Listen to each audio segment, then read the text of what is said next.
Opening credits. Digging Deeper.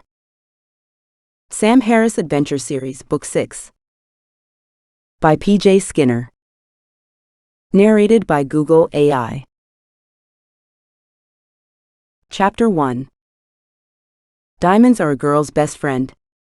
Are you planning to sleep with Black to get your share? Sam Harris looked across the scarred table, at the drunken, disheveled shell of a man sitting opposite her. She had waited a good hour for Pat Murphy to turn up at the hotel, and he had barely acknowledged her presence when he arrived. Instead, he headed to a small serving hatch in the corner of the room, which opened onto a bar at the other side. He had ordered a large whiskey without asking her if she would like anything. Murphy's hand shook as he raised his cigarette to his mouth, his fingers yellow and gnarled. Had he really asked her if she was planning on sleeping with her new boss, Adrian Black, the CEO of Gemsite Diamonds? What sort of interview was this? Maybe it was her tight suit, bought when she was one size slimmer? Being unemployed was fattening, all those chocolate biscuits in the kitchen. Did she look tardy? She hadn't thought so earlier when she had squeezed into the dark gray interview suit and looked at herself in the full-length mirror. She hadn't worn the suit for a while, and it only just buttoned up over the plumpness carried evenly on her athletic frame. Although she didn't think of herself as a beautiful woman, her vivacious green eyes and ready smile made her approachable and attractive. She wasn't in the habit of wearing makeup, but she applied some foundation to her unlined face for the interview. Then she experimented with her mother's mascara, but she decided she looked like a panda and took it off again. Her hair was growing out from a short cut, but she managed to force it into a small bun, which left rebellious hairs dangling around her long neck. She rummaged around in the bottom of the wardrobe for her only pair of high heels. They were too tight for her size 8 feet, 10 American, but it was almost impossible to find shoes in her size. Having inherited a genetic predisposition for shoe purchasing from a mother who rivaled Imelda Marcos in that department, this was particularly galling. Grabbing her handbag, she tottered down the stairs of her parents' house. "Good luck, darling," yelled her mother. She came out from the underground station at Paddington, already limping in her tight shoes. She checked the location of the hotel on her map and set off as fast as she could, not wanting to arrive late. The Lancaster Hotel sat in a none too salubrious back street behind the mainline station. The Victorian residence, which had been converted into a cheap lodging house, had seen better days. The front door hung open, and she entered a dingy passageway with a foxed mirror in which she checked her appearance. Frazzled and red-cheeked from exertion would not impress many people, but at least she hadn't arrived late. She tidied a few stray hairs back into the bun and headed for the battered reception desk on which perched an electric bell. Sam pressed it hard and it rang loudly, making her jump. After a few seconds, a decrepit woman wheezed into view. "Good afternoon," said Sam. "Can you please show me the lounge? I'm meeting someone there." The woman didn't answer, beckoning her forward and showing her into the room at the front of the hotel, before shrinking back into the gloom like a character in a horror movie. The lounge did not invite relaxation. The filthy state of the carpet made Sam's skin crawl. She lowered herself gingerly into one of the greasy-stained armchairs and waited. After Murphy had bought his drink, he dumped his luggage in the other corner of the room and came to sit opposite her. His demeanor suggested he was already drunk. She steeled herself for a tricky hour, but he wasn't interested in asking technical questions. He leered at her in a suggestive way that made her feel sick. She would not rise to the bait. Like a lot of people, Pat Murphy's interview technique probably deteriorated after the bars opened. He didn't know her from Adam. "Can you tell me about Mr. Black?" she said. "I imagine he's an interesting man." Adrian Black is an alcoholic, chain-smoking megalomaniac who is completely obsessed with diamonds and money. He hasn't a grain of pity or empathy in his entire being, and he likes girls who resemble boys. Murphy sat back looking pleased with himself. Sam refused to be intimidated. During 15 years of working as an exploration geologist in remote sites, most of her bosses had been more than a little eccentric, so this was not exactly a revelation. What age is he? Age? What's that got to do with it? About 40, I think. Common ground at last. Maybe he had similar tastes in movies or childhood television series. When will I meet him? You're to travel out to Johannesburg and see him there before you fly on to Mindongo, the capital of Tamazia. He'll give you a briefing and read you the riot act as is his custom. You'll meet Maribel too, I imagine. Who is Maribel? His new wife. She's a Filipino cleaner who worked at Gemsite in the laundry before Black promoted her to girlfriend. She replaced his first wife, who produced female triplets. Not a good move when you're married to a man like that. He laughed at his own joke. Sam plowed on. And what do you do at Gemsite, Mr. Murphy? I worked at Cardo, one of the company's diamond mines in northeastern Tamazia. It's a shithole. I won't be going back. I've been fired. Fired? Sam tried to sound shocked. That bastard Black said he wouldn't pay me what he owed in salary unless I interviewed you. That's the only reason I'm here. I don't know why he's employing a fucking woman. The other lads won't like it. This comment went right over the top of Sam's head. She always started from zero, whatever her role in an exploration company. No one was the least bit interested in her abilities or experience when she arrived on site. It was always her sex that concerned people until they got used to her, or had something more pressing to talk about. She had got better at not caring, but fighting alone was hard when you were far from home in dangerous and remote locations. An almost full ashtray sat on the ancient table in front of her. She wrinkled her nose in disgust, pushing it as far away from her as she could. Oh, I'm sure they'll get used to me, she said. I don't bite. Why does he want you out there? Murphy relaxed in his chair, as if expecting a long explanation. They've hired me as the manager of their new projects. The position's based in Mindongo. I'll be living there most of the time. The lads won't see much of me. Thank God, she thought. Murphy looked her up and down with ill-concealed lust. I can't understand why a woman like you would go to Tamazia. Mindongo's a slum, and people in the rural areas are still fighting a low-level civil war. Sam crossed her arms over her breasts as if protecting them from his lecherous gaze. I've been told that the capital's quite safe, said Sam. I'm taking my tennis racket. The bravado sounded hollow, even to her. There was no disguising the fact that this interview was an act of desperation on her part, but she had no intention of telling a drunken Pat Murphy about her humiliating circumstances. She had been out of work for a year and had been forced to move back in with her parents, despite being nearly 40, to protect her meager savings. She wanted to put a deposit on a house, and this job paid well, if she could stomach the conditions. Being jobless on a regular basis was par for the course as an exploration geologist, but even when there was work available, Sam still got the tail-end jobs in the remotest sites with the worst pay as a result of her sex. The job in Mindongo was like manna from heaven. Murphy snorted. Tennis? Ha! You'll be lucky. It's not a holiday camp, you know. Don't speak back to Black if you want to survive. He appreciates subservience, and I should know. I've got to go to bed now. What if I have any questions about the job?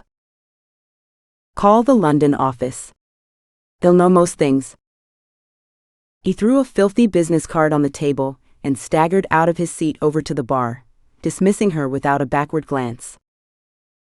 By the time she got home, her parents had gone to bed, but their bedroom light crept out under the door.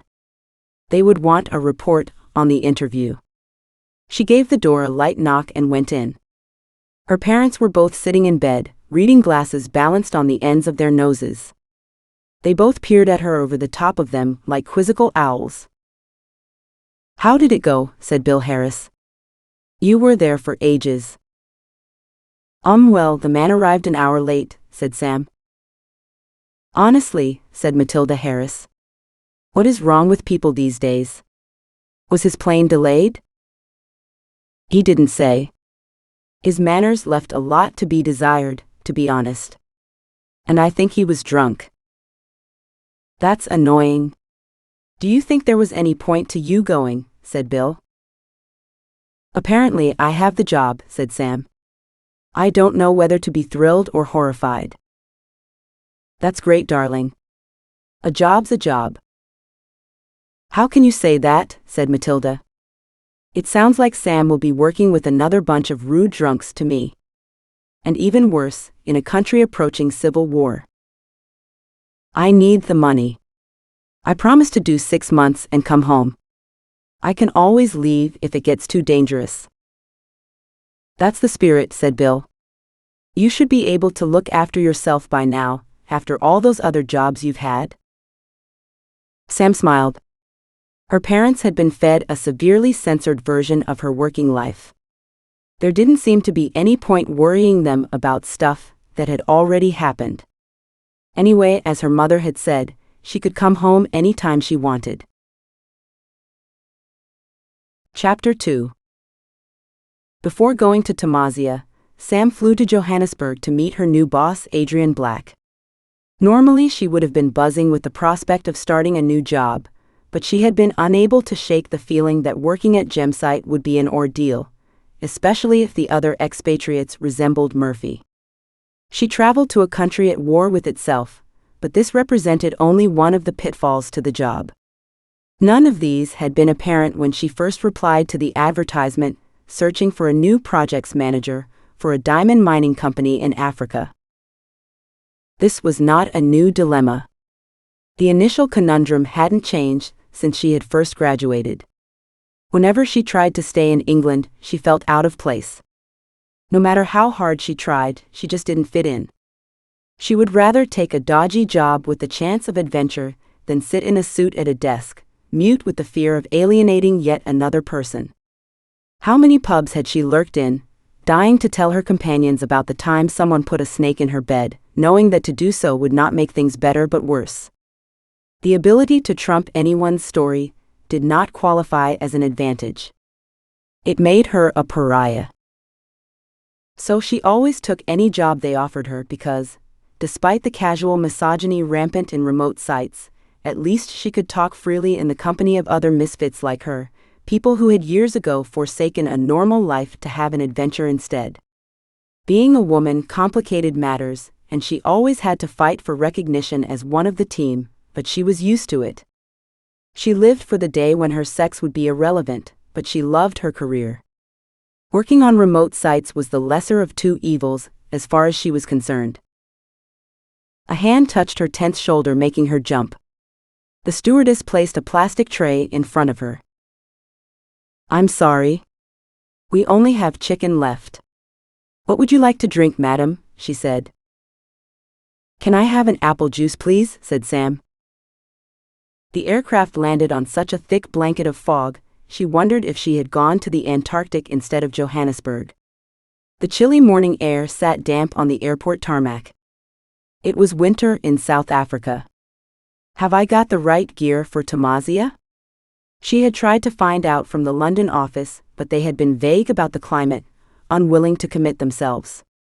According to the data she had dug up at the library, the ambient temperature in Mindongo was about 40 degrees all year round. She cleared customs, emerging out into the fog-filtered sunlight, staggering under the weight of her cases. A driver organized by the London office picked her up outside the airport terminal. He drove her at breakneck speed through the foggy suburbs, which were almost free of traffic at that hour. The car entered Sandton, one of the wealthier suburbs in Johannesburg. The driver headed for a modern hotel with a covered marble entrance. He dropped her off at the reception and left with a cheery wave. "Passport, please." The receptionist at the check-in desk examined the document and sniffed. Turning her back on Sam, she marched into an office behind the desk. She came back holding what looked like an old cigarette packet. "I've got something for you, Miss Harris." The receptionist handed the packet to Sam with undisguised disgust. The packet smelled of stale smoke. Sam opened it and noticed Adrian Black's name and telephone number scribbled on the inside in blue pen. Putting it into the front pocket of her rucksack with her passport, she signed the check-in form and took her room key. She made her way to the identikit room, following the buttons carrying her luggage. He staggered in an exaggerated manner, looking for a big tip. "What you got in here?" he said. "Gold bars?" She gave him $1 and shooed him out. Her bed looked inviting, as she hadn't slept much on the flight due to her neighbor snoring like a tractor. She decided to call Black before taking a nap, in case he had a tight schedule. She sat on the bed and got an outside line from the hotel operator. Then she dialed the number written inside the cigarette packet. The telephone rang and rang, but nobody answered. Just when Sam was about to hang up, a sleepy female voice answered the telephone. "Hello." "Can I speak to Mr. Black, please?" said Sam. There was a long pause. Grumpy voices in the background. The woman came back on the line. "Mr. Black won't be up for several hours yet." "Is that Sam Harris?" "Yes." "He'll call you when he wakes up." The woman hung up the phone before Sam had a chance to say anything else. Having heard Murphy's description of the extent of Adrian Black's bad manners, which clearly extended to his companion, this reception did not faze her. She hung up the telephone and was soon asleep herself. Later that afternoon, the phone rang, its shrill tone waking her with a start. Groggy, she reached for the receiver and put it to her ear. Black did not waste words. "Is that Sam?" "Yes, Sam Harris here." "This is Adrian Black. I'm staying at the Crown Hotel in Santon. I'll wait for you here at 7 in the downstairs bar." "How will I recognize you?" said Sam. "Just look for a guy in a scruffy sweater." The tone did not invite any more questions. Sam rang reception to make sure she had changed her watch to the correct time. Then she ordered a taxi for 6:30. She took a shower and dried herself watching cricket on the television to distract herself from the nerves that bubbled up, tightening her chest. Surely he couldn't be that bad? She dressed in a khaki uniform of chinos and a short-sleeved shirt. Before leaving, she examined herself in the full-length mirror on the wardrobe door and smiled. The transformation was complete. She looked like a geologist without a beard. Going downstairs, she got into the taxi, which whisked her across Santon to a similar hotel to the one in which she was staying. Her hands sweated, and her stomach did flips on the journey. Her reaction was exaggerated by the fact she had not signed her contract yet. Could Black still change his mind about employing her? Her last conversation with the London office had not reassured her about their administrative competence. "Sam? I'm Sally from the Gemsite London office. I'm calling to tell you that you got the job in Mindongo. You'll be going via Johannesburg to meet Mr. Black in 2 weeks' time." "Really? That's fantastic. Can you send me the contract, please?" "I'm sorry, but I haven't been able to get a copy. You'll have to sign it in Mindongo. The phone lines are atrocious and the fax in Mindongo isn't working. Can you at least confirm my living conditions? Senior management are entitled to single accommodation and their own vehicle in town. There's a canteen on site for meals, but you can eat elsewhere if you want to. Mindongo is prohibitively expensive, so you'll probably eat in the canteen most of the time." Why would a shithole, if she believed Murphy's hyperbole, be so pricey? That didn't make any sense, but she had already made her decision to go. "Okay. Please fax me the details of the hotel in Johannesburg, and so on. I'll send you the itinerary and let you know the address of the travel agent in London, where you can collect the tickets for the flights, she said. Ah, I almost forgot. You are entitled to send 2 boxes of possessions by air freight, under your contract. Just let me have them here at the office before you go. Excellent, thank you. Do you have a list of things I'll need to bring with me? I'm afraid not. Just pack for the Ark. There isn't much you can buy in Mindongo, except beer and mangoes. I will. Don't forget malaria tablets and a good quality net. It's rife out there. And get all your jabs up to date. Thanks. I won't forget. Good luck, Sam, and be careful in Johannesburg. That place is really dangerous. Sam had been amused that Sally had apparently confused Johannesburg with Mindongo, but she hadn't commented. Now she wasn't so sure. Although the area they were passing through appeared prosperous, with wide avenues and nice detached houses, a high wall with barbed or electric wire around the top surrounded every property. Most houses also had a small hut outside with an armed security guard in it. Why are the houses surrounded by walls and electric fences? She asked the driver. Because there are a lot of violent criminals in Johannesburg, he answered. If they get inside the house, not only do they steal everything, but they quite often murder the inhabitants too for no reason. You won't meet many people here who don't know someone who was murdered by robbers or muggers. Sam sat back in her seat, astounded by this revelation. How could anyone live here? It was like being in prison. No wonder Sally considered Johannesburg to be more dangerous than Mindongo. Chapter 3. The taxi pulled up at a hotel resembling the one she had just left. After being assured she was not on candid camera, Sam paid the driver and approached the reception desk to ask for the location of the bar, which turned out to be in the basement. She descended the spiral staircase into the bar, which had a counter running along the back wall. Bottles of spirits lined the walls behind the counter, glinting in the reflections from a disco ball. Peering around in the gloom, she couldn't spot any lone man in a sweater. There were several groups of businessmen in suits, sitting around tables covered in beer glasses and smoking cheap cigars. The only man who fitted the description given to her was accompanied by an attractive, tall, slim Asian girl with waist-length hair that swished like a curtain when she turned her head to observe the new arrival. Her expression of relief when she spotted Sam was almost comical. Sam walked up to the man and stuck out her hand. "Hello, I'm Sam," she said. "Sam Harris." He shook her hand with vigor, but not the macho squeeze she expected. "I'm Adrian Black," he said, "and this is my wife Maribel." He did not elaborate. Maribel looked Sam up and down, and offered the tips of her fingers for Sam to shake. They were sweaty and slipped out of Sam's grasp like a bar of soap. "Pleased to meet you," said Sam. They sat at the knee-high table and surveyed each other. Sam wondered if she should speak or wait to be spoken to.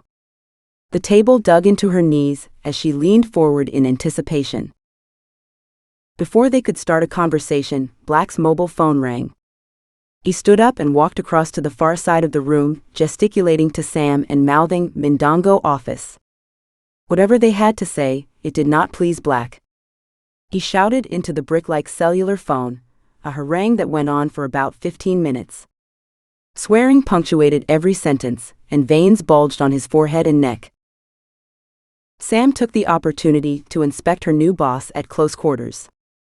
Despite being the same age as her, he had a second-hand air about him, as if he had been reincarnated from a former life, and someone had forgotten to give him a new shell. He had a rotund body, balanced on sturdy-looking legs. Round lenses as thick as bottle ends in his oversized glasses made him resemble a cross owl with a hangover. His right forearm had an open sore near his elbow. The skin around the sore was red and weeping and made Sam feel quite ill. The index and forefinger of his right hand were stained yellow from nicotine. After her initial visual examination of Sam, Maribel had relaxed. If she had come to this meeting to check Sam out as possible competition for Black's affections, it was clear Sam's drab outfit ruled her out as a threat. Black hadn't given Sam a second glance, so she relaxed too. He might be a Philistine, but only my abilities are being assessed. Maribel produced a map of Tamazia, and the women looked at it together, with Maribel pointing out the locations of the different mines and the capital Mendongo on the coast.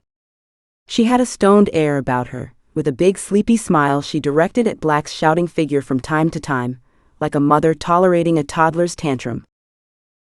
When he finished his call, Black returned to the table and explained his plans for her stay in Tamazia, in the manner of an army sergeant barking orders. There was no pretense at politeness. He chain-smoked, screwing up his eyes to glare at her through the fog on his filthy glasses. Tread with caution. This man is a despot. You'll be spending your first 2 months in the Cardo mine, which is located in the northeastern province of Tunda Norte. Although taken aback by this revelation, Sam tried not to show it. The relative safety of the capital had been a major factor in the decision to go to Tamazia in the first place. Wasn't Tunda Norte Marfo country? Sam remembered the advice given to her by the awful Murphy, and she didn't interrupt Black despite her panic. Black didn't notice her reaction, or if he did, he ignored it. For the time being, you'll be working with Jim Hennessy, the manager of Cardo, learning the ropes before you can visit the other projects owned by the company. You can take over for a month when he goes on leave, if you're ready. Once I'm satisfied, you can take on the Mendongo job as the manager of new projects. When will I go to Cardo? Said Sam. The day after you arrive in Mendongo. Sam's heart sank. The baggage she had sent by air freight from London had preceded her to Mendongo, but not by much. Nearly all her field gear was in those boxes, as she had expected to be based in Mendongo for a while before she visited the mines. She would be going to Cardo without it. Not only would she be new and female, but she would look like an amateur in her smart office shirts. She nodded. You realize, of course, there's no hope of the local people following any orders you give them? The combination of African and Portuguese cultures is a fucking train wreck, and they have no respect for women. You'll also have lots of attention from the white men in camp. Most of them haven't had any contact with a woman for 6 months, so they're not fussy about women. They replace sex with alcohol and get pissed a lot, said Black. I'm sure I'll be okay, said Sam. This tirade did not worry Sam. All mining and exploration camps had their quota of bitter drunken misfits whose wives didn't understand them. Gemsite probably hadn't had a woman in senior management before, so in reality, Black could have no idea what the reaction would be. The fact that he had hired her at all suggested that he thought she would be able to do the job despite any prejudice she might encounter. Sam had extensive previous experience of other people's perceptions. When she went to work in South America, rumor had it that Latin workers wouldn't work for a woman either, but she had never had any problems with the locals. Expatriates were another matter. It was a constant fascination for her to watch the reactions of the incumbent white male population to her arrival at a project. There were 2 groups, those who told her to her face that they thought women shouldn't be allowed in mining camps, and those who burbled on about how nice it would be to have a woman around. After 2 weeks, the former would have overcome their prejudices and be working with her, and the latter would have realized that she was more competent than decorative, and would be looking for ways to stab her in the back. She didn't doubt that Gemsite would be similar. Black hadn't finished his diatribe. I want to make it crystal fucking clear that things will be done my way only, no matter what bleeding objection or doubts you may have. You are not entitled to any opinions in your first 6 months. If that doesn't suit you, you can fuck off now. No wonder Murphy had warned her about Black. This relationship could get rather interesting, considering how opinionated she was. She nodded again. Black looked pleased and pointed at his chest. You have only one boss. That's me, and you will report directly to me and to no one else. You will report everything that goes on, including any dissent or rebellion amongst the staff. Any questions? Sam wasn't at all sure she liked the change of venue, but the chance of running diamond production for the first time was too tempting to turn down. She reminded herself that she could leave whenever she wanted to, if it got too dangerous. No. She had millions of questions, but Black was not the person to ask. He beamed, a weird expression on his owl-like face. Okay, tomorrow you'll travel to Mindongo. Jorge Ramos, the mining engineer, and a new metallurgist, Dirk something, will be on the same flight as you. You'll meet them when you get there. Black gave her a brief nod of approval and threw back his drink. She'd managed to hold her tongue, but only just. She would find a way to communicate with Black on another occasion. Before they left, Black insisted on buying her a whiskey. Here's to a successful partnership, he said, draining his glass. Sam did the same. The neat whiskey burned its way down to her empty stomach, which growled in protest. She noticed that Maribel didn't drink hers, setting it down on a table behind a flower vase. Black drove her back to her hotel at high speed, ignoring the traffic lights. Whether Black hoped to avoid muggers or because he had tanked up, she didn't know. He chain-smoked in the car, filling it with noxious fumes. Sam wound her window down a fraction, but he noticed immediately. Wind that window up. The muggers here are ferocious. By the way, you can't leave the house in Mindongo by yourself, and you'll have to bring a guard with you when you go outside. The police force mug people in broad daylight, he said. At least you can spot the muggers by their uniforms, said Sam. This fell on stony ground, and she got the feeling that Black did the jokes. Back in the hotel, Sam reflected on her meeting with Black. She felt a bit guilty about her parents and their reaction to her taking the job in the first place. They had tried to be encouraging, but their fears had been transparent. As the date for leaving England drew near, they became more nervous. They seemed calm on the surface, but Sam assumed they had been talking about her, and she could tell that her mother was concerned. Matilda Harris came from a generation of women who had worked as secretaries in the hope of marrying the boss. It wasn't easy for Sam to explain why she needed more than that to a woman who had been happily married for 40 years and saw no need for women to be liberated. But why don't you get a nice secretarial job in London, darling, said her mother. I can't understand why you need to go rushing off to Africa when you could have a perfectly good job at home. I know you're worried, but being offered such a good position in a producing company is a first for me. I can't turn it down. They're going to pay me really well, and I need the money to save for a deposit on a house. I'm ready for a job like this. I'm sure you're ready, but none of your other jobs have been in such a dangerous place. Your father and I worry about you. You don't need to worry. I'll be fine. I've had some tough jobs in remote places, but I get to see some really amazing things. But there are amazing things to see in London: theatre, ballet, cinema. How could a job in London compare to this? Could you imagine me in an office? I won't be a prisoner in the job. I can leave if it gets too dangerous. Her mother threw up her arms in despair, knowing she was beaten. Sam kept her departure as low-key as possible, receiving a stiff hug from her mother and a warmer one from her father before she got into the taxi to the airport. She still felt guilty for worrying them, but not enough to stop her. Back at his flat, Black was also getting ready for bed, while Maribel hung up his clothes and made sure he was packed for his trip to London. He puffed on his last cigarette of the day, stubbing it out in the ashtray only when it reached the filter and burned his fingers. He sniffed to attract Maribel's attention. "What did you think of Sam?" he said.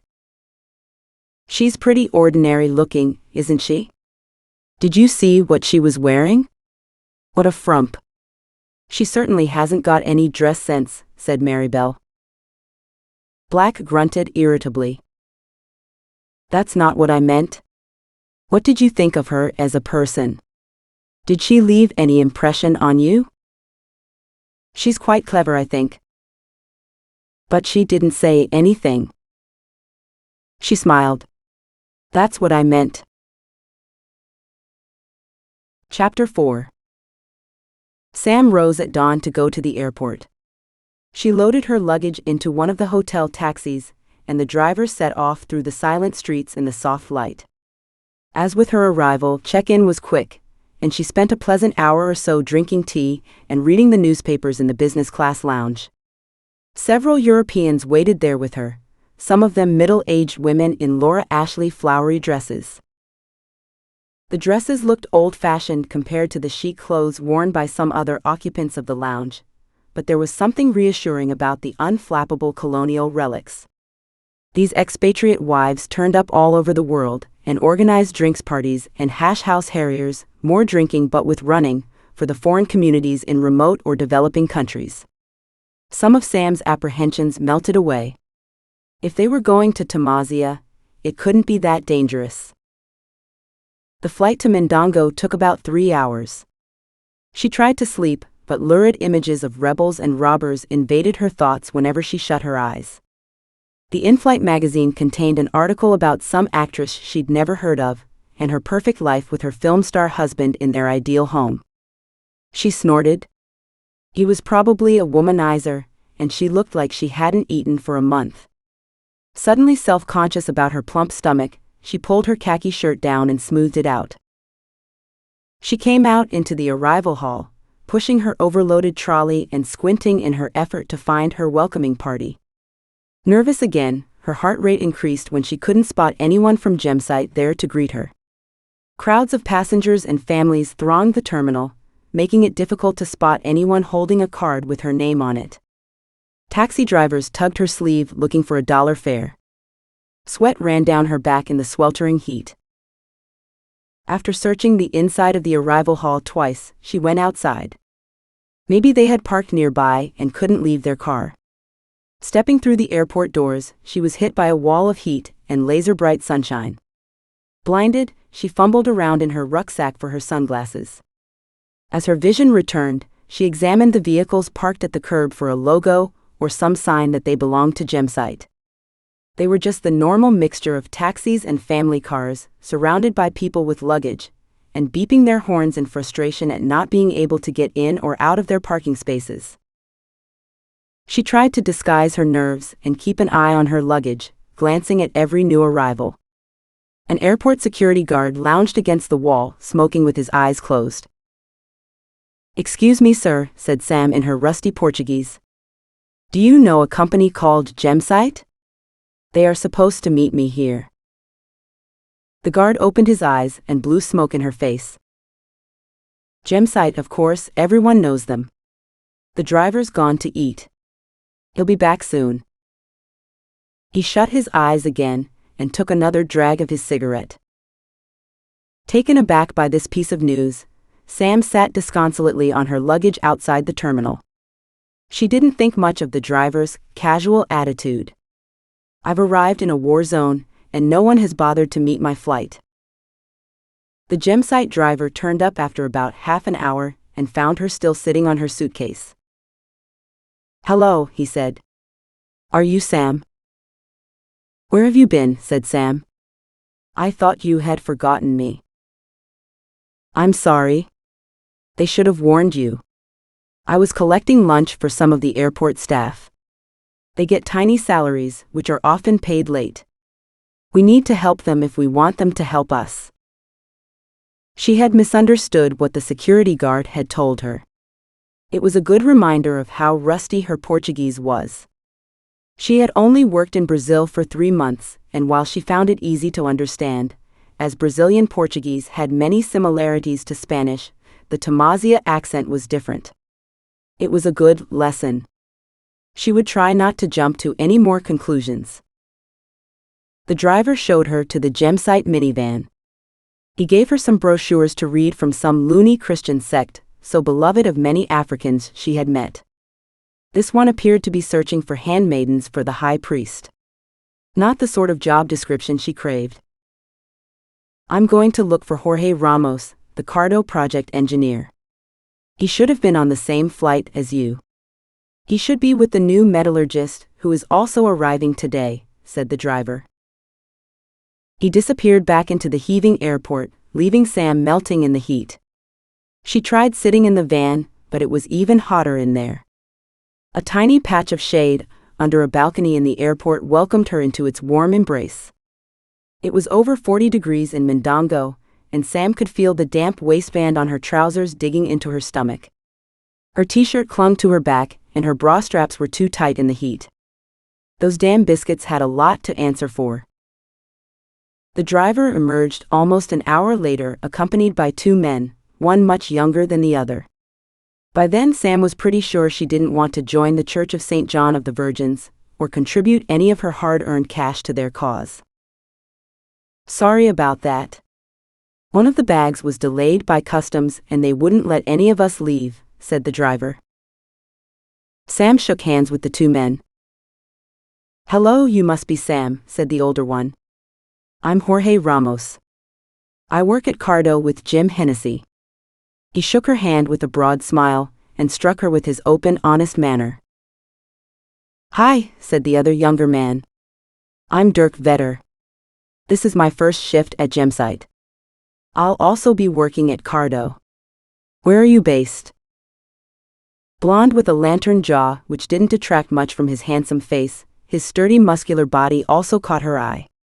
Far too young for me. She banished all impure thoughts. I'm starting at Cardo, and then later I'll be based in Mindongo head office. Is it your first time in the country? Oh no, I've been here before. I'm from South Africa. I did my National Army service in Tamazia. Our brigade fought with Marfo and had a strong alliance with them. I had no idea that Marfo were once the good guys, said Sam. You must feel pretty ambivalent about that. Yes, it's really weird, but I told Black about my past, and he doesn't mind. He needs a metallurgist. He doesn't care about politics or wars. Sam could believe that. They squeezed into the minivan and drove into the center of Mindongo along streets packed with traffic. Most of the surfaces had been damaged, and many were under repair. The resulting roadworks and lane closures created traffic jams that emitted a cacophony of horn blasts. A medley of strong smells assailed Sam's nostrils, sewage mixed with coffee cooking and traffic fumes. The fact that most of the cars were modern reduced the traffic pollution, but public transport consisted of ancient high-ace vans spouting acrid black smoke, which stopped and started at every corner, causing chaos behind them and making the irate drivers sound their horns in fury. It took forever to get to their destination, a combined caravan compound, storage depot and garage in the center of town. Located on a derelict site 1 block from the offices of Gemsite, it acted as a staging post for people returning to and leaving the mines in the Tunda Norte province. The compound consisted of a row of ancient caravans, parallel to a line of storerooms and garages. The staff canteen sat on top of the storerooms where the food was kept before it was shipped out to the projects. The technical office is up there, said Jorge, pointing above the stores to some filthy windows obscuring an interior which was dark and appeared to be empty. The entrance was up a separate set of stairs with metal gates at the top and bottom, with huge padlocks on them. The whole compound had an air of neglect, much like the city itself. They descended from the van to be greeted by the accommodations manager, who allocated Sam one of the 6 caravans in which to stay. The group dispersed and mounted the stairs to their allocated caravan. Talk about small. There was barely room to squeeze between the tiny bed, which stretched from end to end of the room, and the wall. Sam hadn't enough room to swing her arms, let alone the proverbial cat. Sam went upstairs to the canteen where she would be having all her meals in Mindongo. A horrible grubby room with formica tables and a dirty floor met her disgusted glance. From the look of the kitchen behind the counter, the food would match the room.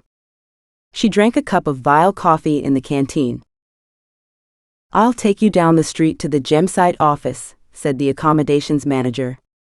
You need to hand in your cash and valuables and sign your contract. Why do I need to hand in my valuables? Said Sam. Employees are not allowed to have cash on site in Cardo to reduce the incentive for the locals to rob them. Also, it prevents any Gemsite staff from buying diamonds. Buying diamonds? Yes, it's illegal to buy diamonds in Tamazia. Local miners try and swap diamonds for money, crates of beer, or any electrical goods going. The penalties for being caught with an illegal diamond in Tamazia are draconian. Gemsite fires anyone who gets caught buying one and hand the culprit over to the police. He shuddered. I wouldn't recommend a stay in a Tamazia jail. They are dangerous and overcrowded. Even so, there is always some idiot who thinks they can get away with it. I don't like diamonds, said Sam. I won't be tempted. Excellent. Let's go then. He walked as far as the office building, which occupied a corner of a shabby street 5 minutes from the compound. Good luck, he said, and headed back to the compound, leaving her to fend for herself. She pushed open the glass door and entered the gloomy interior of the Gemsite office, which had far too many desks in it, jammed up against each other with minimal space in between. A man came out of a small corner office as she entered, and spotting her, he signaled for her to join him. I'm John Collier, the office manager. You must be Sam. Yes, hello, nice to meet you. It's all a bit of a rush around here, but can you read and sign your contract, please? We need it completed before you fly to Cardo. She took the document from him and sat at an empty desk to review it. After her conversation with Black, it did not surprise her to see that the conditions of service did not match those she had been offered in London. She knocked on the door of John's office. Can I ask you some questions about my contract, please? She said. Sure, what's the problem? Well, it says here that due to the shortage of suitable accommodation in Mindongo, I will be sharing living quarters with other people. This is not what I agreed to in London. Ah, yes, unfortunately, our London office is about as much use as a condom in a nunnery. Tamazia has been at war for 20 years. There are almost no habitable buildings still standing, none that are available for rental. That's why this office is full to bursting. I had noticed, said Sam, gesticulating at the chaos. We are building an annex at the Villa Alice staff house. It should be ready in about 6 months. Until then, you'll share the house with some other expatriate staff. I'm afraid you'll have to use whatever bedroom is free, as all are already allocated to someone, but there is always one person on leave, so you should have a bed at least. Anyway, I understand you're going to Cardo, so this shouldn't be a big issue for you, right? The challenge in his voice irritated her. And my car? One of the purchasing agents is using your car. But you won't need that yet either, will you? The casual, take it or leave it attitude got right up Sam's nose, but a feeling of inevitability about the arrangements prevented her from discussing them. Going with the flow appeared to be her best option, until she figured out how to get what she wanted. She added a handwritten note to the bottom of the contract saying that she had been offered private accommodations in Mindongo, but that under the circumstances she would accept shared accommodation for the first 6 months. She was concerned that both her job relocation and her downgraded accommodation might mean a lower status in the company, but she decided to wait and see what transpired before making any decisions about staying. None of her previous jobs had been perfect, not by a long shot. Sam signed the contract. By the way, said John, you're leaving for Cardo tonight. Tonight? Black said I was due to fly out tomorrow. No, your flight is tonight, said John. Sam remembered her air-freighted belongings. Have any boxes arrived for me from England? When did you send them? 2 weeks ago. Huh? Not a chance. They'll take that long to clear customs. We'll send them up to Cardo when they arrive. Can you let me know when they get here, please? Will do. By the way, we issue soap, toothpaste and toilet paper to our staff once a month. It has to last until the next consignment. Sometimes the projects in the field run out of these and other basics like tea, coffee and rice, and they have to wait for the next shipment from South Africa before they can have any more. Have you brought any supplies from home? Sam's travels in various countries worldwide had taught her that Tamazia was unlikely to have drinkable tea. So she had brought about a year's supply of tea bags with her in her luggage and freighted boxes. She had also packed shampoo and other nice treats, as she knew from experience that most mines only stocked the most basic provisions like harsh soap and dandruff shampoo. The luggage she had brought with her also contained part of these supplies. "Don't worry about me. I could open a shop," she said. "You should get ready for your lift to the airport. Good luck, Sam." "Thanks. I've a feeling I'm going to need it."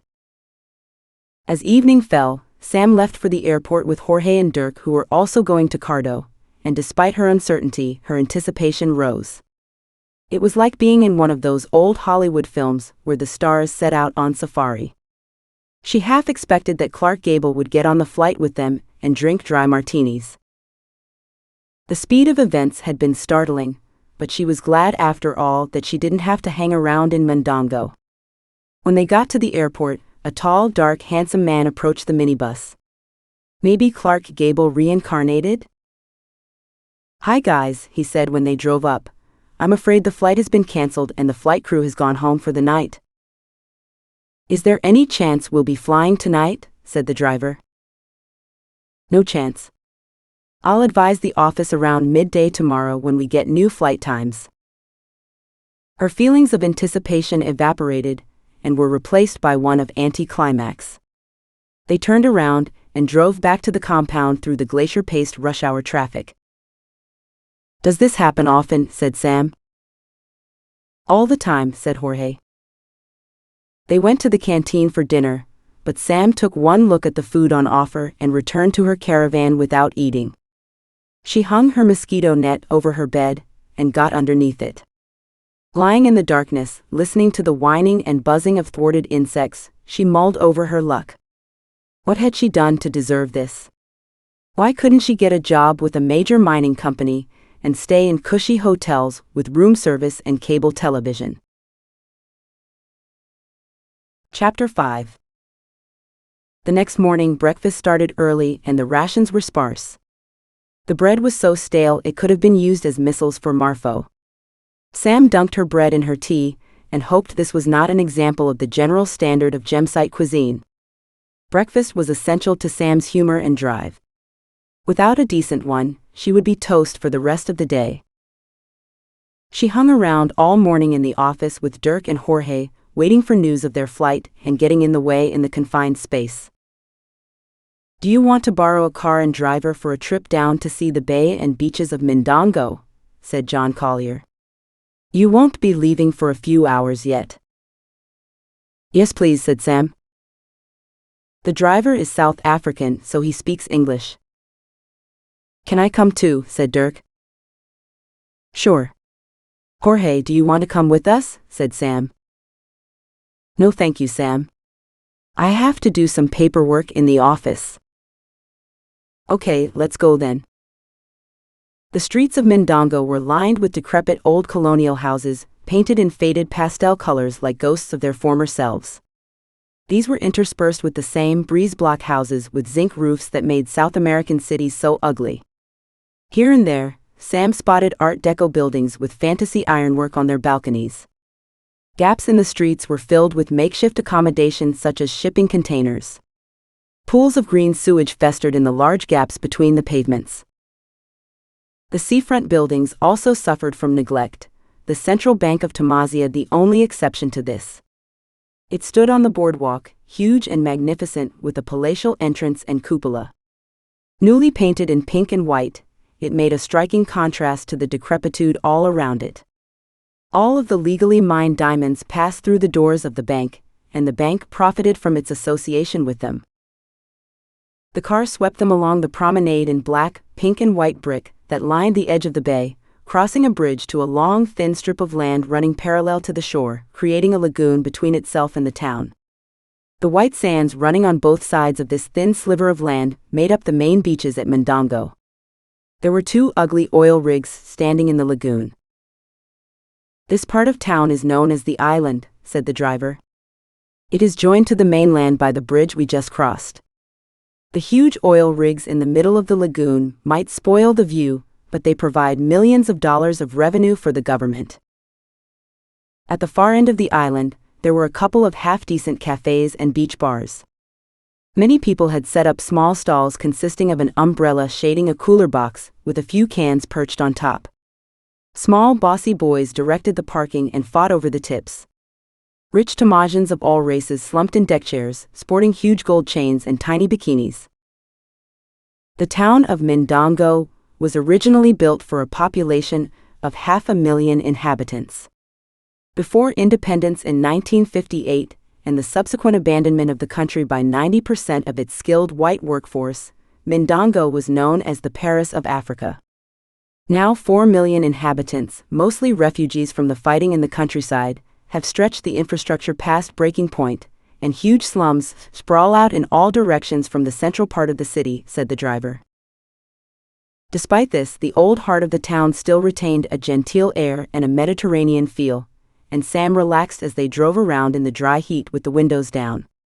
On the way back to the compound, they passed through an area where a massive renovation program was creating a stunning pink mini-city of large colonial buildings up on a hill. These houses will serve as the parliament and the president's house when they are finished. José dos Manos, the president of Tamazia, is one of the richest men in the world. The International Finance Corporation claimed that he and his cabinet skim $1 billion a year from the petrol receipts, said Dirk. From what I see, he can't be spending any of it improving the conditions of the population. How can he sleep at night knowing that children are dying every day from lack of basic amenities while he salts away more money than he could ever spend, said Sam. His nickname is Tres Manos, or 3 hands, because he has 1 right hand, 1 left hand and 1 in the till, said the driver. Far away in the docks, Sam could see an extraordinary tall, odd structure pointing up into the sky, like something out of Star Wars, towering over the city. "What's that?" she said, pointing at it. "That, my lady, will be the mausoleum of Tamazia's first president, Pedro Fernandez. It is known as Pedro's Rocket. It contains the embalmed remains of the poet and writer who became independent Tamazia's first head of state. He died in Moscow, and his body was left in a morgue until it was discovered 12 years later in a drawer. It has since been repatriated, but had rotted so badly that it had to be buried rather than put on show." "Like Lenin," said Sam. "Yes, that was the original intention. Since the mausoleum is still in construction, I think the chances of the present incumbent of the presidency being buried in a finished monument before the next century are not good," said the driver, who laughed at his own joke. Sam and Dirk arrived back to a mediocre lunch of a choice of nondescript-looking curries in the canteen. Sam's hunger forced her to swallow some revolting lamb curry that contained so much chili that it burned her tongue.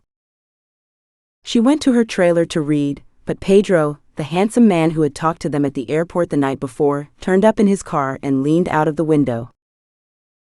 "Hi. You're Sam, aren't you? Do you want to come to the beach and have coffee with me?" "Maybe, but who are you?" But Sam knew exactly who he was and had already noticed him in the gloom of the airport, especially his deep, rumbling voice. Pedro looked like Mr. Big from Sex and the City. Tall and dark, he had a naughty twinkle in his eye that she pretended not to see. He appeared to be quite well aware of his effect on women already. "I'm Pedro, the head of logistics at Gemsite. I won't bite. I promise." They drove back out to the beach.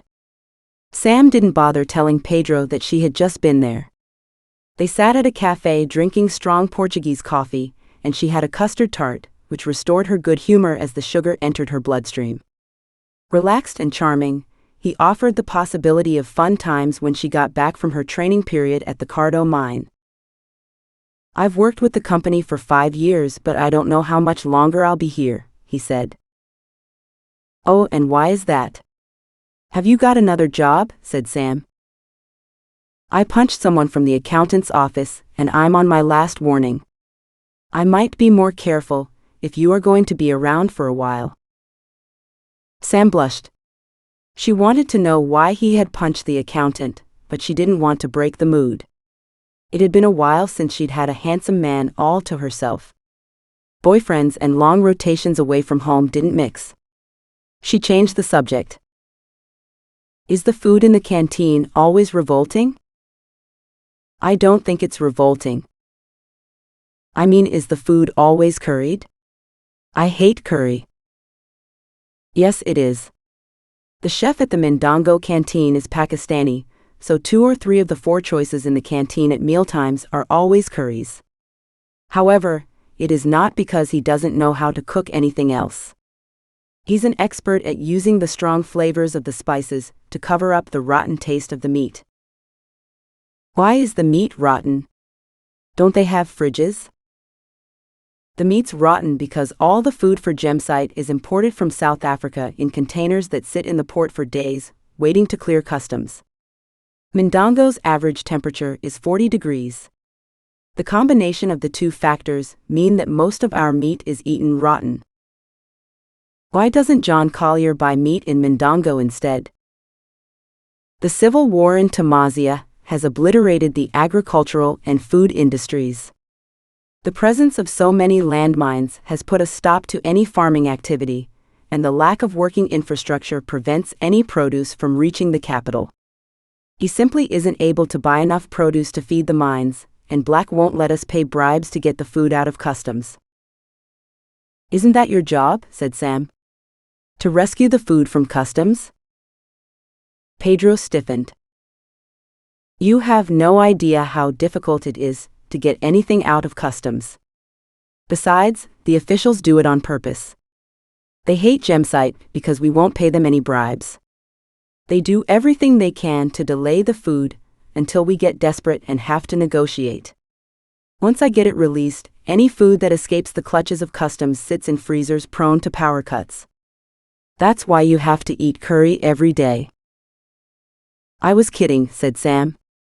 I've lived in many places where the customs are a nightmare. Blackmail is their favorite sport. Pedro relaxed again, but Sam made a note to be wary of him. He hadn't liked the dig about customs and had been unable to take it as a joke. He was not as easygoing as he pretended to be. I heard you had coffee with Pedro, said John Collier when she went back to the office. He goes out at night dancing and drinking and womanizing. You need to watch yourself where he is concerned. He punched one of the accountants the other day. Why did he do that? I think the guy insulted his macho pride in some way. These Portuguese guys are sensitive to any perceived slights, you know. Sam could not imagine how Pedro went out every night in Mindongo, one of the most expensive cities in the world, but she held her tongue. Plenty of time to find out. Chapter 6.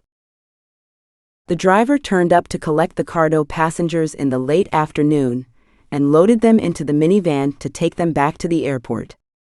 When they got there, the cargo company, Tamazia, said that the flight had been delayed until later that night by a fuel shortage, so they went back to the trailers again. There was a lot of swearing. Nerves were fraying, even amongst the returning staff who were used to these aborted flights. Sam felt sick from the amount of adrenaline that was surging around her system. She bought a carton of cigarettes and a couple of lighters from the store shop under the canteen. She didn't smoke at home in London, but what she had seen so far persuaded her she might need something to distract her. Finally, the fuel turned up from somewhere, and the mechanics got the flight ready for takeoff, so they took yet another trip out to the airport. A plane was sitting on the tarmac in the gloom of the humid night, waiting to leave for cargo. An ancient Boeing belonging to Tamazia, it contained diesel in 2 large tanks for the project. They entered the plane up a ramp through the rear door and stowed their bags behind the fuel tanks. Then they had to leave the aircraft again and sit in the van beside the Tamazia offices for half an hour while the final permits were dealt with. Why do we need permits to travel in country? Said Sam.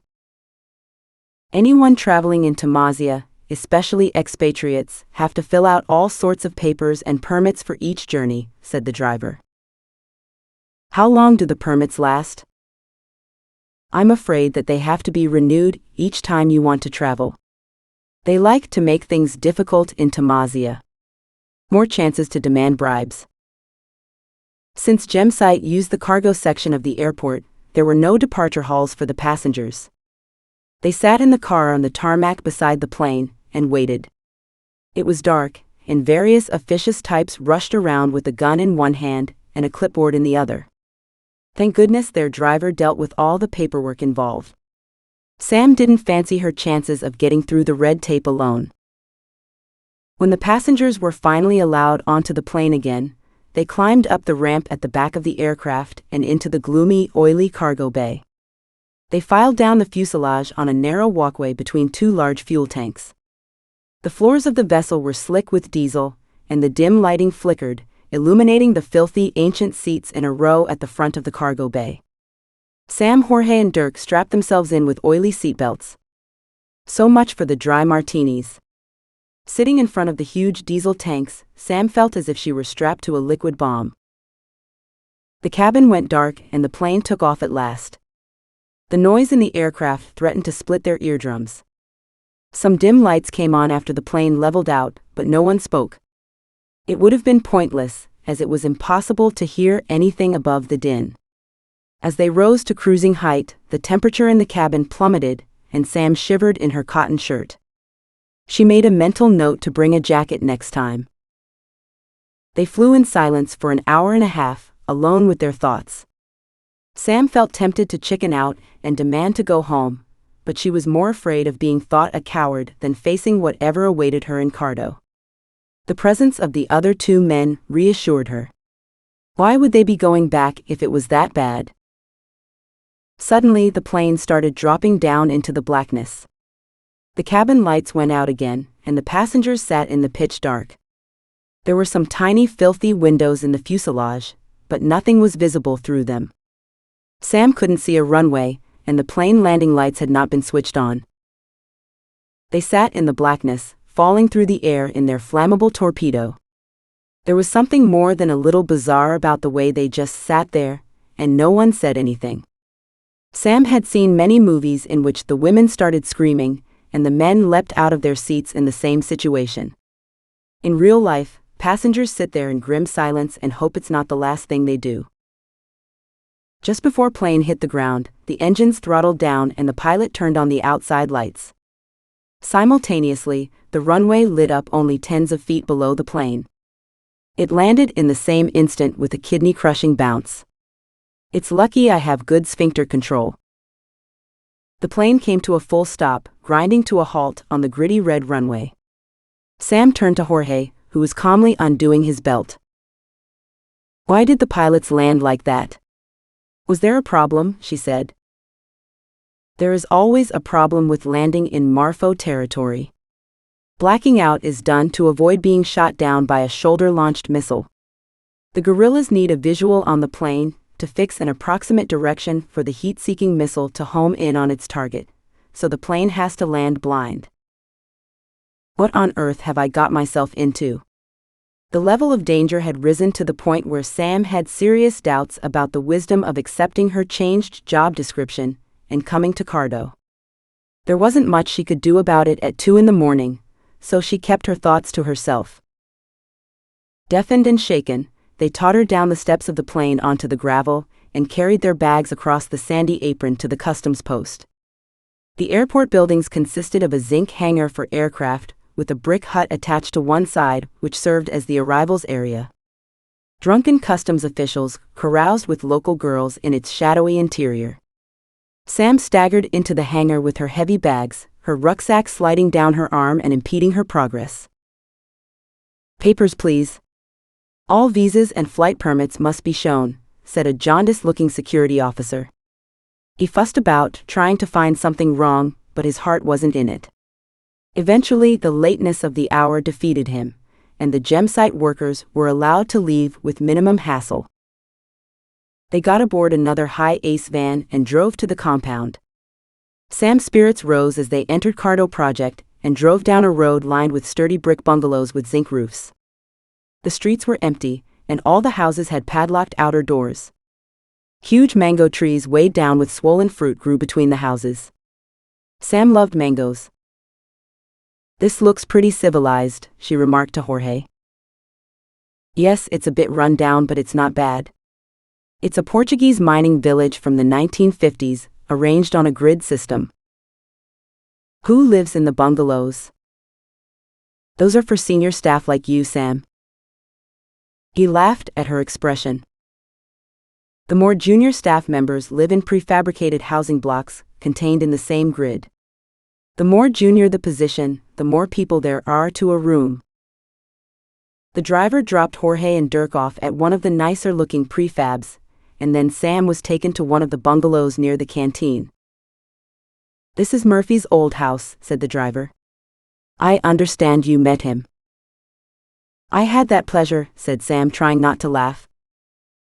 Sam got out of the car, and the driver handed her some keys. There was a padlocked outer door to get through before entering the house through the also padlocked inner door, which was a clear illustration of the level of crime around the village. Sam struggled to open the locks, swearing and feeling stupid. "Why have the padlocks got metal sleeves on them? Doesn't that make them more difficult to open?" "It's to prevent people shooting them off," he said. "Great. I feel a lot better." However, as she finally managed to open the inner door to the house, she could see what looked like a coffee table on a cheap Persian-style rug in the middle of the first room. A stereo system blinked at her, and she immediately regretted sending her music CDs by freight to Mondongo. The driver, who had waited patiently until she had locked herself into the house, left with a wave. The house was spacious and looked comfortable despite being sparsely furnished. A quick tour assured her that she was the sole occupant. She found the main bedroom at the back of the house and sat on the bed to set her alarm clock. Then she put up her mosquito net and slipped underneath it. Chapter 7. Sam crawled out of bed a few hours later and stripped off in the bathroom, intending to shower. There were no towels in the bathroom, and she couldn't find any in the rest of the house. She had a shower anyway and dried herself with a t-shirt. The mirror had been smashed by a blow to the center, and she struggled to put in her contact lens using her reflection in a shard still sticking out of the frame. I bet Murphy punched the mirror. She got dressed and sat on the sofa in the front room waiting to be picked up by Jim Hennessy or whoever he would send to find her. Despite the early hour, the nylon covers made her sweat. When he didn't turn up, she snatched a nap sitting up, but it wasn't restful, as she kept waking up. Has he forgotten about me? Just when the heat in her house became stifling, a man arrived outside the house in his Jeep and beeped the horn. She tried to hurry out, but the number of locks made that impossible. Opening the padlock on the outer gate from the inside was difficult, due to its protective sleeve. "I hope I don't have to leave in a hurry. At least it would be as hard for any assailant to get in." Flustered by the delay, she composed her face when she finally snapped the padlock shut on the outer door and turned to face the Jeep. The man leaned out of the window and grimaced, shaking his head. "Those locks are a bit of a mission, I'm afraid. I'm Jim Hennessy and you must be Sam." A Belfast accent you could cut with a knife. "Yes, they are. Great to meet you. So you got here in one piece then? How did you like the transport? Not what you're used to, I suppose?" "I missed the in-flight safety briefing and spilt my gin and tonic on landing," said Sam. "But I'll get over it." Jim laughed. "I bet he's got a quick Irish temper." He was a small, neat man with a bristling mustache and a ready smile. Sam took to him immediately. Maybe her stay at Cardo wasn't going to be so bad after all. Jim took her straight over to the management office at the other side of the compound. Sam would have killed for some breakfast, but she didn't want to ask and break the mood. The office buildings were set on a ridge, with a view over the valley of the Chimbo River. They were basic in the extreme, with cement floors and cheap desks and chairs. Sam could only see one computer in an office to the right of the main room. "Whose office is that?" she said. "That's the office of the site geologist, Fred. He's always off somewhere when you don't want him to be," said Jim. "I don't think he works more than a couple of hours a week. He's responsible for controlling the material that gets mined on site, and for collating the information about the diamonds recovered from the mining operations. The only time you are likely to come across him is in the canteen. He never misses a meal." "I don't see any other computers in the office," said Sam. "Do you have email?" "Huh? Black won't let us have internet. It's too expensive." "So how do we communicate with our families?"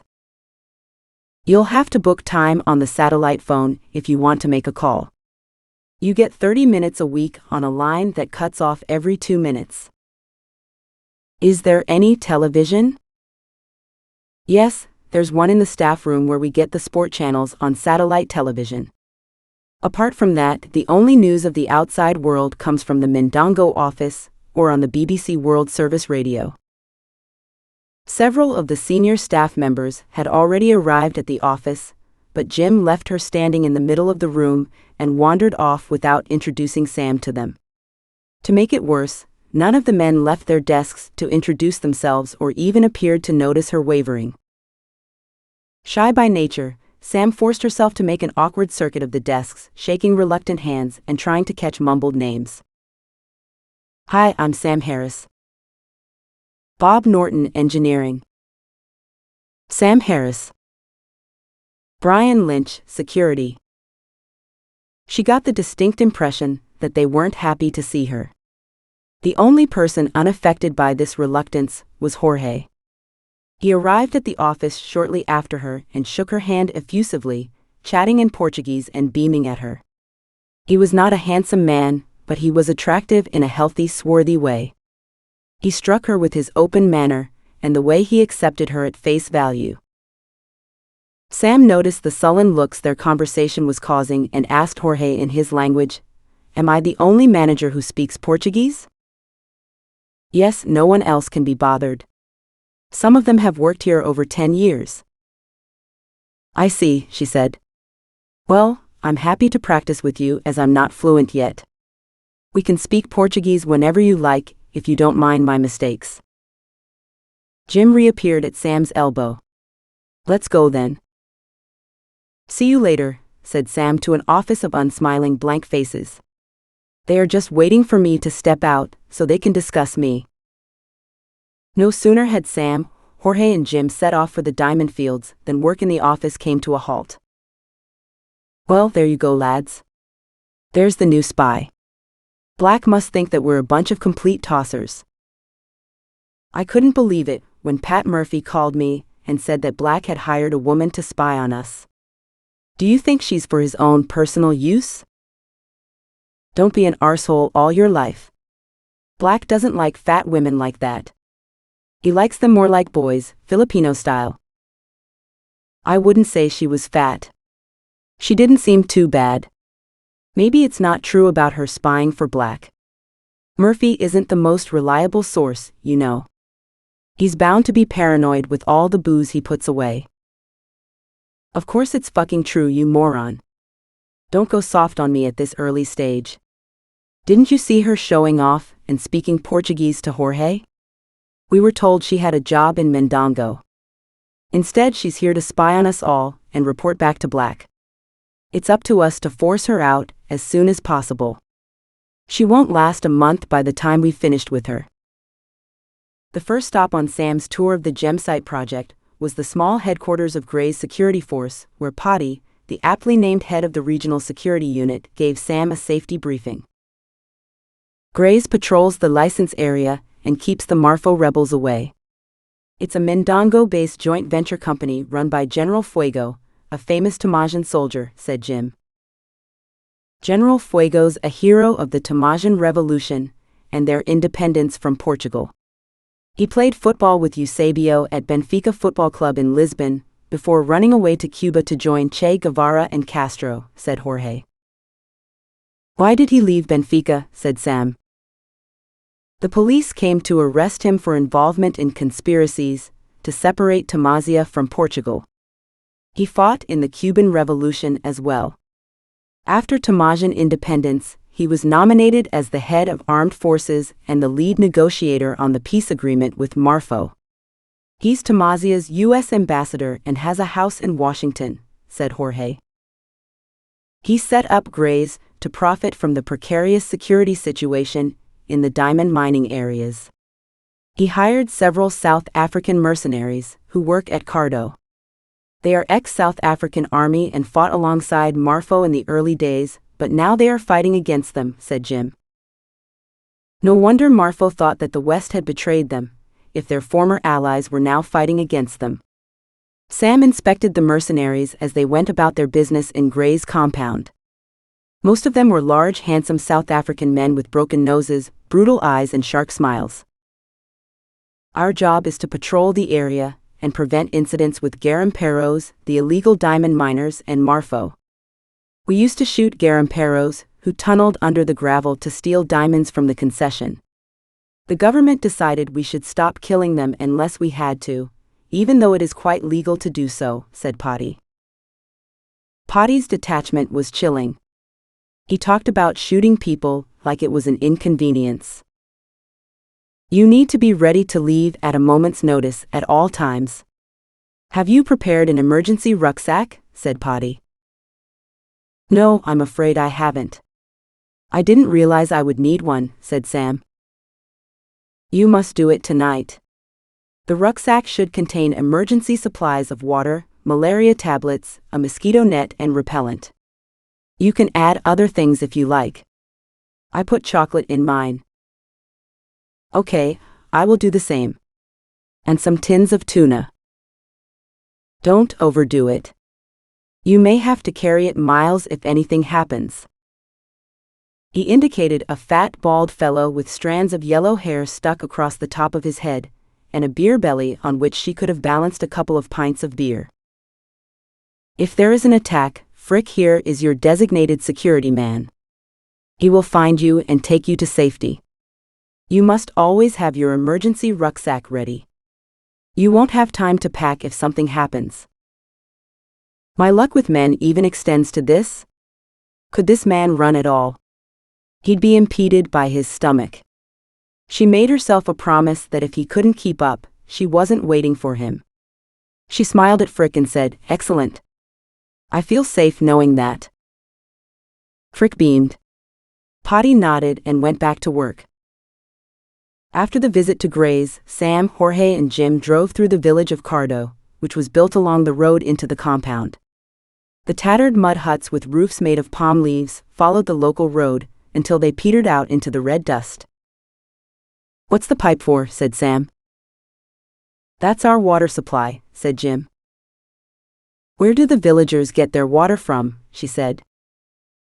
"The women carry water up from the Chimbo River for cooking, and they wash their clothes in the river." "Why don't Gemsite provide a standpipe for them? It would be simple to do and create a lot of goodwill, not to mention freeing up time for the women of the village to do something more useful." "That's naive thinking. If you give them water, they'll demand electricity. If you give them electricity, they'll want something else. Anyway, about twice a month, someone from the village breaks the pipe, so that they can have water in the village without having to trek down to the river. The compound endures 2 days without water whilst it's replaced, which means we have to wash using water stored in barrels. It's a pain in the ass." Sam did not agree, but she didn't say so. Gemsite policy was sure to be causing resentment in Cardo, but no one appeared to care. Black was certainly no politician. "Well, that was Cardo," said Jim. 10,000 garimperos, who sneak onto our excavated sites and mine out the high-grade areas. "Isn't that illegal?" she said. "Is the Pope a Catholic?" 100 garimperos recently stole a big patch of pre-stripped high-grade gravel at night from the rich terrace Gemsite had been exploiting. Black almost had a coronary. How did they know where to dig? The local diamond pickers in the sorting house are a direct source of information for the garimperos. When there are a lot of diamonds coming out, the pickers tell the garimperos who bribe the truck drivers to tell them from which separation plant they had collected their diamond concentrate. It's not rocket science to work out which of the terraces being exploited is nearer the separation plant with the best concentrate. It's impossible to police. We just have to get the material before they do. And why don't the night shift guards stop them? Ownership of the AK-47 is ubiquitous around here, and they know how to use it. Guards just take their share of the booty rather than a bullet. They descended from the village of Cardo down into the valley of the Chimbo River. Are there any animals in the river? Said Sam. Of course. We don't use any chemicals in the process, so the river is clean. It is full of hippopotami, crocodiles and tigerfish. Swimming is forbidden. It's too dangerous. Jim gave Sam a tour of the various work sites in the Cardo mining concession, starting with a quick summary of each location and its place in the operation, and Jorge added asides in English and Portuguese. Where does Gemsite mine most of the production? Said Sam. The diamonds are buried in the river terraces, which are formed of gravels eroded from kimberlite rocks over millennia.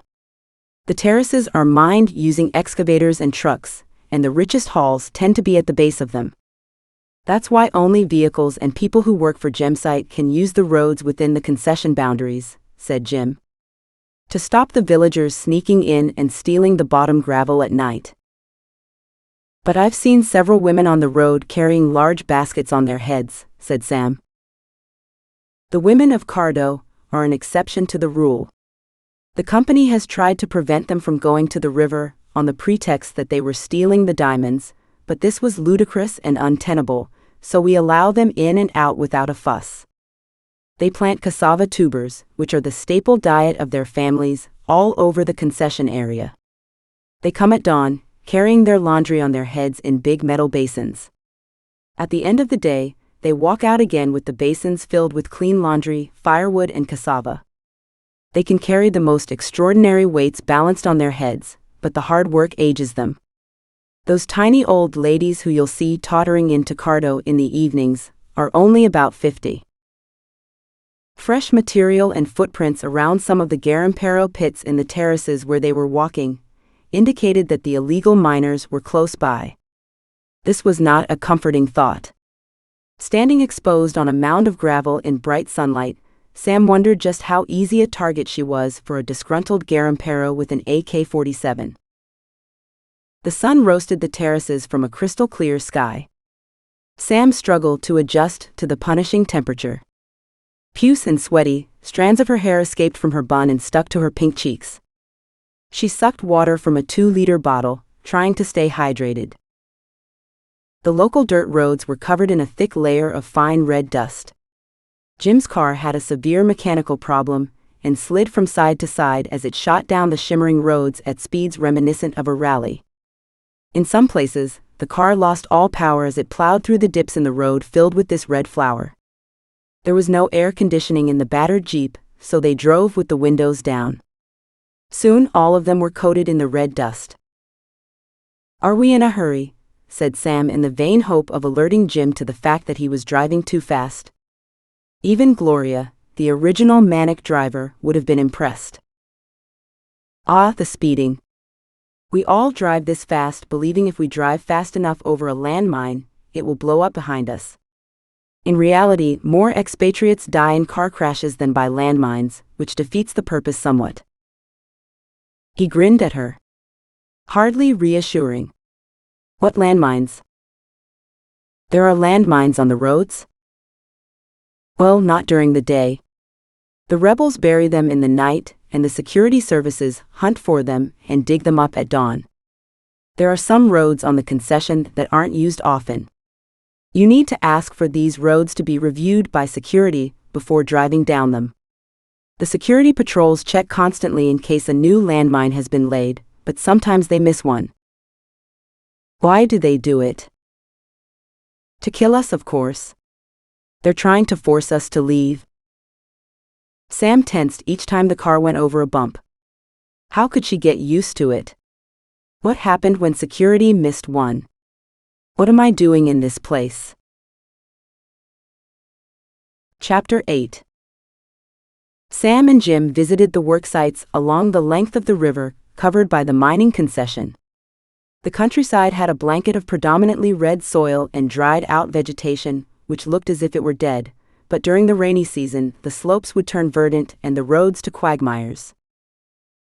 The land was pockmarked with old mining works and strewn with abandoned mining machinery. Even the machinery currently being used on the mine was so old, Sam had only seen some of it in historic mining texts from the 1950s, half of it broken down or working at a glacial pace. The draglines were the most ancient of them. They had a crane-like structure, which tossed a big scoop out onto the gravel and then dragged it back again, filling the bucket with sand and gravel. There were some modern hydraulic excavators too, but in a pitiful state. They needed to be put down like old, worn-out animals. They got back to the office about mid-afternoon. The air conditioning had conked out, and the heat made Sam queasy. She tried to look at some turgid scientific papers about diamonds, but she was flagging. No one else showed any sign of wanting to associate with her, so she made tea with a couple of her bags and brought one in to Jim.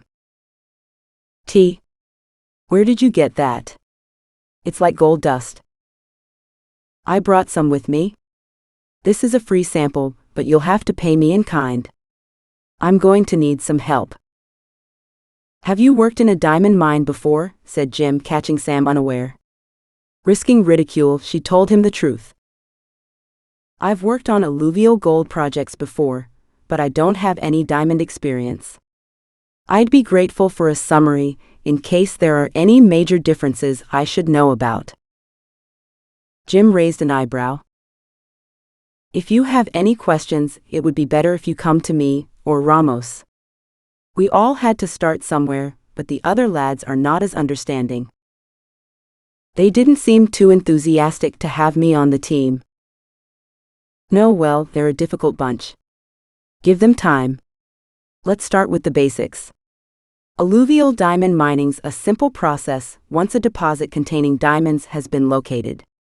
The diamonds originate from kimberlite pipes, tubes of material, which come up from deep in the Earth's crust during explosive volcanic activity. These pipes erode at the surface over millions of years, and the diamonds are liberated from the kimberlite rock and washed into the river valleys. I'm sure you know that much? Yes, I did kimberlite geology at university. Okay, so once an area is targeted for mining, it's drained of water. Then the hydraulic excavators and draglines clean off the barren top sands and gravel, and dig out the basal or bottom gravel which contain the diamonds. This gravel is transported to the dense media plants along the river. The diamonds and some of the heavier materials in the gravels are separated from the lighter materials for transporting to the diamond recovery plant where the final concentrate is obtained.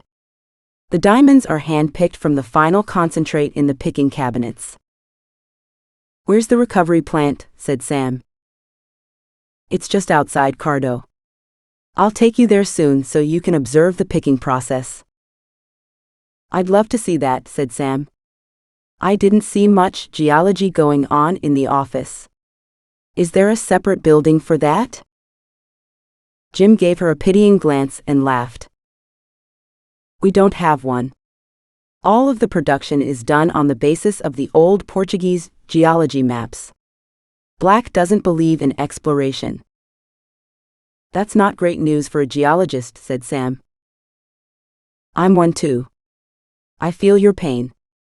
Black decides where we are going to mine by listening to his balls. If they start to itch as he walks over a terrace, then there are diamonds under his feet and we must mine there. What do you think of that? He said with a wry grin on his face. I'm afraid I'm not familiar with genital technology, she said. Jim roared with laughter. We're going to have a great crack together, he said. Jorge appeared and put his head around the door. Seeing Sam already there, he made a sign that he would be back in 5 minutes and left again. "Jorge's pretty important around here, isn't he?" "Is he senior management?" said Sam. "No, he's one of the engineers. He's a special case at Cardo. His long service and friendship with Black have earned him privileges way above his position in the hierarchy of the mine. He started out in Tamazia on a contract building roads for the government in Tunda Norte, but was tempted over to the dark side by Black.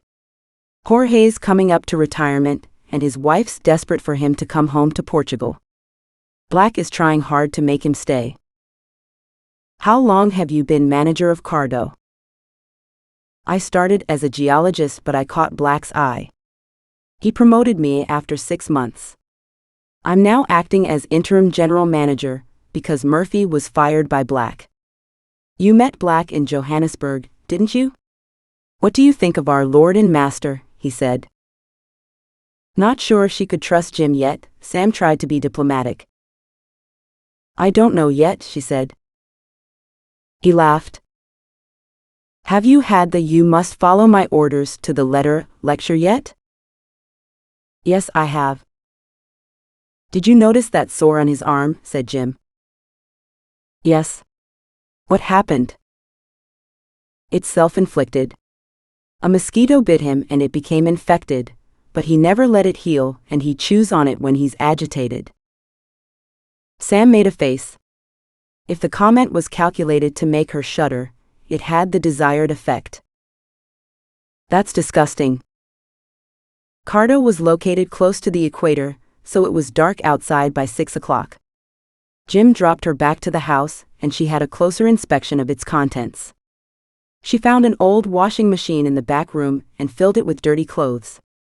The machine switched on but would not fill with water until she opened the valves on the water pipes. The circuits blew when she plugged in the kettle. And she had to wait until the washing machine had finished before switching on the air conditioning. The next morning, she used the state of the wiring in her house to open a dialogue with her colleagues in the office, figuring they would have that in common with her, but their reaction was not what she hoped for. "If you can't cope, we can give you a tent down by the river," said Bob, the maintenance manager. Barbed comments had been common since she had arrived on site. The management team didn't disguise their hostility at her presence. Her unexpected arrival seemed to have upset them, but she couldn't fathom why, and Jim wouldn't elaborate. After the morning production meeting, Jorge took her to see the latest river diversion. The river has changed course over the years, and some of the best diamond terraces are now found underwater in the present river channel, said Jorge. "I divert the river into a new channel, so these deposits can be mined. It is a tricky technical operation, and the dikes are prone to collapse if not built correctly." Jorge is so enthusiastic about the quality of his diversions that he needs to be reined in before he also builds a marina and a large pleasure pier to go with the dikes, said Jim. The creaking, groaning, and wheezing of the vintage machinery they were using to dig the diversion made them seem like geriatric dinosaurs. Maybe they operated on a tight budget? But why were the salaries so high if they didn't have any money? At lunchtime, Sam went to the canteen and filled her plate with food resembling that served at boarding school: overcooked meat, watery vegetables, and soggy chips. As the only woman in the room, she attracted a certain amount of attention. She dithered with her plate as she didn't know where to sit. People appeared to be grouped according to their rank and department. As manager of new projects, she didn't belong to a particular department, and the other managers had made it clear she wasn't welcome at their table. Then she noticed a pair of sky-blue eyes on a handsome young face staring right at her. Dirk, the metallurgist, gestured at the seat opposite him and raised his eyebrows in question. Never one to resist a challenge, she picked up her tray and sat right beside him. He was sitting with the other metallurgists and the staff from the diamond recovery facility. He looked her straight in the eye and winked as she sat beside him, and she almost fell over the bench as she caught the suggestive message in his glance. "Hi Sam, nice of you to join us. This is Sam. She's the new projects manager, who will be based in Mindongo, but has come to work with Jim for a few weeks. They greeted her in a friendly manner, which made a nice change. Dirk's scrutiny made Sam blush. She wasn't good at being the center of attention. She avoided having relationships with fellow workers as it led to all sorts of complications, although the odd liaison had slipped through her defenses. She told herself to behave and finished her lunch. That afternoon, Jim called her into his office. "I'd like you to do a diamond run to Mindongo for me," he said. "A what?" "I have no idea what that is." "It's pretty simple. You take the diamonds to Mindongo, with the government officials who come here to collect them, and you deliver them to the central bank. You don't have to do anything, just tag along as the witness to the transaction." "When will I have to do it?" "I will let you know in a week or so. It depends on how much production we have. It's not safe to keep too many diamonds on site with Marfo about. First, we have to get you into the diamond sorting house so you can see the procedures involved." On the way home from the office, she noticed a large monkey sitting on an outhouse in the backyard of the house across the street from her. He was sitting on his bottom with his hands on his open knees, looking down from his perch on the wall like an Eastern Buddha. She presumed that he was tied up, although she couldn't see any chain or cord. He looked oddly human, sitting serenely on his perch. "I wish I felt that calm. This place is a madhouse." Despite her willingness to get involved with production, the other senior staff had made it clear that she was not wanted on site. She hadn't managed to determine why, but only Jorge and Jim talked to her at all. She was finding it hard to sleep, as the power plant couldn't cope when the air conditioning was switched on in all the residences and often conked out at night. When she got home, she found that her dirty clothes had been washed and were folded in a neat, clean pile on her bed. Sam listened to the news on the BBC World Service on her radio as often as was practical. The station only broadcast during certain hours of the day, and she hadn't managed to establish which they were yet. The news about Tamazia was not good. Marfo had suspended cooperation with international observers monitoring the Tamazia peace process. This had heightened the escalating tensions between Marfo and the government, which had tangible effects on the operations at Cardo. "I can't ask the control tower at the airstrip when the cargo flights are due because they are not allowed to tell me over the radio," the logistics manager told her. "That must be pretty inconvenient." "You have no idea, but this is a protective measure against Marfo. They listen to our radios. If they don't know when the flights are coming in, it's harder to organize an attack." The thought of flying to Mindongo and back again to do the diamond export gave her palpitations, but Jim had not given her a choice.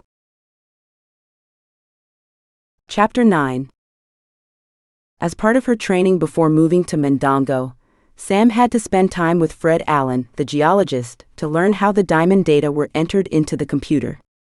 Fred was a big, fat lad with piggy eyes and a Walter Mitty complex. "You know, of course, that I have the only computer on site? I'm the person Black trusts with the data on diamond production," he told Sam. "Black's paranoid about anyone finding out what the production is. He doesn't trust computers at all, and is avoiding getting internet for the site, even though it is available from our satellite provider." Fred was not willing to befriend Sam and incur the disapproval of the other expatriate staff, but she flattered him enough to get to look at the famous graphs and figures. "You see this table? Diamonds are divided up by shape, color, clarity, and size. The production from Cardo is of excellent quality in all of these facets. Fancy colored diamonds also turn up from time to time, which increases their value even more." After several frustrated attempts, she was given a permit that allowed her to enter the diamond sorting plant and see the real thing. "I'm annoyed it took so long to get you the permit. You're senior management, and it should have been a formality," said Jim, blowing his cheeks out. "The men in the internal security section are a law unto themselves and don't associate with the other people on the mine to maintain their impartiality." Why did they obstruct it? Said Sam. I suspect someone in security, maybe Brian Lynch, is responsible. He's a professional security man and a real stickler for protocol. He's also one of the original crew here. What's his background? He was in the British Army for many years and spent a lot of time in Northern Ireland. How did he finish up here? Said Sam. He went into security when his commission ran out, but found doing the security for shopping malls a little tame compared to what he was used to. His attention to detail and experience in conflict means he's a natural for working abroad in mining security, and he quickly rose to management level. He runs a tight ship at Cardo, which is vital when dealing with a product that is so easy to conceal. He's responsible for the strict security in the diamond recovery room, and the periodic lie detector tests conducted at random on all of the staff. You should be careful of Brian Lynch, said Jim. That man is always plotting something. He's a vindictive character. He likes to play people off against each other by spreading false rumors and other methods. Thanks. I'll remember that. Can I ask you a question? Sure, as long as it's not about macrame. I'm still having a tough time with the other management members. They ignore me or treat me like shit. Is there something I've done wrong? God, no. They're a bunch of old wankers who think they own the place, and they don't like you because you're not one of them. Even worse, you're a woman and they think you're black spy. Black spy? Why would they think that? Because Murphy told Brian Lynch that you must be a spy when he heard that you were living in his old house here. When did he do that? Just before you arrived, he called to organize the shipping of his stuff from Cardo to the UK. Brian told him you were coming here and were going to stay in his old place. Murphy now thinks you were involved in some sort of plot to get him fired, even though you weren't hired before Black threw him out. He told Brian that you pretended you were going to work in Mindongo. Wow. Now that explains a lot. The London office told me I'd be working in Mindongo, you know. I had no idea that I was coming to Cardo when I spoke to Murphy. And what do you think? Me? I think he was fired for being a useless drunk wanker. Have patience. It's quite a slow business, teaching new tricks to old dogs. Anyway, they'll have no choice but to get used to you soon, as you'll be in charge. In charge of what? Cardo. I'm going out on leave, and I've persuaded Black to let you take over while I'm gone. Sam's heart raced. She tamped down a squeak of excitement. Seriously? I'd be honored. You need to be ready for it. I will be. I promise. Anyway, you'll be getting a break too soon. I need you to go to Mindongo with the diamonds as soon as possible. Jim finally managed to organize a visit to the diamond recovery plant for Sam. On their arrival, Sam and Jim first had to sign in at the guard's office. Next, they passed through a fortified revolving door and down a long passageway back out into the stifling heat of the inner compound, which was surrounded by a high razor wire fence. Large Alsatians patrolled the fence with their minders. They went through another gate with a security hut where they had to sign in again, and were accompanied to the plant. There was a slight disagreement about her entering the premises, as the security guard hadn't seen her pass, which had been left with the first guard, and the other copy which had been left at the security hut. This was soon sorted out, and then they entered the plant followed by 8 people, 4 security guards and 4 observers. They were locked into the building, the metal door slamming behind them and reverberating in the cavernous space. Is that it? Said Sam. I was expecting strict security measures. Jim laughed. The building had a tin roof and no air conditioning, making it like an oven. Squadrons of mosquitoes sailed around in the hot air. Sam had not been allowed to bring anything to drink with her, not that she wanted anything to drink.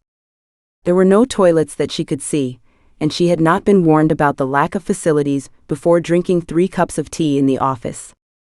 Her bladder was already uncomfortably full. Brian Lynch, the head of security, gave her a tour of the premises. Already large by design, he carried too much extra weight. He panted if he went up more than 4 or 5 stairs, and the exertion showed in his face. They were watched by a phalanx of the guards and observers. Sam didn't like people supervising her. All those eyes boring into her. She resented feeling under suspicion, even though it was the same for anyone who wanted to enter the plant. This is ridiculous. No one is more honest than me. They reached the door to the picking room, along a narrow walkway with chain-link walls. 4 large padlocks secured the door. The 4 guards each had a key to one lock only. They unlocked their own padlock, and then let the next keyholder squeeze past to open his. It was a bit of a challenge to squeeze past each other in such a confined space with their large guts, and it produced a considerable amount of extra huffing and puffing. Sam tried not to giggle. The diamond picking was done in a perspex cabinet, which consisted of a long table covered in a transparent box formed of panels stuck together with silicone seams. The panels had armholes along its length. Long leather gloves extended into the cabinet from these holes. The gloves had seen better days and were dark with sweat. Sam shuddered. I don't fancy putting my hands into them. The material that had been transported from the DMS plants at the river had been concentrated further, before being passed through a Sortex machine to separate the diamonds from the heavy minerals by irradiating the concentrate with ultraviolet light. The diamonds fluoresced under ultraviolet light, and this fluorescence triggered an automatic jet of air, which blew the diamond off a conveyor with a small amount of concentrate into the picking fraction. The picking material was then conveyed through a pipe and dropped into the cabinet through holes in the top. There were local diamond pickers seated alongside the cabinet. They put one of their hands into the gloves and the other arm up on the perspex to steady themselves. They picked the diamonds out of the concentrate using tweezers and put them into a metal bowl. This was a tricky operation. Picking diamonds up with tweezers while wearing heavy leather gloves is an art. The diamonds bounced all over the place if they were dropped. The larger the grain size of the concentrate, the bigger the diamonds found in that fraction. The diamonds were large, and some of them had perfect shapes. No wonder people were fighting over the right to mine these lands. When the fraction had been searched and all the diamonds removed, the pickers were sent home to Cardo Village and the sorters took over. They started by sieving the diamonds into size fractions. At the far end of the bench, more gloves were employed for use in weighing and sorting the diamonds into envelopes. Once the diamonds were sorted into sizes, they were removed from the recovery table and placed in a huge safe at the back of the room. The safe room had 2 doors leading to an inner room with another safe in it. There were strong boxes in the inner safe, which acted as temporary storage for the diamonds until they had to be moved. The diamonds were still in their natural rough state, so they weren't inspiring to look at. I've never seen unpolished diamonds in bulk before, said Sam. They're not glamorous, are they? They look like the glass from a car crash. Their appearance is deceptive. These diamonds are gem quality with a large size and minimal flaws, meaning they sell for high prices at auction. That's why Gemsite can afford to pay big expatriate salaries and cargo costs, said Jim. They left through security and out to the front room again, where they had to insert their hands through a rubber sleeve into a sealed iron box full of balls. Put your hand into the rubber sleeve and pull out a ball, said Jim. Why do I have to do this, said Sam. This box of balls acts as a filter for randomized security checks. You have to pull a ball out of the box and show it to the security guard. If you pull out a black ball, you can go. If the ball is white, you have to empty your pockets and so on for the guards to check. A South African guy was made to strip and bend over the first time he went through, as a joke.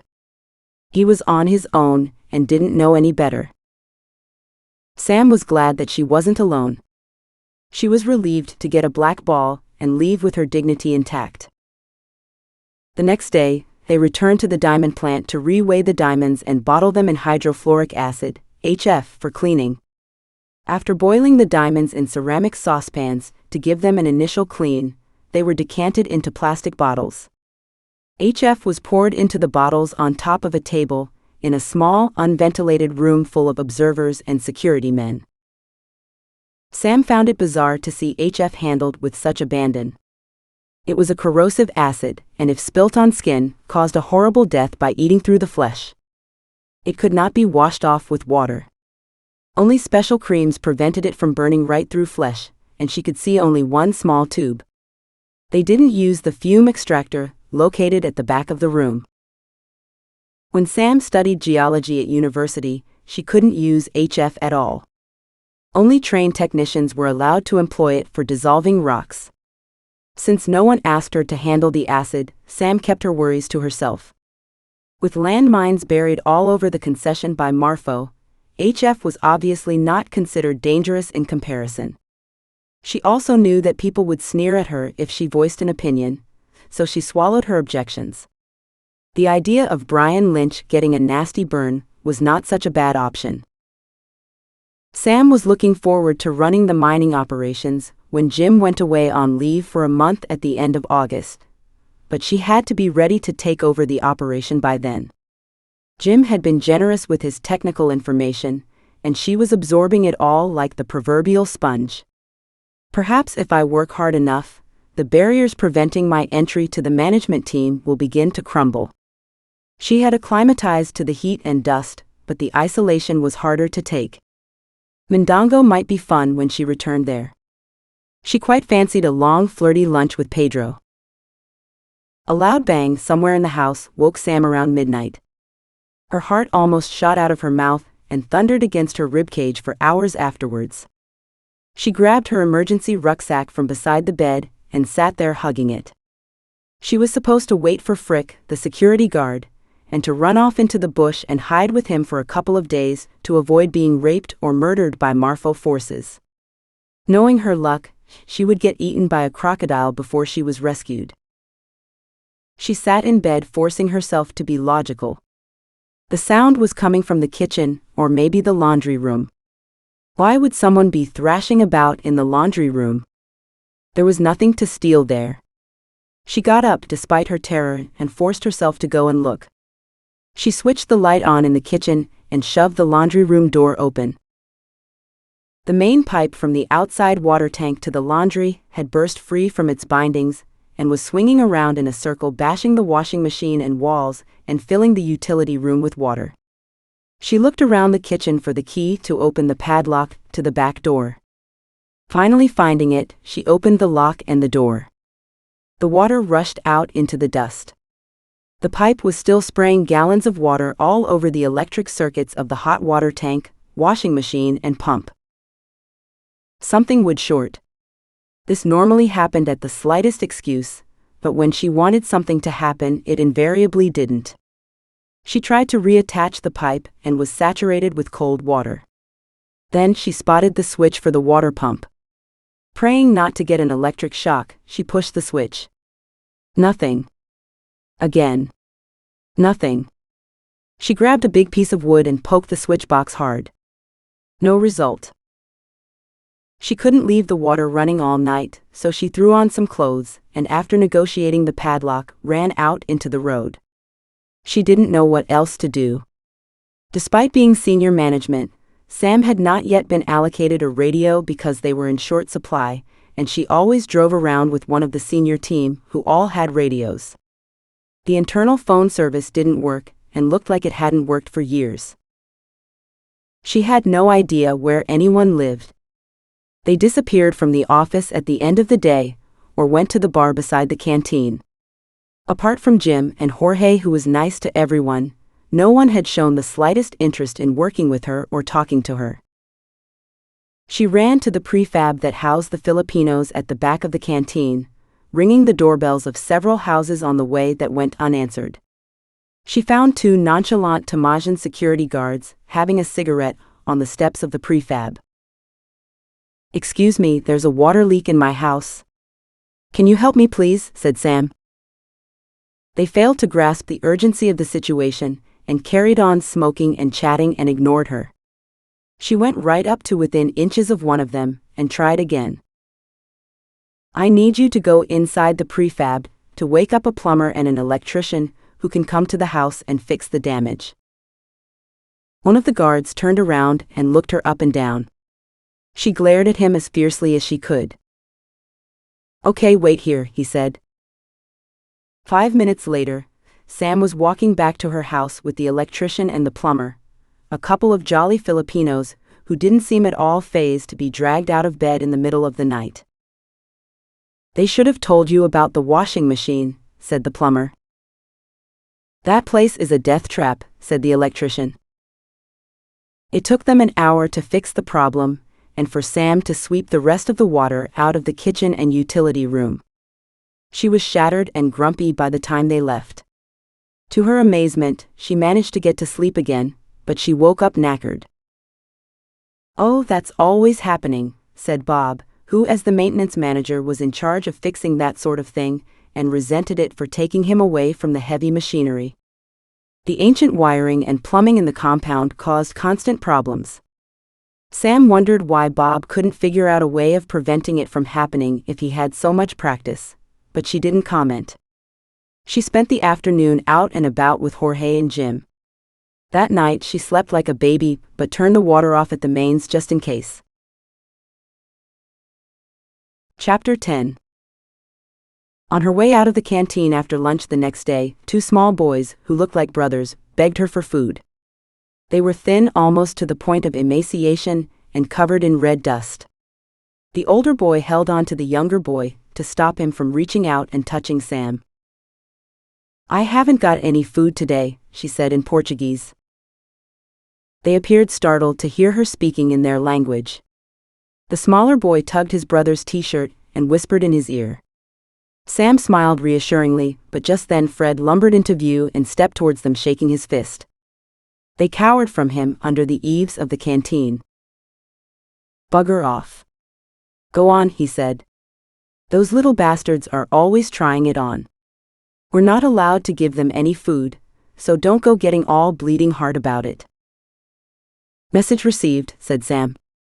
"Next time," she said in Portuguese to the small boys and winked.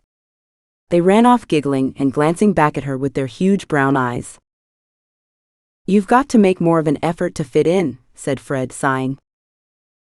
"You may not believe this, but I'm doing my best," said Sam. "Can't you wear normal clothes? You look as if you're working in London." "My field gear hasn't arrived yet. I don't know how to expedite it." Fred sighed again. "Go to the administration office. They should be organizing it."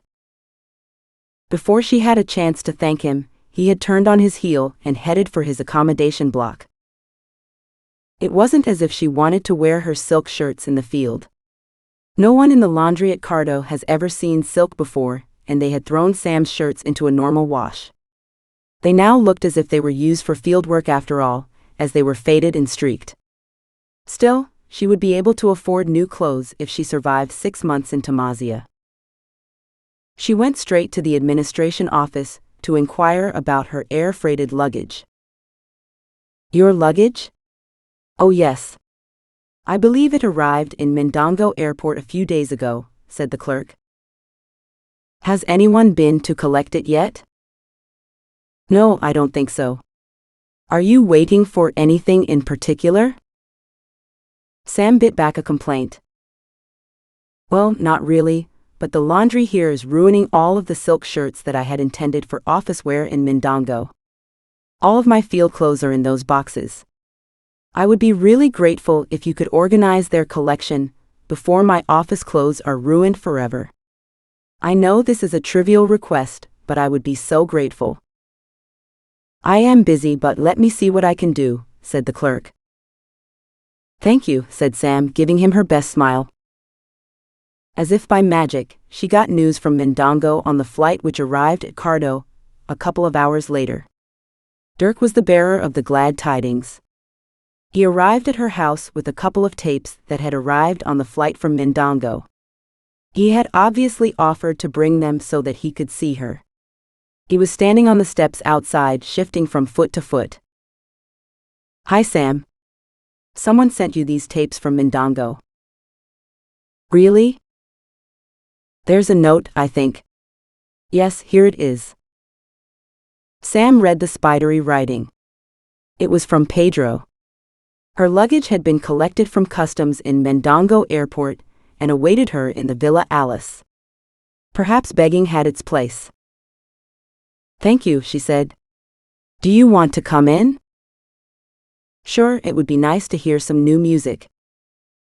He made her nervous. She tried not to get involved with anyone at work in the field, as it caused problems. Being senior made it worse. Since she spent most of her working life in exploration camps, this cramped her style a lot. She distracted herself by putting on the tapes. Pedro had sent her some middle-of-the-road tunes, normally reserved for elevators. After a short while pretending to enjoy the music, she caught Dirk's eye. "Well," she said, "the tapes are a nice gesture but not something I would ever listen to, being a rock and roll sort of chick." "They are a bit crap, really." "Ghastly." They both laughed. "Shall I put on something else?" "That would be great. Have you got any Led Zeppelin?" That evening, after Dirk had gone, a huge rainstorm hit the compound, heralding the start of the rainy season. At first, Sam was alarmed by the thunder in the distance. She hadn't been expecting rain, and it sounded like a Marfo attack. However, as the storm rumbled nearer and nearer, the origin of the noise became obvious. The lightning was continuous. The rain came in waves, which reminded her of being in a car wash. It flung itself against the roof in the most violent manner, louder and louder. The water poured off the roofs outside in torrents. "I hope this damn jinxed house won't collapse." It was phenomenal. She expected the power to go any minute. It reminded her of working in the high-altitude rainforests in Sierra Mar. She never thought she'd ever see more rain than that. The storm lasted only an hour or so. She fell asleep but was woken at about 2 a.m. by a drunken Jim ringing her doorbell. "Hi, Jim. What's up?" "No water or electricity in my house. Can I come in?" He tottered and righted himself, swaying outside the gates. Sighing, she stepped through the mush of leaves and mud between her front door and the gates, and forced open the padlocks. Jim pushed past her into the house, and she shut the gate, first glancing up and down the street to see if it might be a trap or a prank of some sort. "Got a beer?" he said. "No, I haven't been to the bar yet." "Don't you drink? You should come to the bar. The lads don't like it." The lads didn't like anything she did, but she didn't say so. She was still half asleep, and wondered why he was at her house instead of one belonging to another manager. He wandered around looking uncertain for a while, as if he wanted to say something but wasn't sure how to start. He smelled like he had rolled in beer. Sam guided him to the spare bedroom, went back to her room and shut her door. Jim left early in the morning, and it occurred to her that the rather vicious gossip machine in camp could have got the wrong idea about why his car was outside her house. But when she thought about it, what was he doing at her house anyway? He didn't need any light or water to go to sleep, so why her house? He had been paralytic with drink, so maybe he got confused. She gave him the benefit of the doubt.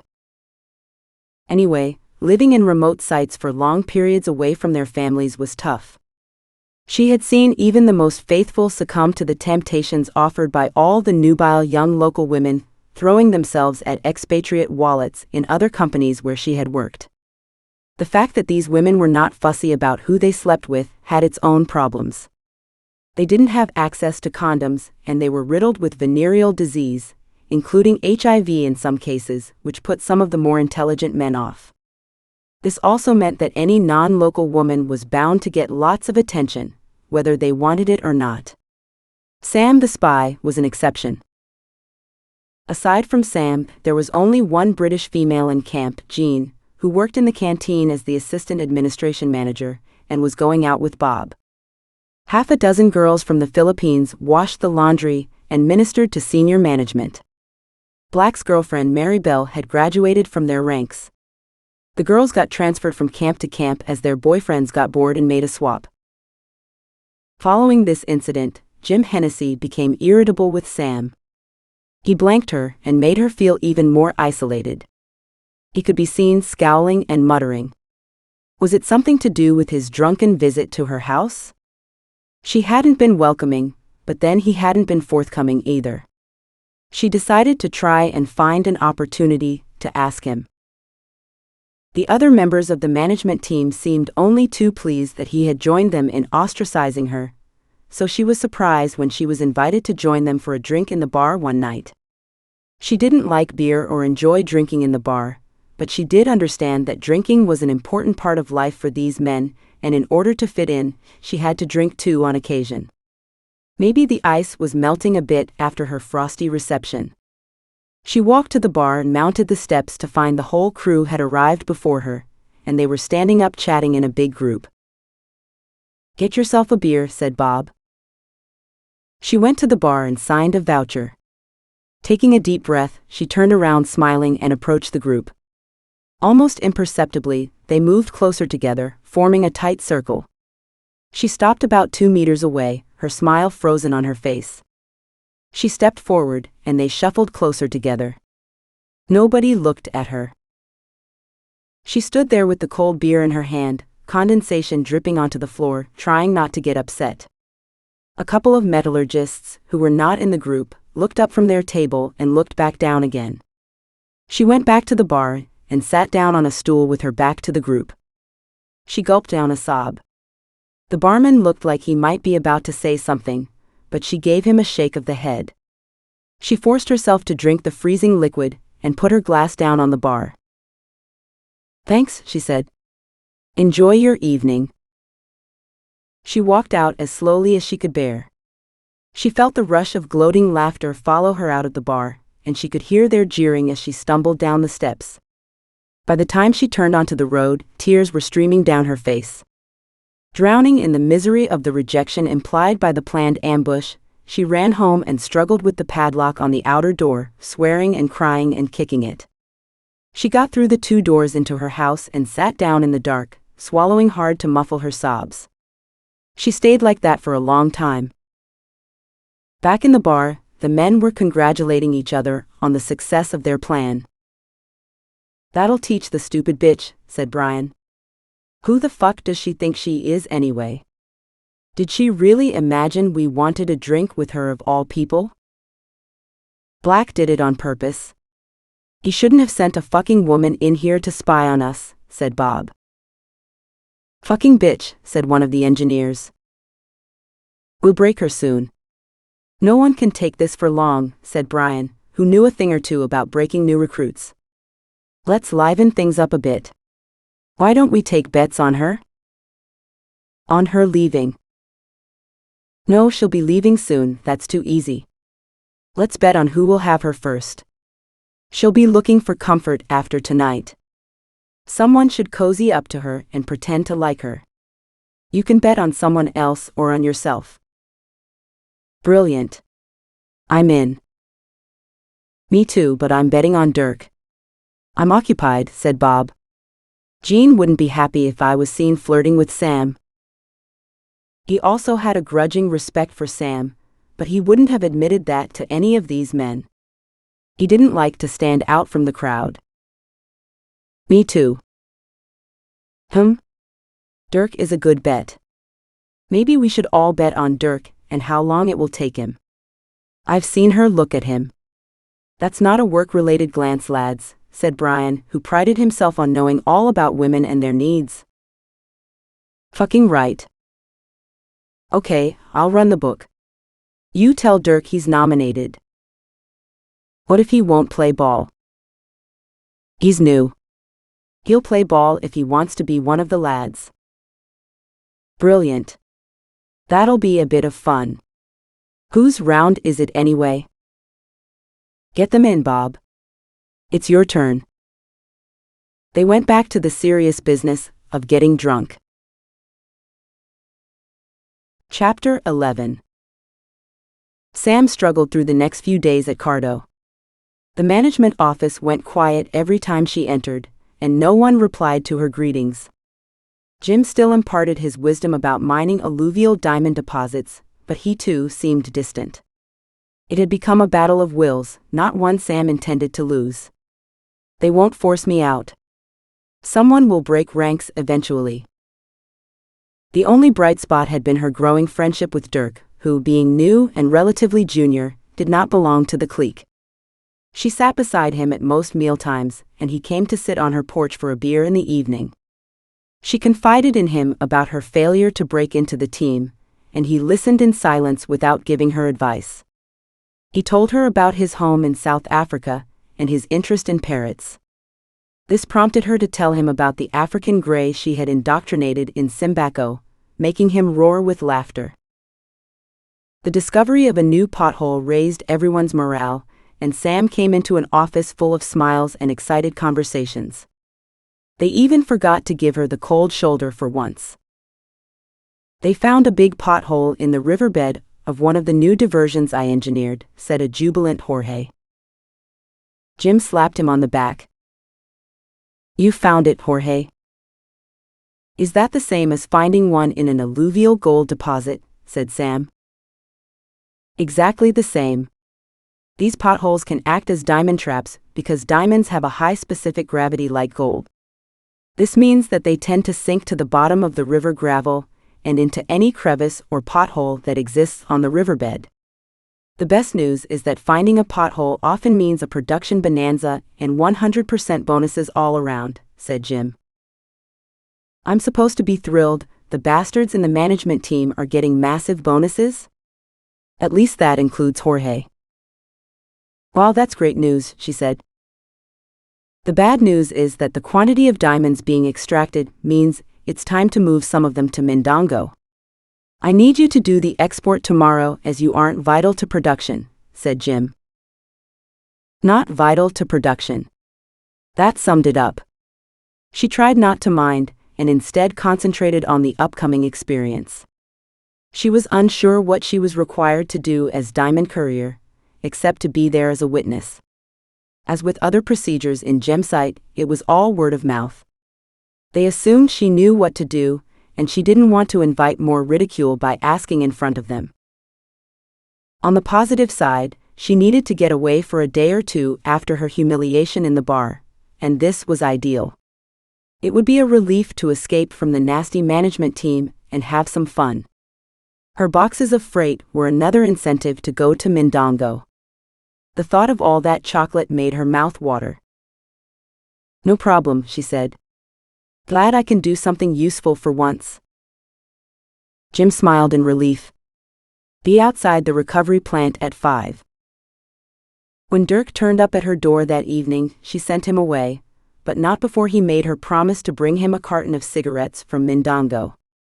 As part of the management team, she was entitled to 2 cartons a month, and there was no way she would smoke them all.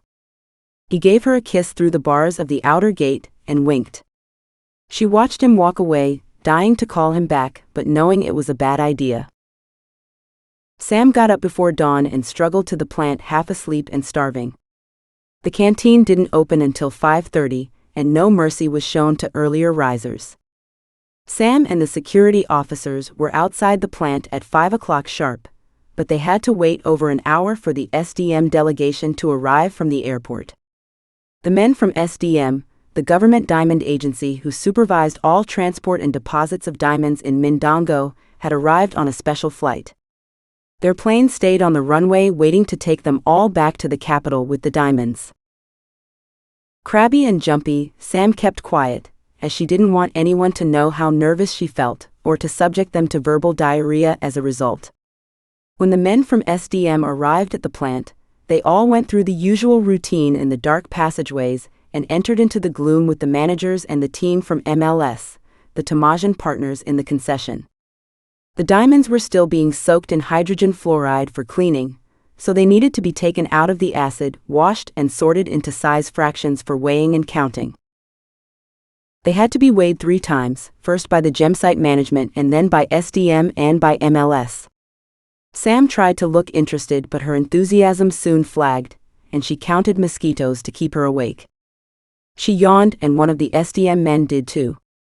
They smiled in complicity. Jim didn't warn me how tedious this would be.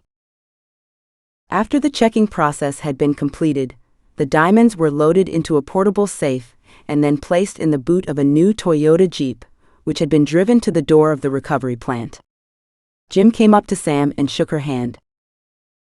"Okay, have fun and see you tomorrow. All you have to do is follow the safe to the bank and sign it over. Don't look around, but the guy on your left is Eduardo. He was a garimpero not so long ago. I expect he will ask you to lunch. You may go if you fancy it, but whatever you do, don't give him any information about the production or our operations at Cardo." As she hadn't been allowed anywhere near the production figures, Sam didn't think there was a big danger of her telling Eduardo anything useful, but she nodded and sneaked a peek while pretending to look at something else. She recognized the man who had yawned in sympathy with her. Was he just faking it to make a connection? "The government is desperate to know our real production figures, and Black is just as determined that they won't learn them. So be careful," said Jim. She got into the car with the SDM representatives, a tight squeeze. The big black men were squashed up against the windows. They drove through Cardo behind a truckload of heavily armed police, who sat at the back of their pickup, thundering along the bumpy road with their machine guns pointing at the vehicle they were supposed to be protecting. I hope their safety catches are on. It must have occurred to more than one of the police how easy it would have been to kill all the people in the car and run off with the safe. She hoped the escorts were changed regularly so they never got friendly enough to plot together. They roared through the town with the horn blasting, being thrown about in the Jeep by the big potholes. Dogs, pigs, and chickens scattered before them. People shook their fists at the convoy. It all called attention to the fact that a couple of $1 million worth of diamonds were being transported in the Jeep. Any cloak and dagger export would also have been pointless. As the diamond pickers in the sort house were local men, they'd be quite happy to shoot down the Gemsite plane and kill everyone inside it to get the cargo. At the airport, the plane waited on the runway with the engines running, a nice change from Sam's last experience with Tamazia. They were shooed straight up the back steps of the cargo jet and took off immediately for Mondongo. The men from SDM were solicitous of her well-being, ushering her to her seat and strapping her in. Then, after the plane took off, they gave her a tin of a fizzy pineapple drink. Despite being warm, such was her thirst that it tasted like nectar. Next, a small soft package wrapped in tissue paper was pressed into her hand. She had no idea what to expect. She unwrapped it. A small whole fish, not gutted, lay there, cold and grilled with its mouth open in protest. Sam didn't want the fish, but she couldn't refuse, so she ate it, avoiding the copious bones and the intestines. The brown flesh turned out to be delicious. Sam licked her fingers and finished off the pineapple juice. A weird breakfast, but so welcome. The plane landed at Mondongo, and the passengers transferred directly into a large four-wheel drive vehicle waiting on the tarmac for them. The safe containing the diamonds was loaded into a small security van in front of them. A pickup truck full of soldiers armed to the teeth pulled in front of them, and another appeared behind them. All four vehicles had removable sirens on their roofs. These were switched on, and the convoy took off at high speed on a wave of sirens heading for the National Bank of Tamazia through the chaotic streets of Mondongo. They mounted pavements, barged traffic off the road, let off shotguns in the air, and called attention to the fact that they had $2 million worth of diamonds in the convoy. Why not sell tickets? The convoy got separated from the front truck of soldiers a couple of times by cars crossing in front of them. Any of these could have been setups, and Sam's guts churned with fear each time it happened. She tried to ignore the traffic and focus by holding on to the seat in front of her. "Are you scared?" said Eduardo. "Scared? Of course not," said Sam. "How could I be afraid with 5 tough bodyguards looking after me?" They lapped it up, beaming at her and each other. She wasn't a woman in a man's world for nothing, and flattery always worked. After what seemed like eternity, their car pulled into a courtyard and up to the back entrance of the central bank. Two security guards emerged and marched to the back of the vehicle, where they were handed the safe by the SDM representative. The security men took the safe into the bank and disappeared from view. Sam was nonplussed. Shouldn't I be going in with it? She tried to follow the safe, but Eduardo shook his head and indicated she should follow him. They walked around the pink marble building and entered by the main portal. Sam had to show her passport and sign a registration form at the reception desk to get an ID card to enter the diamond zone. This took 10 minutes. By the time she got past internal bank security and through the maze of corridors to the handover point again, the safe had already been processed and taken to the vault for safekeeping. Eduardo handed her a form to sign. The contents gave her a sinking feeling. It certified the delivery of the diamonds. After the elaborate and tedious security measures in Cardo, where each diamond was weighed 4 times and 6 men watched her every breath, the lax procedure struck her as improbable. She hadn't even seen the handover. She could just imagine the resulting scandal if the diamonds went missing. Bloody stupid woman. That's the last time we hire one to work with Gemsite. Sam signed it anyway. There was nothing she could do at that juncture, and no one seemed fazed by the absence of protocol. In fact, they seemed in a hurry to get away. They had arrived at the central bank in the nick of time to deposit the diamonds just before it closed for lunch, and eating trumped diamonds in their list of priorities. "It would be my honor if you joined us for lunch," said Eduardo. "I know just the place." Sam almost laughed. Jim had been right. Eduardo intended to try and grill her for information on Gemsite operations. She accepted the invitation anyway, as she enjoyed a bit of cat and mouse, and her stomach still gurgled with hunger. "Thank you. It would be my pleasure," she said. Chapter 12. Eduardo led Sam to a gleaming car with leather seats, which she suspected belonged to someone a lot more senior. They drove off, leaving the other men behind them. "Aren't your colleagues coming with us?" said Sam. "No, they're not invited," said Eduardo, pretending to concentrate on his driving. Sam wanted to ask why, but she decided to go with the flow and see where it led her. They pulled into the pavement outside an old-style bistro on a backstreet in central Mondongo. A tattered green awning offered respite from the punishing sunshine. Cracked green gloss flaked from the door, but the view through the window showcased Mondongo's upper class relaxing at tables with starched white tablecloths. Sam eyed her shabby field gear with dismay. Too late now. A uniformed parking attendant opened Sam's door and beckoned her inside. They stepped out of the searing heat of midday and through double doors into the cool darkness. The restaurant was packed. Would they even be able to get a table? As she stood in the entrance, conscious of dark looks at her disheveled appearance, Eduardo had a word with the maitre d'. As if by magic, his look of disapproval changed to one of warm welcome, reserved for special customers. They were ushered to a private booth in the corner, which was made of dark mahogany and lined with faded burgundy velvet. Eduardo fiddled with the cutlery and made no attempt to order. Every time the door opened, he leapt to his feet. Sam had already chosen something to eat from the wonderful menu and found his behavior bizarre. "Are we waiting for someone?" she said. Suddenly, there was a commotion at the front door. All the clients in the restaurant stopped eating and gazed towards the entrance. The sunlight streamed in, lighting up the dust particles in the air. A small, neat figure stepped into the light and was chaperoned towards their booth by at least 4 members of staff. People were standing up and greeting him with something approaching reverence. The man who attracted such stellar treatment was shorter than Sam, stocky but not portly, with a pencil mustache on his lip. Cropped curly hair covered his skull, and he had a spring in his step. He exuded a strange raw power. Eduardo almost pulled off the tablecloth in his haste to stand up and receive him. "General, you're here. What a pleasure. You look fantastic," he gushed. A look of irritation flashed in the general's eyes. Yes, yes, yes. Thank you, Eduardo. Are you going to introduce me to the lady? Of course, my general. This is Sam Harris. She's working at Cardo with Gemsite. Thank you. He turned to face her. My sources have told me about you.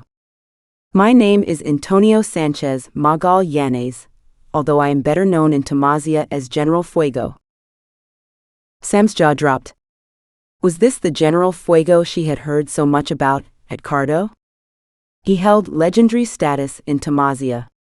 How did he come to be having lunch with her, a lowly geologist and a foreigner to boot? She felt embarrassed by her dusty trousers and baggy shirt. She hadn't looked in the mirror before dawn when she got up to go to the diamond sort house, so she had no idea what she looked like, except that it must be pretty bad. She regrouped and offered him her hand. It's a pleasure, General. I've heard all about you too. The general tilted his head and looked her right in the eye. His own twinkled with mischief as she held his gaze. Your Portuguese is terrible, he said. Oh, is it that bad? Said Sam, blushing. Pretty bad. Do you speak Spanish? Yes. Better than Portuguese, anyway, she said. Ah, then let us speak Spanish, he said, changing in mid-sentence. I learned to speak it in Cuba with my first wife, Carmen. I'd like that. The other diners were staring at them, forks still in the air between mouthfuls. The general turned to glare at them, and everyone's heads dropped back to their plates. Eduardo gestured to Sam to sit, and the general slid into the booth so that he was sitting in front of her. Thank you, Eduardo, he said, and just like that, Eduardo melted away, leaving Sam and the general in their velvet booth. Sam sank into the velour seat and spread the napkin over her knees to cover her stained trousers. She felt as if she'd been tricked into this. But why would a man so important want to lunch with her? It must be for the same reason as Eduardo. The same rules would apply. She picked up one of the menus and pretended to be choosing. Are you hungry? Said the general. Famished. I'm always hungry, she said. Hardly surprising considering the revolting food served at the canteen in Cardo. Her trousers were in need of a belt as a result. The general beamed. Excellent, he said. Lunch is on me. Let's eat. Despite her original misgivings, Sam enjoyed a fascinating lunch with the general. He insisted on ordering lobster and helping to break into the more recalcitrant shells for her. He ordered lemonade to drink, so she did the same. Amusing and self-deprecating, he didn't appear to have any other motive than to meet the gringa he had heard so much about, although from whom she couldn't tell. She garnered gossip for Jorge. Where did you meet your first wife, Carmen? Were you living in Cuba during the revolution? Said Sam. Oh yes, I acted as an advisor to Che Guevara and the Castro brothers. I met my wife under a table during a battle. Really? Yes, really. There I hid, trembling like a baby, and this ferocious warrior dived under the table and saved me. I love strong women. He winked. She was the daughter of one of the leaders of the revolution. We had a passionate relationship, but it could not last. It burnt out after the peace. Did you come back here after Tamazian independence? Yes, President José dos Manos asked me to help him set up the government. I ended up marrying his sister, you know. No wonder the other diners were so deferential. I'm having lunch with the president's brother-in-law. So why is Marfo still fighting? I thought there was a ceasefire. Marfo felt cheated after the election. They had not realized that the people who lived in the cities wanted democracy and not communism. They couldn't believe only people in the countryside had voted for them after they had won independence from Portugal. I have negotiated with them many times myself. I feel kinship, but I can't give them power. That's sad, said Sam. And you? How are you doing at Cardo?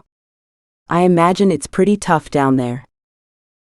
Yes, it is. I am struggling a bit, I admit. I am acquainted with your boss, Mr. Black. Have you met him yet? I know that he is out of the country this week. Sam smiled and tried not to catch his eye. Yes, Mr. Black and I met in Johannesburg. I couldn't say that I know him yet, though. How is production? I hear things are going well. Tread carefully.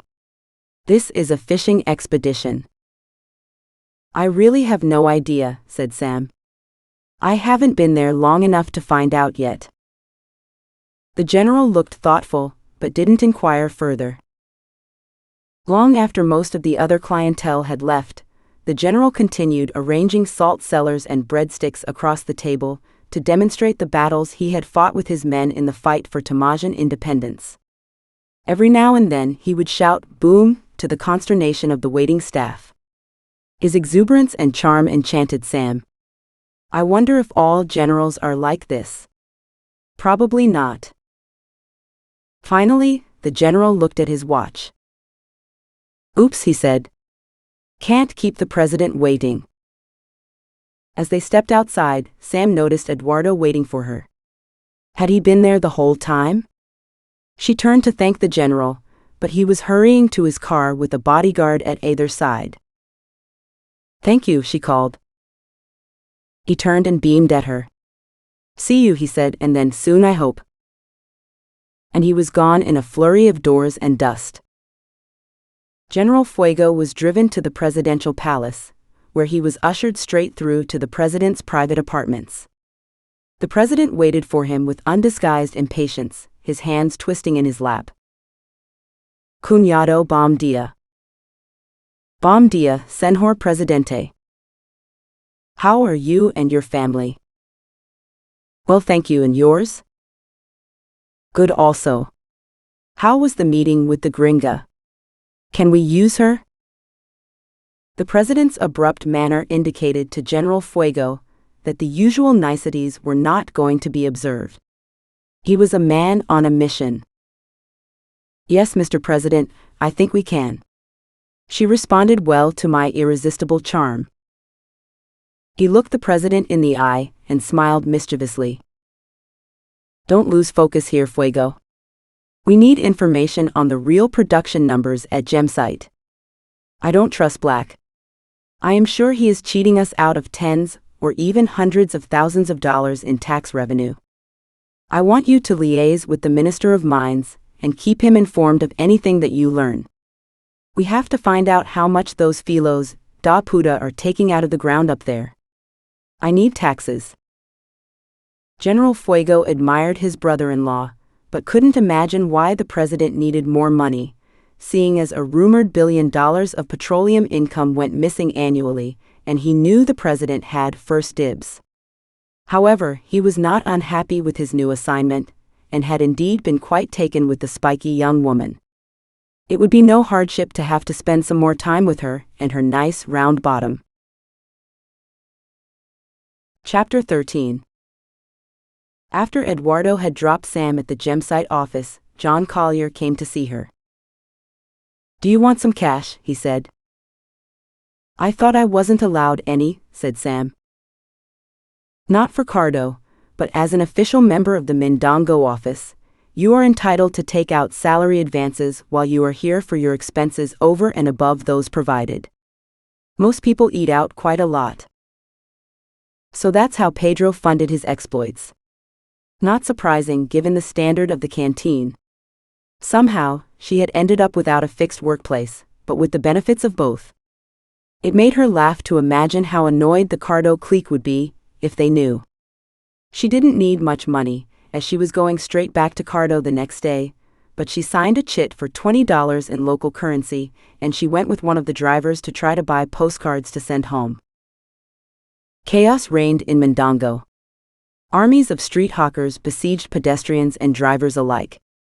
They soon surrounded the car selling shirts, car spares, caricots, cigarettes, stereos, cassettes, sunglasses, and cartons of juice. In Mindongo, you don't go to the shops. The shops come to you, said the driver, gesturing at the women sitting on the sidewalks selling individual cigarettes from open packets. They give you your change in sweets or bubble gum, because there are not enough coins circulating anymore. What happened to the coins? I suspect they have been melted down. The only physical shop Sam had seen in Mindongo sat on the corner of the same office building that housed Gemsite's offices. Inside were shelves filled with expensive vases and glassware. Its windows had a heavy iron grating protecting them. Sam watched women stand transfixed outside this shop, staring longingly at the window display. The women stopped and pointed out their favorite items, objects of intense desire. Objects they would never be able to afford. The women themselves had superb figures and were shaped not unlike some of the vases. They were slender with long, slim legs that an average British woman would die for. They had pretty faces and neat features. Scatters of beautiful children in their smart clothes accompanied them.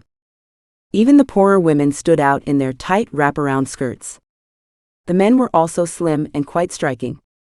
There were a lot of protruding bottoms, which looked like ripe fruits in their tight trousers, with their belts pulled tight to emphasize their figures. After scouring the whole commercial district, Sam found 8 identical, slightly out-of-focus postcards in a little booth on the side of the road. They were left over from pre-independence days, and featured the fortress on the mainland side of the bridge to the island in Mindongo Bay. It overlooked the bay, towards the National Bank of Tamazia. The fortress had been constructed to protect the city, but had been converted to store confiscated Marfo weapons. The postcards cost $1 each, despite their advanced state of decay.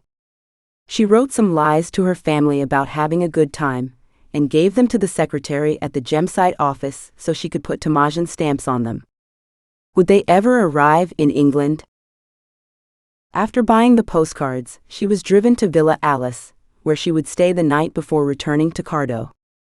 She was looking forward to seeing Sky News and catching up on the world outside. To her chagrin, interminable stories about Princess Diana monopolized the coverage on Sky. It was the 5th anniversary of her death in a car crash, and the media were making the most of it. Sam fell asleep on the sofa and woke only when the power cut out late at night. She wandered into an empty bedroom and fell into the soft bed with a sigh of relief to have a night away from Cardo. The next morning, Sam collected the keys for the geological office above the garages in the compound from John Collier. Nearly a dozen different keys dangled from a keyring with a naked woman on the fob. John noticed her expression of amusement. "Sorry about the naked woman," he said. "Oh, I don't care about that. It's the number of keys. You have to open 3 padlocks to get in, and the drawers in the desk and filing cabinet are also locked. Black's paranoid about secrecy. No one's allowed into the office without a permit except Black himself and a few of the senior management, including you, so it's going to be a bit lonely up there." Sam shrugged. "Being away from most of the people I've met so far isn't exactly tragic. I don't mind working alone. I guess he has a lot of secrets," she said. She climbed the stairs to the office and fought her way through the padlocks, forcing open the rusty hinges of the battered door. The interior was gloomy and filled with old computers, printers, and a scanner covered in spider webs. An old-style telephone was nestled amongst the chaotic pile of files and screwed-up pieces of paper, which occupied the desk. Hardly daring to hope, she picked up the receiver and put it to her ear. A clear dialing tone trilled at her. She dialed her parents' number and waited. Far away in London, the phone began to ring. "Hello, Matilda Harris here. Who's calling?" Her mother's voice made her emotional, and Sam choked up. "Hi, Mummy," she forced out. "Darling, are you okay? The line's so clear you sound like you're in London." "No, I'm still in Tamazia, in the office in Mindongo. How are you and Daddy?" "We are both fine, sweetheart. How's the job? Have you met anyone at the tennis club yet?" The job's okay. I've not had a chance to go to the club yet. We've been pretty busy. She winced at the lie, but she couldn't tell her mother that the club had probably been closed after independence. Don't work too hard. You need to have a social life too. Are there any nice people there? I'm sure there are, Mummy. Just haven't met them yet. Are you okay, darling, really? Still in one piece, I promise. I can't talk long. I don't know if I'm allowed to use this line. Give Daddy a hug from me, will you? Okay, darling. Oh, I might not call you for a while, as I'm going to visit the project soon. Look after yourself out there. I will. Sam hung up the phone. She tended to be economical with the truth at the best of times when it came to her parents. This was no exception. There was no point in worrying them with things they wouldn't understand, like where she was really working and why. She hadn't been in any real danger yet, despite the constant fear of what might happen. Despite the luxury of having her own phone line, there were disadvantages to her new office. It didn't take long for her to realize there was no toilet. She had to leave the office, lock all the doors, walk to the transit trailers, and find an open one to access the toilet. I hope I never get diarrhea whilst in Mindongo. Some of the pieces of paper covering the desk turned out to have confidential content about the production figures, and Sam spent a happy couple of hours trawling through them. No wonder the government was suspicious. The books were being cooked in a major way. Before lunch, she went to a spare trailer, where her precious boxes of belongings had been stored after they had been rescued from customs. She intended to divide out her field gear and supplies for taking to Cardo, but first she fished out a tampon and headed to the toilet. At that moment, Pedro turned up unannounced to drag her off to lunch. There was an awkward moment when he offered her his hand to shake, and she had to kiss him, because she had a tampon in her hand and didn't want to give him a heart attack. Most men aren't good with that sort of thing. Sam and Pedro went to a nice restaurant with an oval bar around which people were eating and drinking. He flirted with her, turning on his practiced charm. I can't wait for you to come to Mindongo to work. It's going to be a lot of fun, he said. I don't think I'd call working in that isolated office fun, she said. I'm talking about after work. Oh, and who are you going to have fun with? You, of course. Me? Oh, I don't really like fun. I'm a serious person. Not that sort of fun. You know what I mean. No, I don't. Would you like to spell it out? Pedro raised an eyebrow and smirked. I love it when a woman plays hard to get. Impossible to get more like it. Don't be mean, Sam. I know what I want. You know what you think you want. You don't know me, Pedro, and I don't know you. You might not like me as much as you are hoping. But we're going to be so good together. Does he think I fancy him after the tampon incident? However, she had to admit that she enjoyed being the focus of his attention. It fascinated her to watch a man work that hard at seduction. She didn't consider herself a prime catch. She had lost weight, but she did not qualify in any way as glamorous, especially as she was dressed in field gear ready for her flight. How amazing what the laws of supply and demand could do for a woman's sex appeal.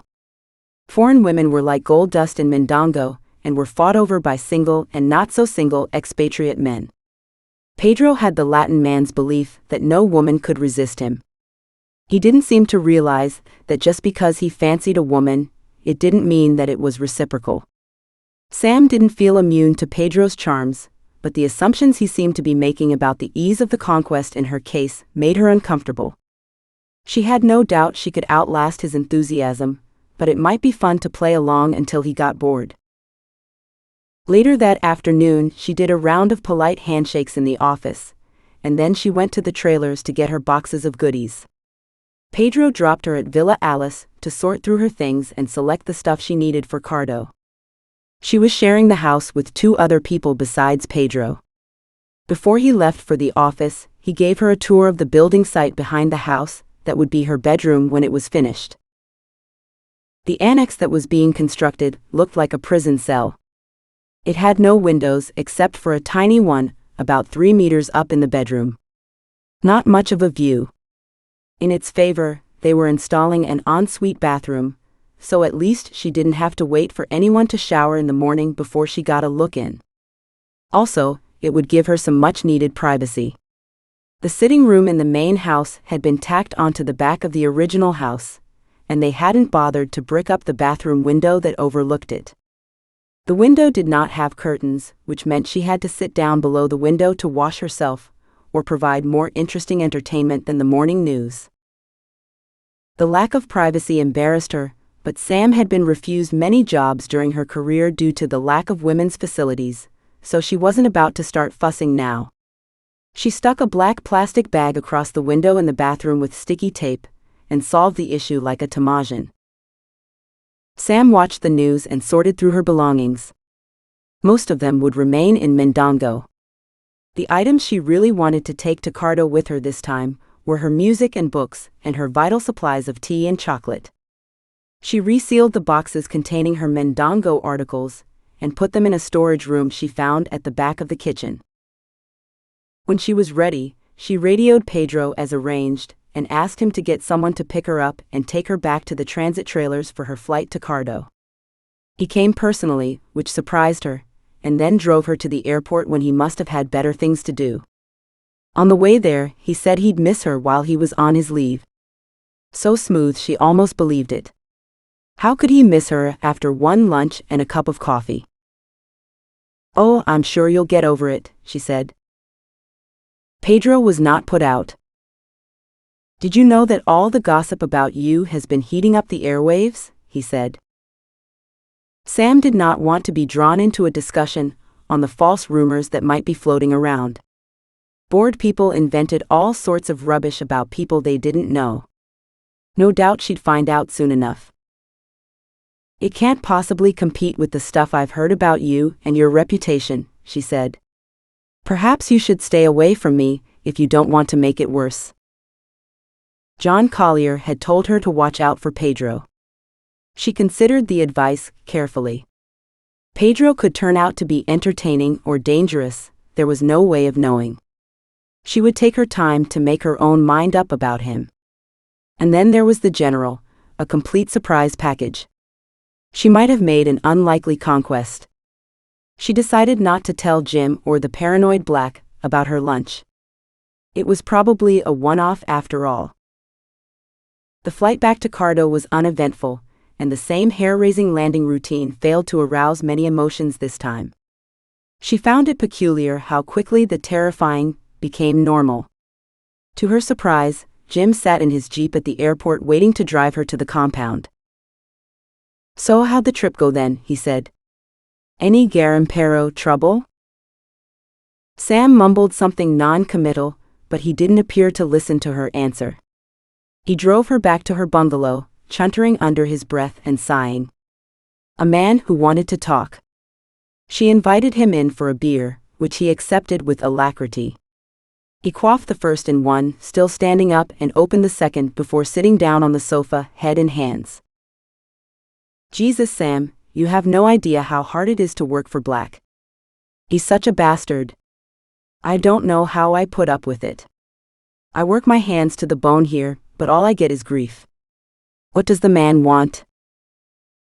"I don't know. I haven't worked with him yet." "With him? Ha. For him, you mean? He wouldn't know how to work with someone. He's a tyrant. Fuck him." "Well, he does seem to appreciate you. He has promoted you after all." "Only to annoy Pat Murphy. He never does anything for the right reasons." He ranted on for an hour or so, in an unfocused sort of way. Sam couldn't figure out what he expected of her, so she just listened and nodded. When he finally paused for breath, she tried a tentative question. "Is something the matter? Can I help?" Don't be ridiculous, woman. No one can play Black at his own game. Actually, I meant you have been preoccupied lately, rude even. I hope it wasn't something I've done. Jim looked embarrassed. No, please forget it. I was drunk. I don't know what came over me. I felt rejected. Rejected? I had no idea you felt that way about me. Well, I was drunk and afterwards I was embarrassed. You know how it is. Sam, who had never used alcohol as an excuse for anything, didn't know, but she agreed anyway. A long silence hung in the air between them. Finally, having finished her meager supply, only more drink in large quantities would cure whatever was bugging him, so he stomped off to the bar. Dirk also dropped by later to collect the cigarettes she had brought him from Mindongo. He loomed handsome in her doorway, and she felt tempted to invite him in. She would have liked to be physically close to someone to distract her from the fear she felt at night. She got the impression that Dirk might jump at the chance. After all, they were both single as far as she knew, and they wouldn't be hurting anyone. No one would be able to invent stories about her and Jim, or anyone else, if she was with Dirk. Dirk made it obvious that he wanted to stay that night. Come on, Sam, he pleaded. What's wrong with sex between two consenting adults? But Sam prevaricated, using her period as an excuse. For some strange reason, she felt like she was being watched. She didn't want the whole camp knowing about her business. Not tonight, Dirk. It's still my time of the month. I need you to go home now, she said. But we could just share your bed and hang out together. We don't need to have sex, you know. I know, but I'm several degrees hotter than usual due to my period and will be uncomfortable. I promise to let you know when I'm ready. You're just mean. You know how much I want you. But she turned him out into the dark, still protesting. There was no water when she got back to her house from Mindongo, and the water pipe in the utility room had started leaking again. She couldn't wash for several days, and she was on the verge of a sense of humor failure. The plumber arrived again, this time with Bob, who ordered the pipe changed and a new plate made for the pump. Bob could hardly look Sam in the eye. He tried hard to find something to chat about.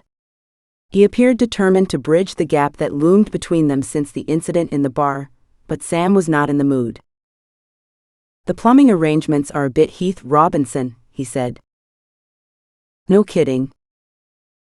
One of the water tanks contained stagnant water, which acted as a breeding ground for mosquitoes, so they drained it to kill the larvae. No wonder the mosquitoes came in squadrons at night. They had their own hatchery in the backyard to replace casualties. It reminded Sam of the Battle of Britain. She felt as if she had to fight against the mosquito Luftwaffe and their deadly cargo of malaria. Chapter 14. The rainy season had set in with a vengeance, coating the countryside in thick red mud. The river banks were turning green where they weren't churned up into an impassable mud bath. Even the stunted bushes had new leaves and shoots. The villagers were gathering fresh palm leaves with which to roof their huts. At night, frogs croaked from the puddles, rendering sleep almost impossible when combined with the crickets. Some of the machine operators had stopped work because of the rain. It's so infuriating, said Jim. Every man jack of them has been given a set of waterproofs for the rainy season, and they have all sold them in town or swapped them for beer. And then they have the cheek to moan about getting wet, and they stop work if not supervised. Sam had no rain gear, as the London office had told her that she wouldn't need any, because it never really rained in Tamazia. The rainy season in Tamazia lasted for 7 months. She found it hard to believe they didn't know that. Perhaps with Black as a boss, they were too frazzled to remember anything. The next morning, Jim appeared at the office looking sheepish. Hi. What's up? I've got some bad news for you. I wanted to tell you when you got back from Mindongo, but I chickened out. Anyway, I thought I might still change his mind. Black called me while you were away. He's decided against you running the place while I'm on leave. I'm sorry. I know you were looking forward to it. Why? She couldn't believe it. She had so been looking forward to taking on the production duties. Don't be too pissed off. He's famous for changing his mind. When he comes on a visit, you can use your famous charm to convince him otherwise. Jim looked mischievously at her, arching an eyebrow. So, who will run the operation then? Ewan Mackenzie, a man who hoards toilet rolls and manages the Golly mine next door, will take over. He usually does when I am away. You'll work with him. A man who what? He hoards toilet rolls. He has dozens of them. To be honest, I don't think that's an odd thing to do considering the erratic supply. Toilet paper, soap, toothpaste, coffee and tea are all running out. That's true. The latest container of supplies is being held for ransom by the customs agents in Mindongo, and Black hates to pay a bribe. Anyway, Ewan's okay, really. He doesn't say much unless he's pretty drunk, and then he mumbles and his Scots accent gets worse. He's a big hit with the ladies. Just my luck. You'll have to move into a room in my house because Jorge's wife is arriving in Cardo to stay. They are going to move her into your house. What? Again, I'm sorry. The truth is that Jorge isn't entitled to his own house as a mining foreman, but his long service to the company and his indispensable talents have earned him favors with Black that annoy many of the other senior staff, not just you. Jorge's wife has decided that since Jorge is retiring soon, she wants to make sure that none of the girls get their claws into her husband at the last minute, robbing her of her pension. I don't blame her, but it means that you'll have to live with Ewan. To make matters worse for you, Black is due to arrive in Cardo shortly after I leave, so you'll be living with him as well, as his room is always kept ready in my house. Sam covered her horror at the change in her living arrangements with the best grace she could muster. She realized that it would only be until Jim came back, and it wasn't his fault. Instead of going to the terraces, they stopped at the recovery plant so that Jim could gloat over the diamond production. I've got some news for you that may sweeten the bitter pill you've had to swallow. There were 5,000 carats in the picking cabinet. It is a new record production for one day's picking, and they hadn't even finished all the concentrate yet. Wow, so that confirms 100% bonuses for the staff of Cardo this month. That's great news. Not just for them. The accounts department have decided that since you're at Cardo, you will also receive a pro rata bonus. Sam felt something approaching ecstasy. She could imagine the money stacking up in her bank account in London with great clarity, and that was motivation enough for her to keep trying to stick out the 6 months. Thank you, Jim. I'm so happy. You're welcome. That evening, Sam was reading about Paul Thoreau in Oceania when the doorbell rang. She had a delivery. It was one of the clerks from administration with her portable stereo and the rest of her music CDs sent from Mindongo. She hadn't managed to take everything with her the last time, but Pedro had sent Sam her stuff before going on leave. She suddenly felt much better. She got a note from Pedro.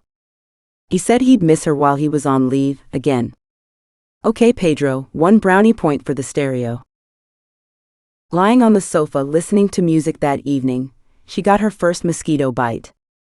She usually sprayed herself with repellent from head to foot in the evening, because half of the mosquitoes in Cardo carried malaria.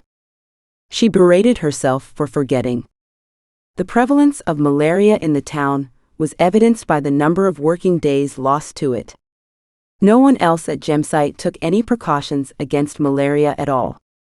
They all wore shorts, didn't take any medicine and slept without mosquito nets. Sam suspected that a bout of malaria represented the only way they could get any time off work, so they didn't mind getting it. Almost the first thing they told her when she got to Mindongo was, "You will get malaria. We all get it sooner or later." The company offered some useless low-grade repellent as protection, issued to them only if available, and nothing else. It was worse than useless against cerebral malaria. Sam had brought some jungle-grade repellent containing 50% DEET from the UK, and she could almost hear the mosquitoes veering away when they smelt it on her. She went to shower and watched the red dust run off her body like blood down the plug hole. Hitchcock would have loved it. After her shower, she managed to get decent reception of the World Service News broadcast. It did not make her feel any safer. Marfo's representative had been suspended from the Tamazian government, and the Tamazian military was attacking rebel bases not far from Cardo in the east of the country. This might make them safer, but she found it hard not to be alarmed. In Cardo, peace reigned. Jim was the most relaxed general manager of the Gemsite mines when it came to free time. On Sundays, when a lot of maintenance happened and the machinery had to be shut down, he often let the staff have a day off. The only choices for entertainment during their free time were drinking, watching the single television, or fishing. The television was used almost exclusively for watching sports, the choice of the football match being made by the most senior person present, often Jim, who supported Liverpool. This caused conflict with the South African crew, who preferred rugby. Theoretically, they were not allowed to go fishing because it compromised diamond security, but Jim turned a blind eye.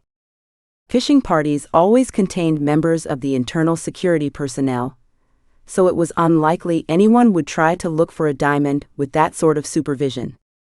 Also, the chances of finding one were minuscule. The first Sunday after she returned from Mindongo, Dirk and Sam borrowed a truck and went fishing at Golly. They stopped at one of the river terraces where hippopotamus tracks crossed the dikes. The sun burned off the few clouds that dared float by. The still lagoons at Golly were glistening gold and green. Long reeds stood stiff in the damp banks. Massive dragonflies flew through the air and settled on the banks, the reeds and each other, stacking up like aircraft outside Heathrow. Sam sat on a stone and did some painting, while Dirk thrashed around in the undergrowth along the riverbank, casting with vigor and resembling the tigerfish he was trying to catch. After missing 2 or 3 bites, he caught a small tigerfish that she used as a model for a painting. Wow, that's very beautiful. It has a mouth like a piranha. They could bite through fishing line. You don't know the half of it, said Dirk. They can grow up to 2 meters. She placed the fish on a cooler and copied it on a piece of paper. She painted the sea-green bluish sheen of its scales and its pearl-white belly. She concentrated on getting the brown fins shading to strong yellow, and then bright scarlet at the tips. She made the ragged ends of the fins look like those on Siamese fighting fish. Dirk went further along the bank, and Sam did more painting. When she put down her brush, she focused on her surroundings. She was sitting on a mud beach at the river's edge. There were a series of crocodile prints in the mud underneath her seat, ranging from tiny cute ones to very big not at all cute ones. What if a big crocodile had crept up on her, as she sat absorbed in her paintings and taken her into the water? Shit. She stood up and walked to the pickup truck. When Dirk came back carrying a small catfish, which was hissing and spluttering in fury, she was leaning on the bonnet smoking one of his cigarettes, ready to leap into the pickup at the slightest noise. You okay? He said. Yes, I was sitting on a bank with some massive crocodile prints on it. Gave me a hell of a fright. They do say that no one sees the crocodile that gets them. That's not really very reassuring. Huh? I know. I was just kidding. Not funny. He grabbed her and gave her a squeeze. Sam was planning on consummating her platonic relationship with Dirk. It would be less difficult to sleep if she had a man in her bed. It would be nice to have regular sex, even with someone she suspected would make love like a jackrabbit. She had to stifle a giggle the first time she thought about it. At least someone liked her. No need to put him off too. Being with Dirk would also chase away the isolation she felt in the office, where she had almost nothing to do. Black had dropped her right in it by not giving her an official role at Cardo. She had no set duties and no status in the group, giving her colleagues ample opportunity to snub her attempts to get involved in production work. As they got back into the pickup, two little boys appeared out of the reeds at the side of the road. They were thin and dirty with dusty hair.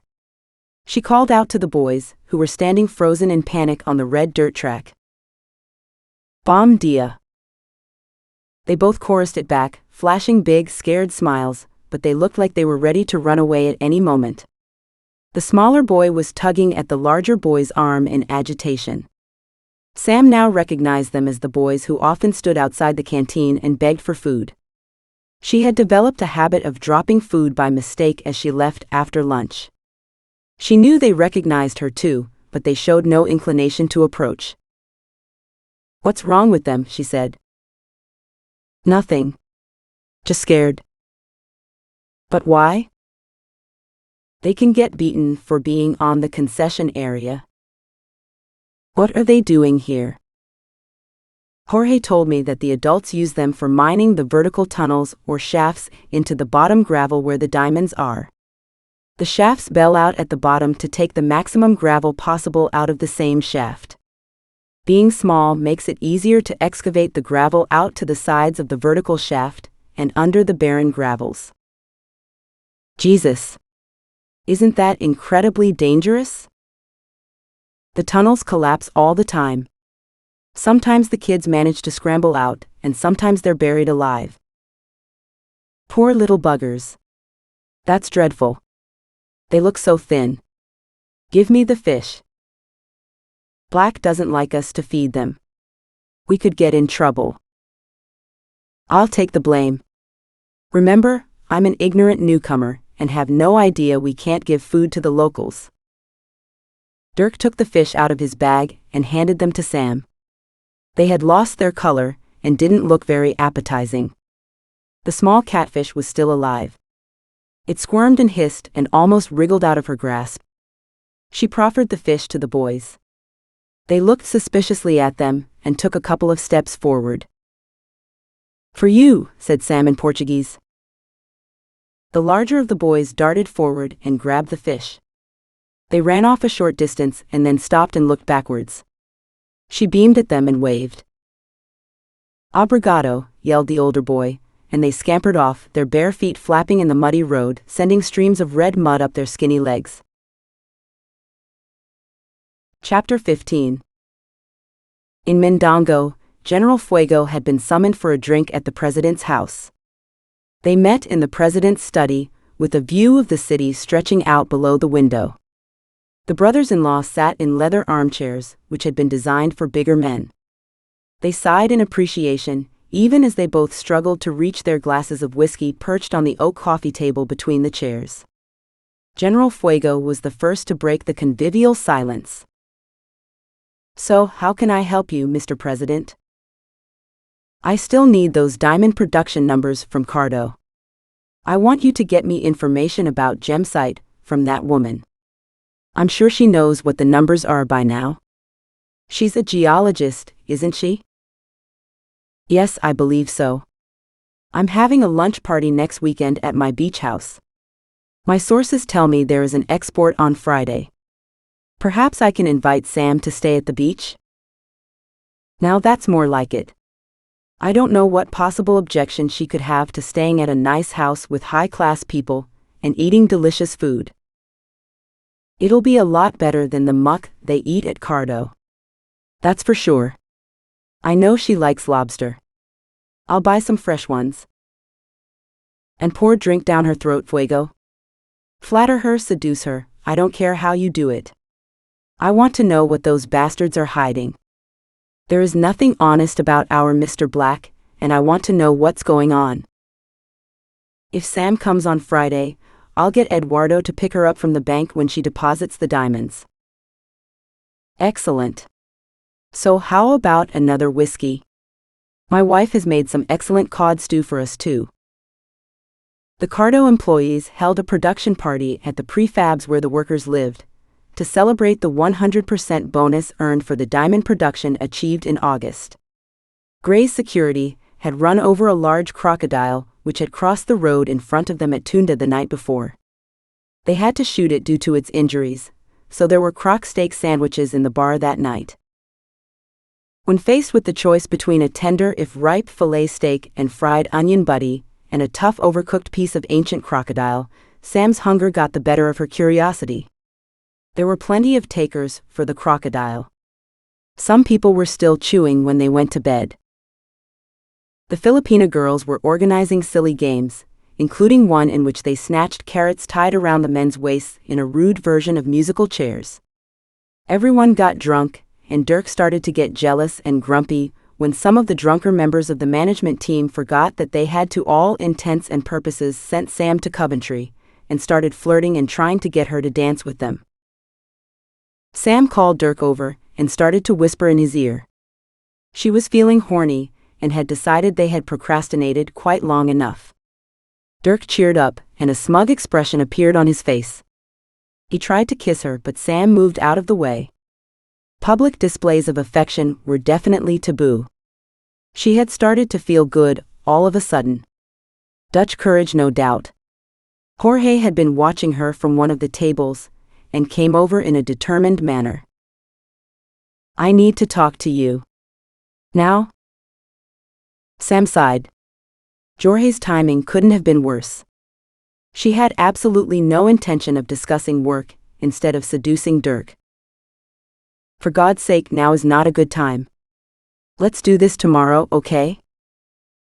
You need to hear this." Sam wasn't in the mood for a lecture and muttered tomorrow in Portuguese a couple more times, but Jorge would not be put off. He pulled Sam away from the party and sat her down on the steps to the porch of one of the nearby houses. "Sam," he said, "I'm sorry to drag you away, but I have to tell you something right now." "Can't it wait?" "No, I'm afraid it can't.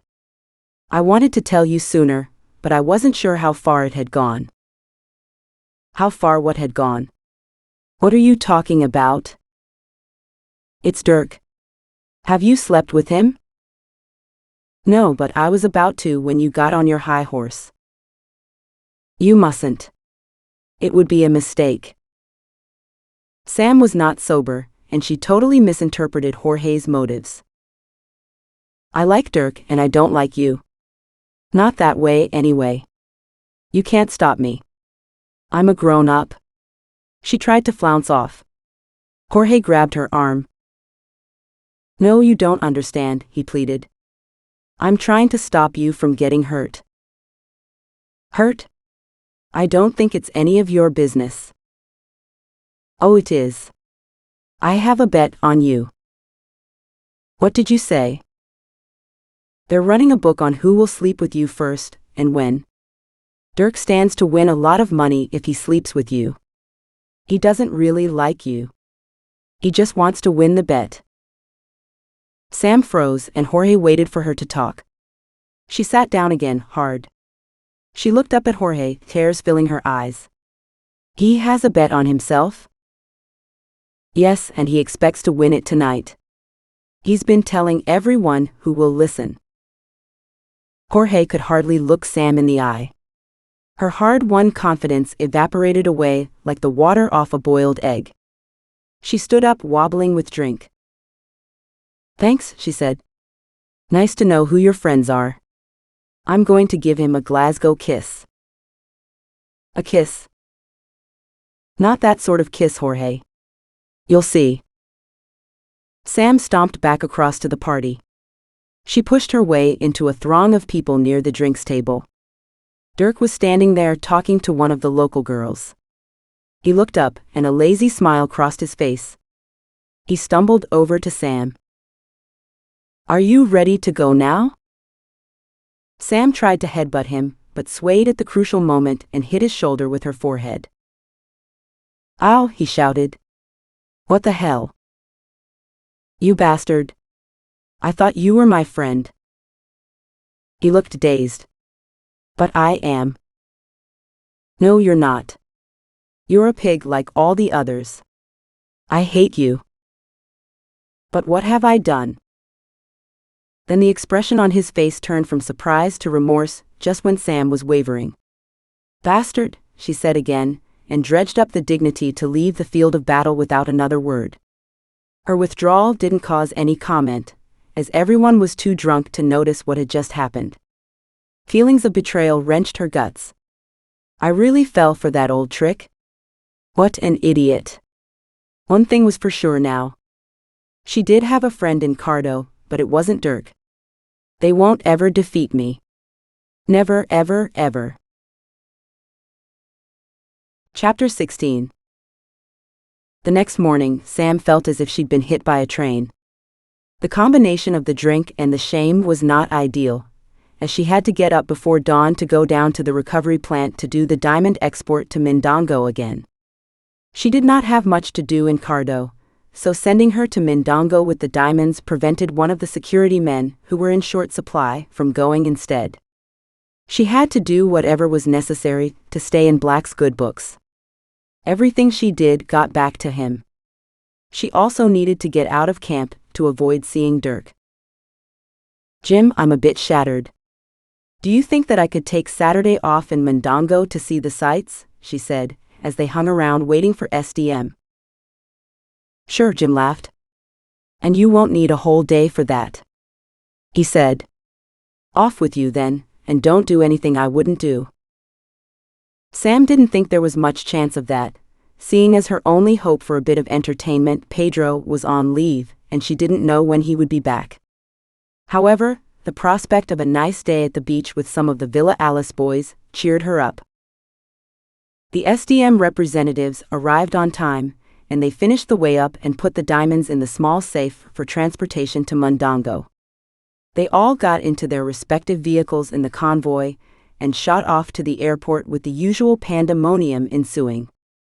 As soon as they got there, they were ushered onto the plane and strapped in, and the doors were locked. The plane started taxiing up the runway for takeoff. Sam felt the anticipation in her stomach and held on to the edges of her seat. Then the engines cut out, and the co-pilot came through the small door from the flight deck. We can't take off yet, I'm afraid. The president is at Mindongo Airport on his way to South Africa. The airport is closed to other flights when the president is passing through, because of the intense security surrounding him. We have to wait until they are sure he has left. A collective groan echoed around the cabin. The aircraft sat on the ground for an hour and a half, a sitting target on the runway at Cardo. There were no security guards at the airport. They had all left after delivering Sam and her companions to the aircraft. The plane was carrying more diamonds than usual because of the record production. I hope Marfo rebels are not in the vicinity. This would be too tempting to miss. The fact they were being broiled in the airless cargo hold and she had nothing to drink did not improve her mood. At last, the co-pilot informed them that the president had left Mindongo and the airport had reopened. The engines started up again, and they took off. Strong turbulence shook the aircraft, and the SDM man beside Sam almost lost his breakfast beers. They arrived at Mindongo at midday to find that the trucks of security men, who should have met them on the tarmac, had left to eat lunch. They stood on the ground with their cargo beside them for 10 minutes, while the security guards were radioed to come back. Sam felt vulnerable and scared. There were a lot of armed men wandering around on the tarmac, and Sam and the SDM men had a safe at their feet. She didn't want to die for some crummy bits of broken glass. Diamonds may be a girl's best friend in theory, but in practice she preferred her best friends to be less life-threatening. The troops returned after a short time, but Sam was panicky by then. They all got into the jeep sandwiched between the pickups full of security men, and set off in a convoy for the bank. By the time they arrived at the bank an hour later, the staff were all back from lunch. The handover of the diamonds at the bank went as planned, and soon Sam came out of the bank to find Eduardo waiting for her.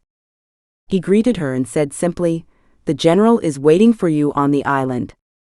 He would like you to stay the night with him and his guests." The request discombobulated Sam. She wasn't big on protocol, but it seemed obvious that Black would not approve of this invitation. However, she didn't see how she could turn down an invitation from the brother-in-law of the president. General Fuego was rumored to have a nice colonial beach house on a private island. That sounded like heaven after Cardo. Besides, she might learn useful things that she could tell Black and garner brownie points if there were ministers amongst the guests. I would love to come. It would be an honor, she said, and followed him to the car, which was air-conditioned and felt like chilly heaven compared to the sweltering streets of Mindongo. Can you please stop at the Villa Alice on our way out of town?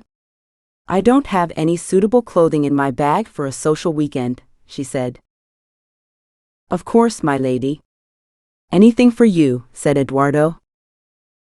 They soon pulled into the cul-de-sac where the Villa Alice was located. Sam didn't ask him how he knew where to find it. Eduardo seemed to know everything. I'll be about 15 minutes, she said, and dashed inside. She knew just what she was going to wear on this escapade. She had stashed a bag of more glamorous city wear in a cupboard, which she now raided for a couple of summer dresses and a swimming costume. No need to look like a geologist all your life. She had a quick shower and changed into one of the dresses. She didn't have a mirror, but she could tell she'd lost a few pounds in cardio by the ease with which the dress slipped over her hips. Eduardo looked her up and down with approval when she emerged from the villa 20 minutes later, her hair still wet and a tight cotton floral stretchy dress on. She beamed at his reaction. They drove down the coast for about an hour, and then they pulled in beside a small jetty opposite a low sandy island with a colonial-type house on the shore. Eduardo emptied the contents of the car into a motorboat moored at the jetty. Get in, he gestured to Sam. She hopped aboard, hesitating just a moment as she realized that she was going to be trapped on an island with lots of people she didn't know, and a man whose motives she hadn't figured out yet.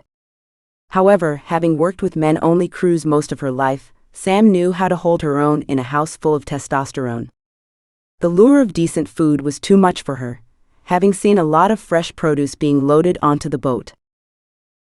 They flew over the top of the waves and soon pulled into an identical jetty on the small island parallel to the shore.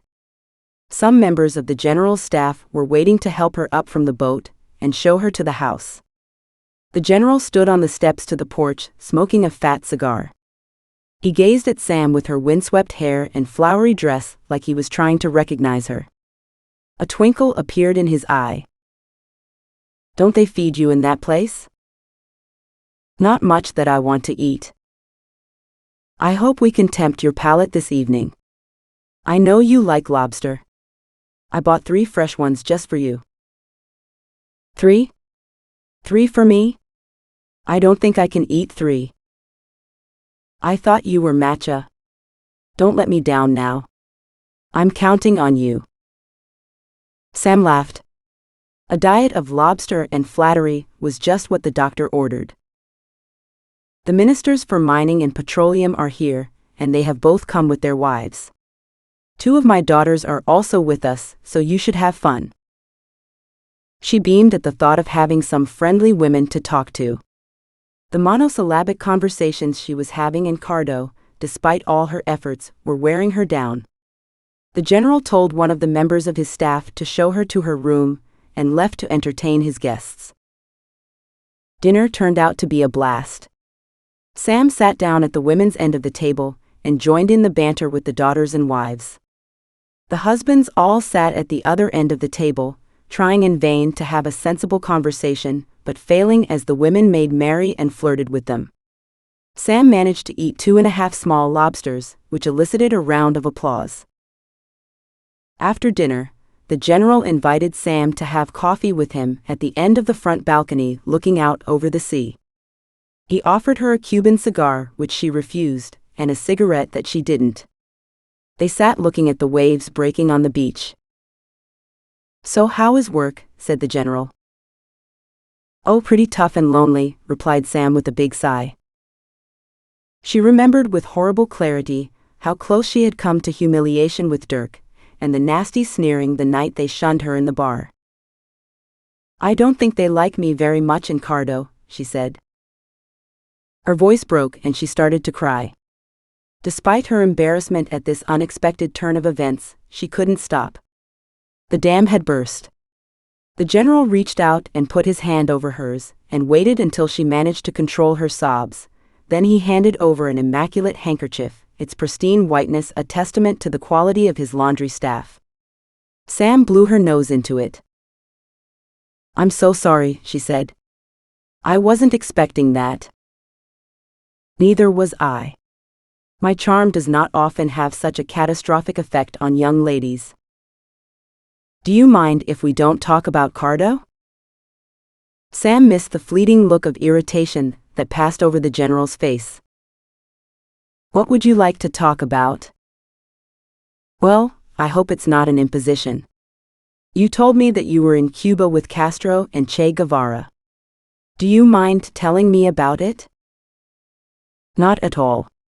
You realize that Imelda, who you were talking to this evening, is the daughter of my Cuban wife Carmen?"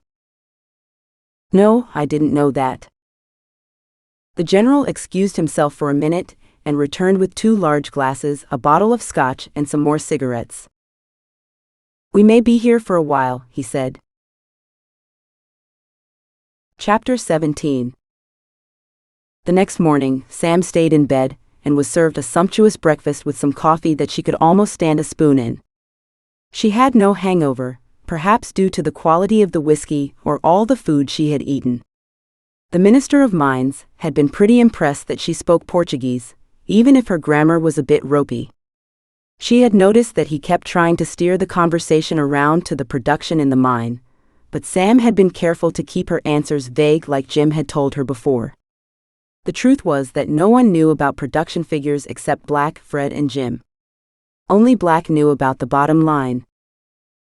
As far as she could remember, she hadn't gone into any details at all. Not even after a couple of whiskeys with the general. The last part of the evening was a little murky, but she did remember him escorting her to her room and kissing her goodnight on the cheek. She blushed again as she remembered bursting into tears. No wonder they thought she was useless and weak at Cardo. The water pipes at Cardo were less leaky than poor old sensitive Sam. Downstairs, the 3 men were having a quiet breakfast. "I don't think she knows anything," said the Minister of Mines.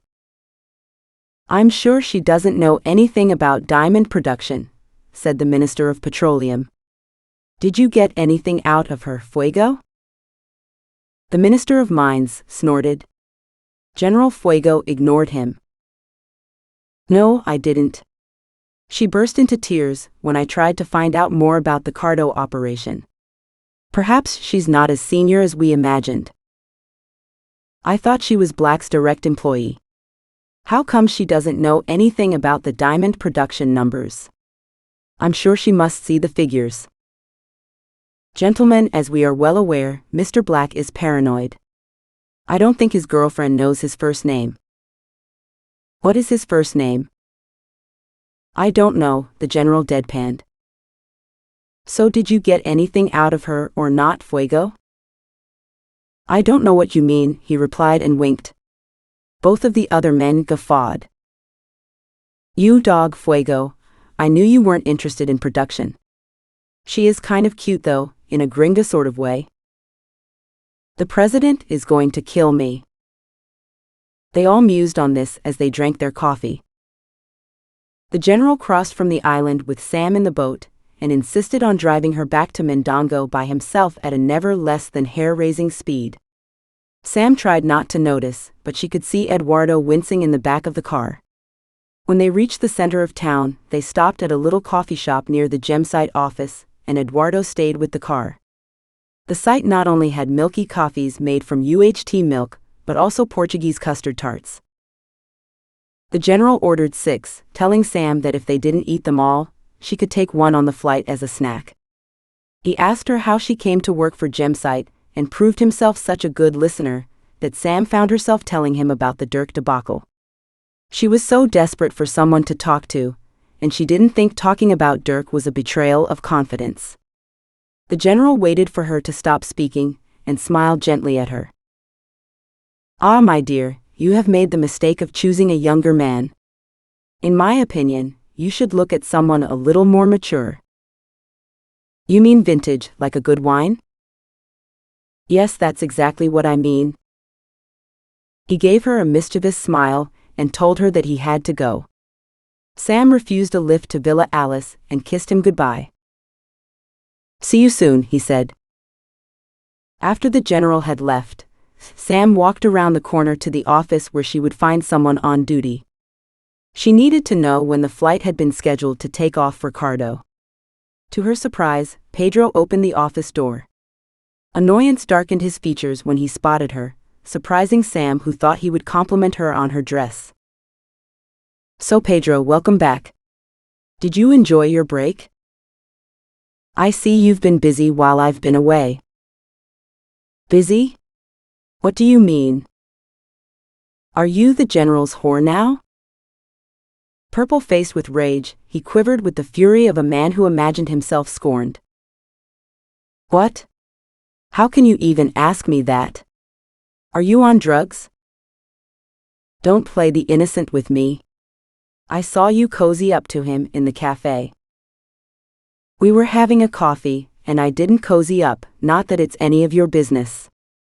Who do you think you are, anyway? The sex police? I thought we had an arrangement. An arrangement? You know what I mean. I sent you your stereo. My stereo? What's that got to do with anything? Pedro's irrational jealousy scared her. He could be dangerous. He must have attached far more importance to sending her a note than she had. She stood her ground with her hands on her hips. Pedro had not finished. How could you be such a fool?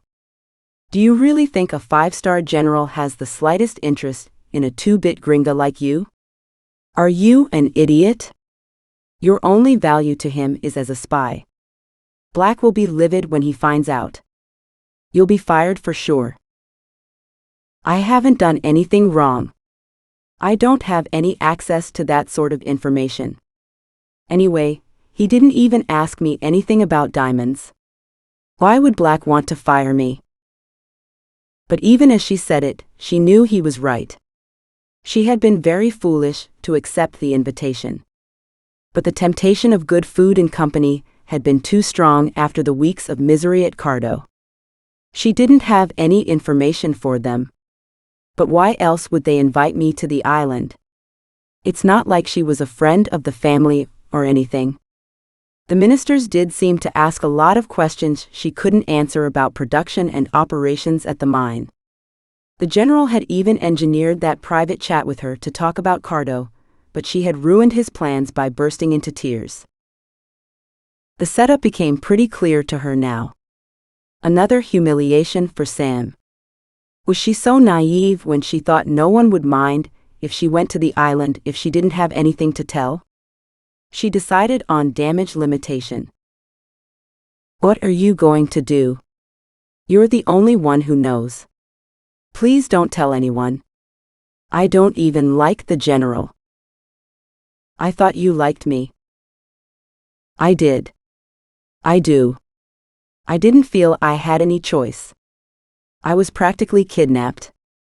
How could I fancy an old man like that when I had you here in the office? She touched his arm to lower the tension. Pedro appeared to be mollified by this. He moved closer to her and lifted up her chin. I was thinking about you on my break. I thought we would be a couple when I got back. I brought you a present. Sorry I overreacted. Maybe if you come back to the Villa Alice with me, we could fill in the time before the flight. We could have a couple of beers and hang out in my room. Sam was trapped. He had her backed into a corner. If she refused, he would take revenge, and if she didn't, he might blackmail her from now on. She played for time. I thought the flight was at 6 o'clock. Maybe we could do it next time I'm in town with more time. We could do dinner? But Pedro was not to be denied. No fuel. It is delayed until 8. Come on. I'll give you a lift right now. You look hot in that dress, by the way. Okay, I need to repack my things anyway. I'll take off your dress for you. When they arrived at the airport, no aircraft waited on the tarmac.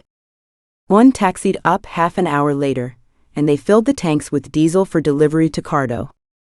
To Sam's dismay, they also took the cover off one of the engines and started to do maintenance or repair work on it.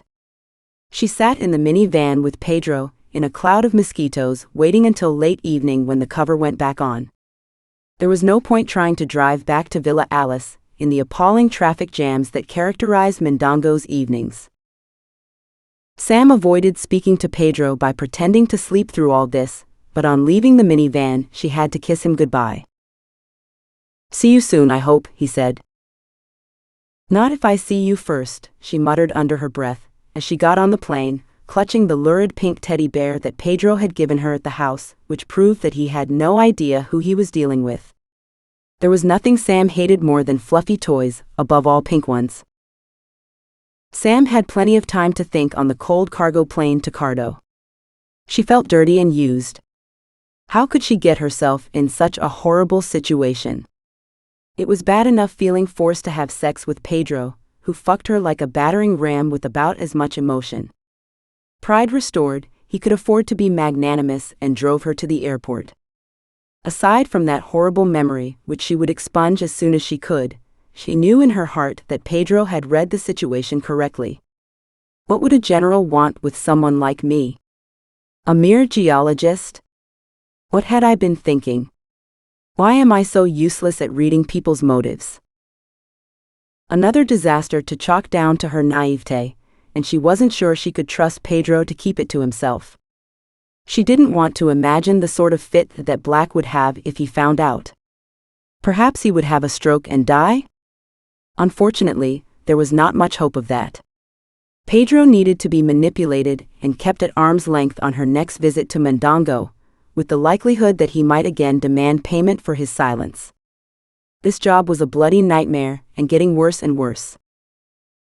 The only person in the country that she could trust was Jorge, and maybe Black because in a strange way, Sam thought she might grow to like Black despite his despotic ways. She shifted in her seat, trying not to focus on her bruised pride and nether regions. At least things couldn't get much worse, and with the 100% bonuses that were available, she could afford to cut the contract short if things became untenable. They arrived at Cardo with a big thud that almost wrested the fuel tanks out of their bindings. Sam imagined being hit in the back of the head by one of them. A driver appeared out of the gloom and ferried her home. Chapter 18. The next day, the handover of duties between Jim, who was going on leave for 2 weeks, and Ewan Mackenzie, head of the Gali project, took place. Ewan was a tall, taciturn Scot with white blonde hair and blue eyes and a well-used face. Jim had told Sam that Ewan was a big hit with the ladies, but he didn't try charming her. In fact, he didn't direct a phrase her way all day. Ewan took over Jim's radio and his car, which Sam had been expecting to do, even though he already had a car and a radio from Gali where he was general manager. Sam had been looking forward to bombing around the project without having to hitch a lift with someone who had a pickup, checking on things and hanging out. Now she had to stay in the office or go with dour Ewan. Why couldn't he bring his own car? What am I going to do while Jim is away? Worse still, what was going to happen when Black arrived? Sam dreaded Black's arrival, and she wasn't alone. She cheered herself up by giving the horrible pink bear that Pedro had gifted her to the little boys begging for food outside the canteen. They were so excited, it almost made it worth the ordeal she went through to obtain it. The smaller boy hugged it close, his eyes bright with tears. Sam had to look away when she felt her own eyes swelling. Jim left the next day, looking forward to his holiday, and taking another large haul of diamonds to the bank. The pothole had produced epic numbers of high-value stones. Sam felt bereft. Jim had been good to her, and generous with his experience. No one else had thawed yet. She rang her father using the satellite phone in the Cardo office. Most of the precious 30 minutes allocated were spent repeating what had already been said, but not deciphered. She complained about the crap satellite telephone in the canteen at lunchtime. To her surprise, Bob muttered, "There's a landline in the office." "A landline? Can I make international calls on it?" The other senior managers glared at him, but he plowed on. "The landline can receive international calls. There's a roster in the evenings. You can book half an hour of phone time by writing in the roster book." "But how do people know what time you've booked?" "That's where the satellite phone comes in. You contact your family on the sat phone and tell them when they should call you and hope they remember." "Thank you." He looked sheepish and stared down at his plate. Sam wondered if he was trying to mend some bridges with her. After lunch, Sam dug out the landline roster and used the satellite telephone to book a slot with her mother, which she wrote into it. "Why has no one told me about this before?" Murphy and his spy story had a lot to answer for. On the positive side, the handover turned out to be far better than she had imagined. Ewan had changed tack since Jim had left and involved Sam in his decision-making. Maybe Ewan had been waiting for Jim to leave before letting her take on some of the work. He didn't seem to realize Sam was a pariah, or maybe he didn't care. He just wanted to share the responsibilities of running the mine with someone who was competent, and he had read her resume. He discussed production with her in great detail and asked her opinion on how to spread the bounty over the next couple of months to increase people's bonus payments. It was great to be treated as one of the team. There were glares from the others, but no one wanted to try to include Ewan in their clique. She didn't know why, but he also seemed to be excluded. To her relief, Jorge treated her the same as ever, and even gave her a big hug. He never mentioned the bet or the consequences. Sam was glad she didn't have to discuss the near debacle at the party. No one had asked her about her weekend, so she didn't have to invent any lies. "Why isn't Ewan one of the boys? Did he do something wrong?" she said. "I'm not sure. It's quite strange, really. Did you know that he was one of the hostages taken by Marfo during the Civil War in 1992, said Jorge. "I had no idea. What happened?" "They were force-marched 1,000 miles before being handed over to the Red Cross. They weren't fed on the trip and suffered unbelievable hardships. I heard rumors Ewan had killed a snake on the trip and hidden it up his sleeve for 3 days before he could eat it in secret, by which time it was putrid." "That's incredible. I can't believe they still give him the cold shoulder after that ordeal. It's weird. I'm not sure what it's about. Ewan is a bit odd. He doesn't care if people don't like him." Later, Sam asked Ewan why he came back to Tamazia after what had happened to him, and he squirmed about on his seat before answering. "I know it sounds odd, but Tamazia is addictive, and I love working here." "Aren't you afraid that the Marfo rebels might attack?" "Oh, I doubt it. We have excellent security here. There are easier places to attack." She went out with Ewan and Jorge all morning, checking out the river diversions and showing Ewan all the works that were going on. She sat in the back of the car while Jorge prattled on, telling stories and trying to make Ewan laugh, which was quite a challenge. She sensed hidden depths in his reticence to join in, but they stayed that way. After lunch, she went to Jim's house to get his radio, which Ewan had decided that he didn't need after all. Ewan came to the door in his socks with the radio and the charger, and handed her the car key. "Off you go then with Ramos," he said. She must have beamed as she got a wee smile back. She went with Jorge in Jim's death-trap Nissan, which still didn't drive in a straight line, but danced down the gravel roads with its bum swinging wildly from side to side like a dancer in the Rio Carnival. It was fun and liberating to be given the chance. She could get to like Ewan. He was as hands-off as Jim was hands-on. Chalk and cheese sprung to mind. She realized she had been influenced by Jim's jaundiced view of Ewan, just like many people appeared to have preconceived notions about her. She tried to get Fred, the geologist, to come with them to see the river diversions, but he refused on the grounds that he was busy. Fred's geology room often stayed locked while Jim was away. He had taken up with one of the local village girls, who offered herself for sale. She only looked about 14, but like most of the men who thought they were helping by paying underage girls for sex, Fred couldn't see anything wrong with it. He didn't get to bed most nights until dawn, so Sam guessed that he often sneaked off for a sleep at lunchtime. He would always pitch up late in the afternoon, sighing and flopping about like a beached catfish and talking about being down at the terrace, which was being mined at the time. Sam was sure he was lying. She would have spotted him at some stage, if he had ever been there at all. He was very large and not easy to miss. It was becoming obvious that he didn't bother with the truth at the best of times. He wasn't too pleased that Ewan had put her in charge of production. Maybe he had expected a temporary promotion?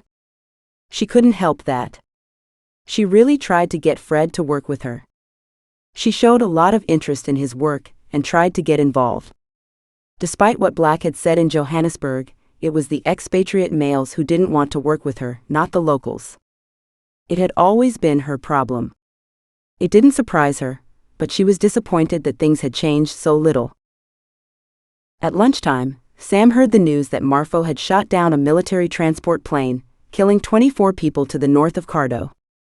She hoped that they could tell the difference between a military plane and a trans-Tamazia flight, as she was due to fly a lot in the coming weeks.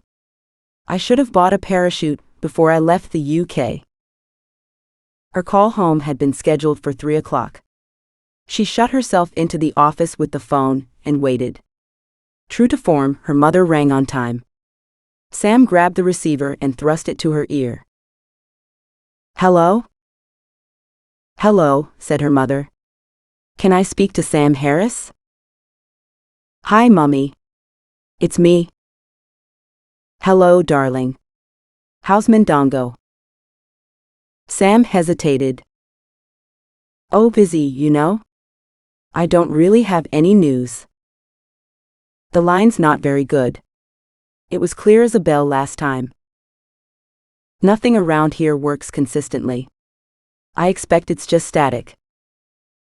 "Have you been to the tennis club yet?"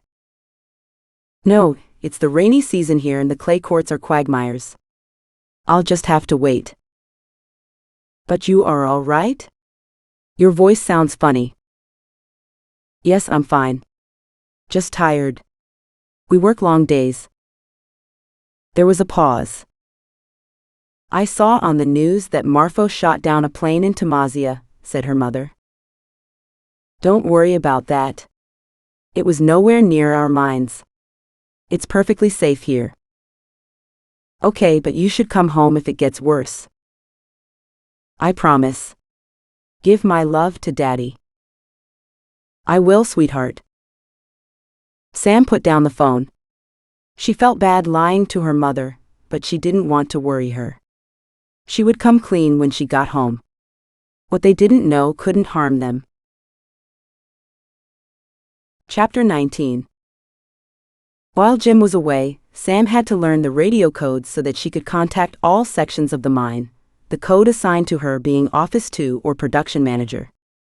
All day, she could hear people talking on the radio with the ubiquitous "over" at the end of every sentence.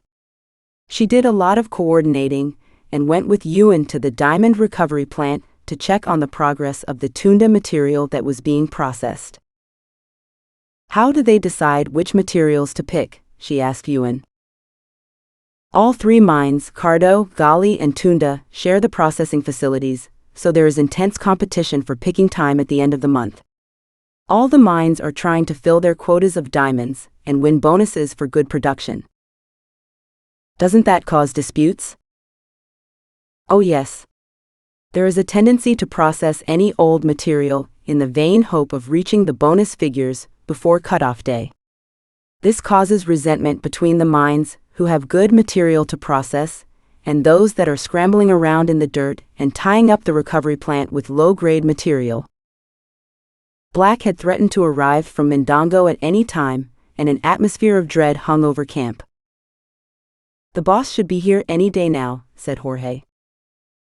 Yes, I'm a bit nervous, Sam confessed.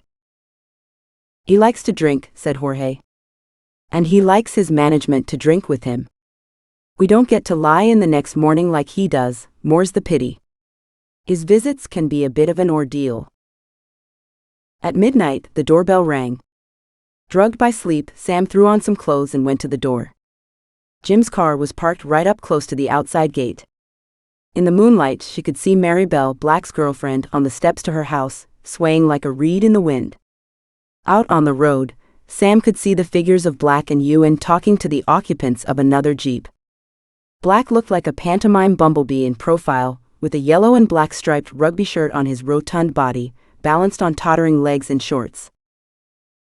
They didn't talk to her at all, leaving her standing at the door in her pajamas. Finally Sam said, "Good evening, gentlemen.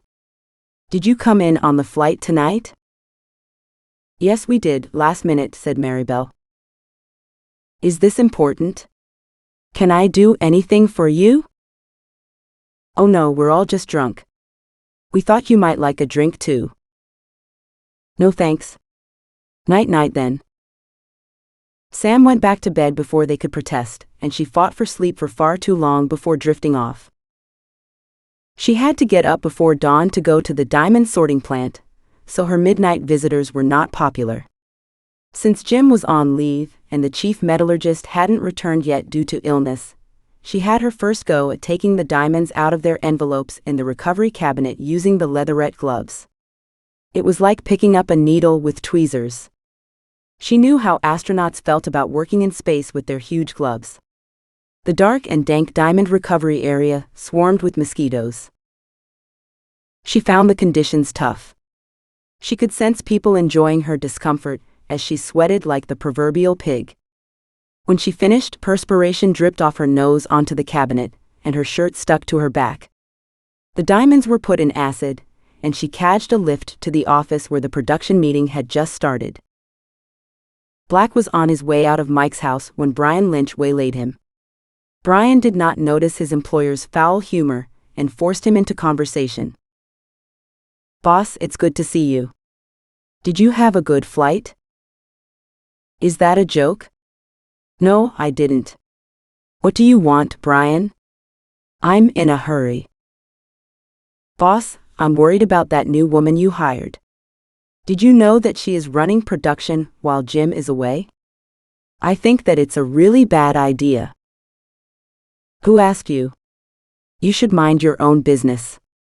I don't tell you how to run security." "Now boss, don't take it the wrong way. I'm just trying to give you some good advice. That woman is trouble.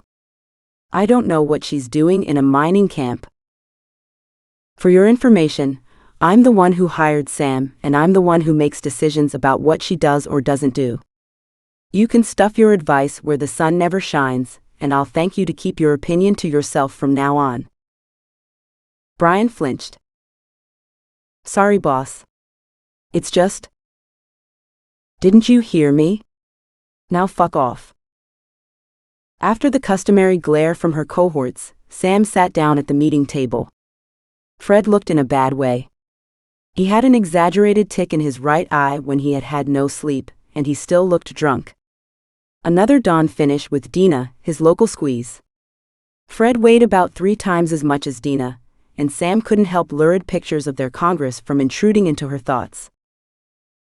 Sam stayed with Ewan in the office until Black turned up. He was in a filthy mood. "Who told you that you could get involved in production? I told Jim that you weren't to touch it. Didn't he fucking tell you? Whose fault is this?" Sam winced, but she didn't reply. She could hear the nasty edge in his voice. "I wasn't expecting insubordination from the new bitch on the block. It's a fucking liberty." Sam hung her head and looked apologetic enough to take the sting out of Black's attack. She wasn't stupid. Black threw his weight around, as she had been expecting from Murphy's crude descriptions in London. The knowledge that it was all show made her feel as if she were watching an alpha male ape thumping his chest. Once the harangue was over, They piled into the car with Black smoking cigarette after cigarette. The ash blew back in her eyes and combined with the red dust to make her contact lenses feel like sandpaper. They went from site to site as Black asked Ewan questions about the work. Ewan was driving, and it became obvious that he wasn't familiar with the terrain. And why should he be? He's only here when Jim goes on leave. Black started to direct questions at her, which to her relief she had adequate answers for. Also, she got consulted on the radio to coordinate various things. It became obvious people thought she had taken charge of some aspects of the production. When Ewan was wandering about on some gravel, Black turned to her. I didn't want you to do production. You've no training as a production manager. You haven't got the experience. What if something goes wrong? You're right, of course. It's just that the best way for me to get a feel for how projects work is running production, so I can use the knowledge of what it takes when I am looking for new mines for us. After all, I am working with an experienced staff and I have 2 project managers within half an hour's drive if anything goes wrong. You aren't supposed to think, Sam. I do the thinking around here, and I don't want you to run production. End of story. She had been well warned about Black's autocratic management style, and she didn't want to start off on his wrong side. Okay, she said. I'm sorry I jumped the gun. On that one trip, Black changed his mind about the mine plan 5 times. He was a true ideas man, leaping from theme to theme like a bee in a bunch of fuchsias. He left out stages in his plans, assuming people followed his logic, when often they just looked miserable and kept saying yes. Sam did not want to be one of them. Can you give me a list of your priorities so I don't get confused? She said. Black smiled at her innocence. That would be a complete waste of my time, as the plans will change again often before I leave. He was a man who knew himself pretty well. Chapter 20. They got back to the office in the early afternoon. Sam was absolutely starving. Her stomach grumbled in protest. Jean brought in a few small dry bread rolls with some unidentifiable cold, dry salty meat in them. Sam ate 2 but couldn't drum up enough saliva for a third. Where's the tea? Said Black. Jean turned white as marble and looked as if she was having a panic attack. But there's no tea left. It ran out last week. Can I make you a nice cup of coffee? She managed to get out. Black's face indicated that he would rather drink cyanide. The infamous Mindongo customs were to blame. They had been holding out for a bribe to let the Gemsite food container from South Africa out of the shipping port. None of the projects had any tea left, and the food was running out fast. Even the meat soup at lunch had been full of fat maggots, which the other management staff members didn't seem to notice. Sam knew grains of rice didn't have one black end. She hadn't got thin by mistake. She got a real thrill from watching them all gobble the soup. When they finished, she said innocently, "Nice soup, lads." "Not that it's any of your business, but it was delicious," said Brian. "Oh, so you like maggots in your soup, do you? I'm not very keen on them myself." Brian's face was a picture. "What do you mean?" "You should look closer at the grains of rice in the soup." She smiled smugly and left them inspecting the soup with expressions of disgust. Revenge could take many different forms. Most of the senior staff survived on alcohol and coffee and hadn't really noticed the lack of tea at the site. This was a massive failing where Black was concerned. When he wasn't drinking alcohol, he survived on a diet of tea and cigarettes and was quite indifferent to food, eating anything that he found in front of him. He had to have tea. It was not an option to tell him that there would be no tea until next week. He worked himself into a tantrum. He went bright red in the face, and the veins on his neck stuck out like cables under his mottled skin. "What do you mean there's no tea? How can there be no fucking tea? I don't fucking believe it. What the fuck is Pedro up to? Where is the fucking tea?" Jean stammered. "I don't know. I'm sorry. It's not my fault there's no tea. We've been waiting for weeks. Weeks? Weeks? How can you survive without tea for weeks? I'll fire that fucking Pedro. I need tea now. Jean cowered and looked defeated as Black fumed. When steam started coming out of Black's ears, Sam innocently mentioned that she had some tea in her room. So go and get it, muttered Black, holding the edge of the table with both hands. That tea has to last me for my whole contract, said Sam, allowing a note of doubt to creep into her voice. I must have some.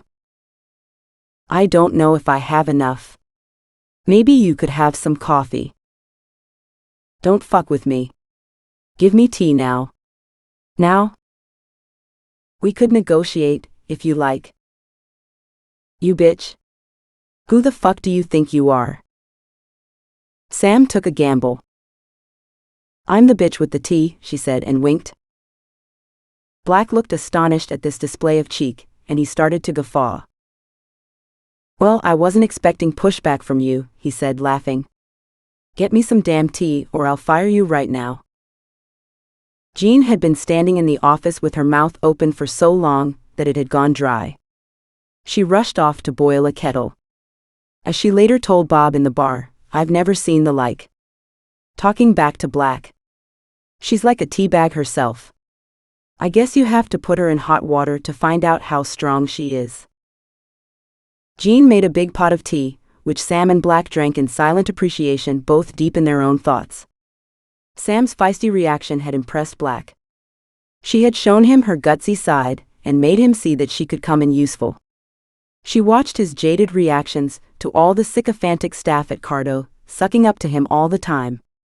It was his fault that they were terrified of him, but it was obvious that he needed someone a bit less afraid of losing their job to contradict him when he was wrong. When he asked her to sit in on his afternoon production meetings, Sam remembered to be diffident. She had no idea what to expect, but she wasn't going to turn down the opportunity to support her mercurial boss.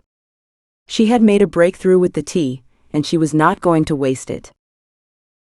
I'm not expecting you to speak, said Black. I wouldn't dream of it. Was that a grin? Sam couldn't believe it. Finally. She wanted to jump up and down. She contented herself with a couple of fist pumps in the toilet where no one could see her. The production meetings followed a pattern Sam grew to recognize. Everyone who came to a meeting was humiliated, harangued, and dismissed from the meeting room to go and lick their wounds. He subjected one of the engineers, who was responsible for only about 5% of what Black had ranted about, having only been at Cardo 2 weeks, to an extended session. Ewan later explained to Sam that company policy dictated that the incumbent in any position took the flak, even if the issue had been the direct responsibility of their predecessor or they were replacing someone on leave. Ewan hadn't had to take any flak. The sun was shining out of Jim's ass with great brilliance at the time due to the high production figures, and Ewan basked in the reflected glory. Finally, Black let fly at Bob, shouting until he had one of his turns. They were famous. All the veins stood out on his neck, and he looked in danger of having a seizure. I'm amazed he hasn't had a stroke or a heart attack yet, she remarked to Jorge. The doctors gave him 18 months to live a few years ago, as he only has half a liver left and it is riddled with cirrhosis, said Jorge. How has he lasted this long?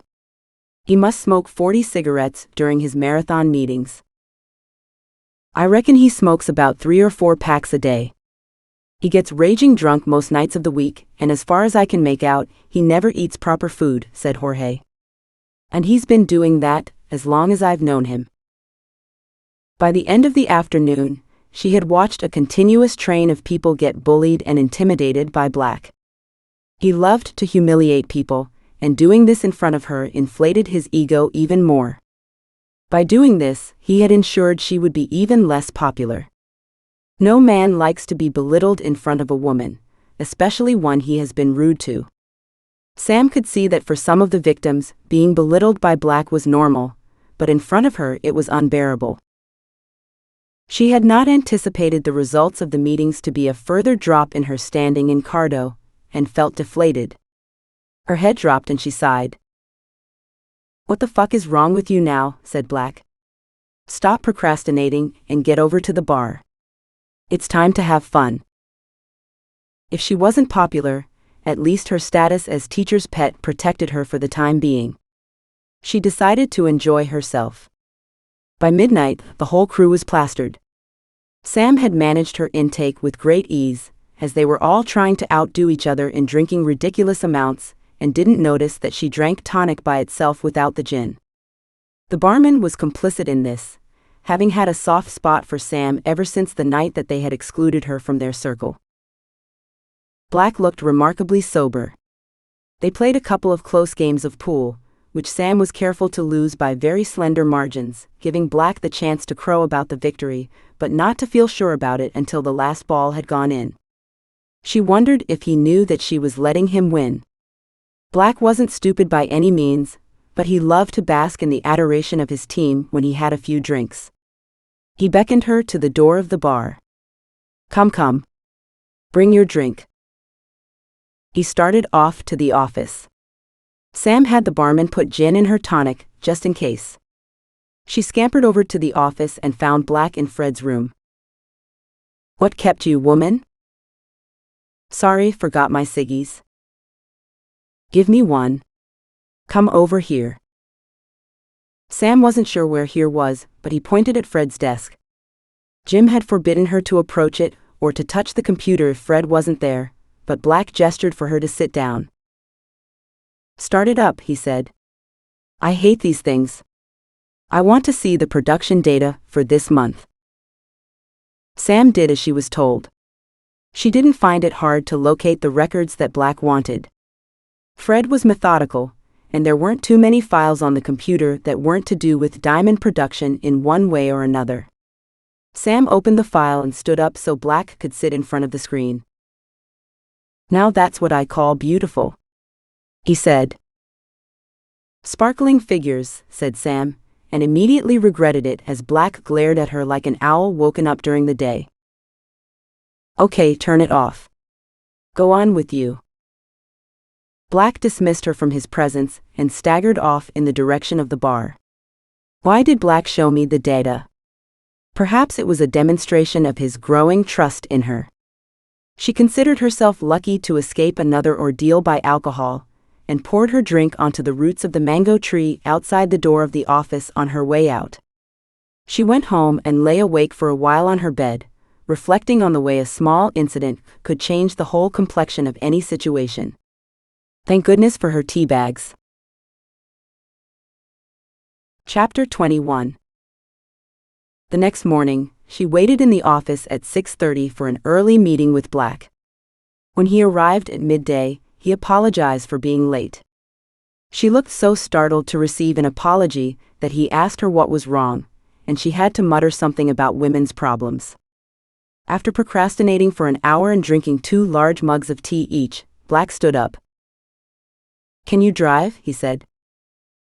Sam nodded. "I'm teaching Maribel to drive," he said. "She's pretty good." Sam stifled a laugh. A vision of Maribel at the wheel with her hair flying in the wind and her eyes half closed loomed large in her imagination.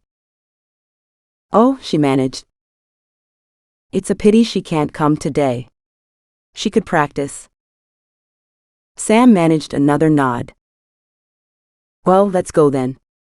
Tom's busy so you can drive," said Black. He did not need to ask twice.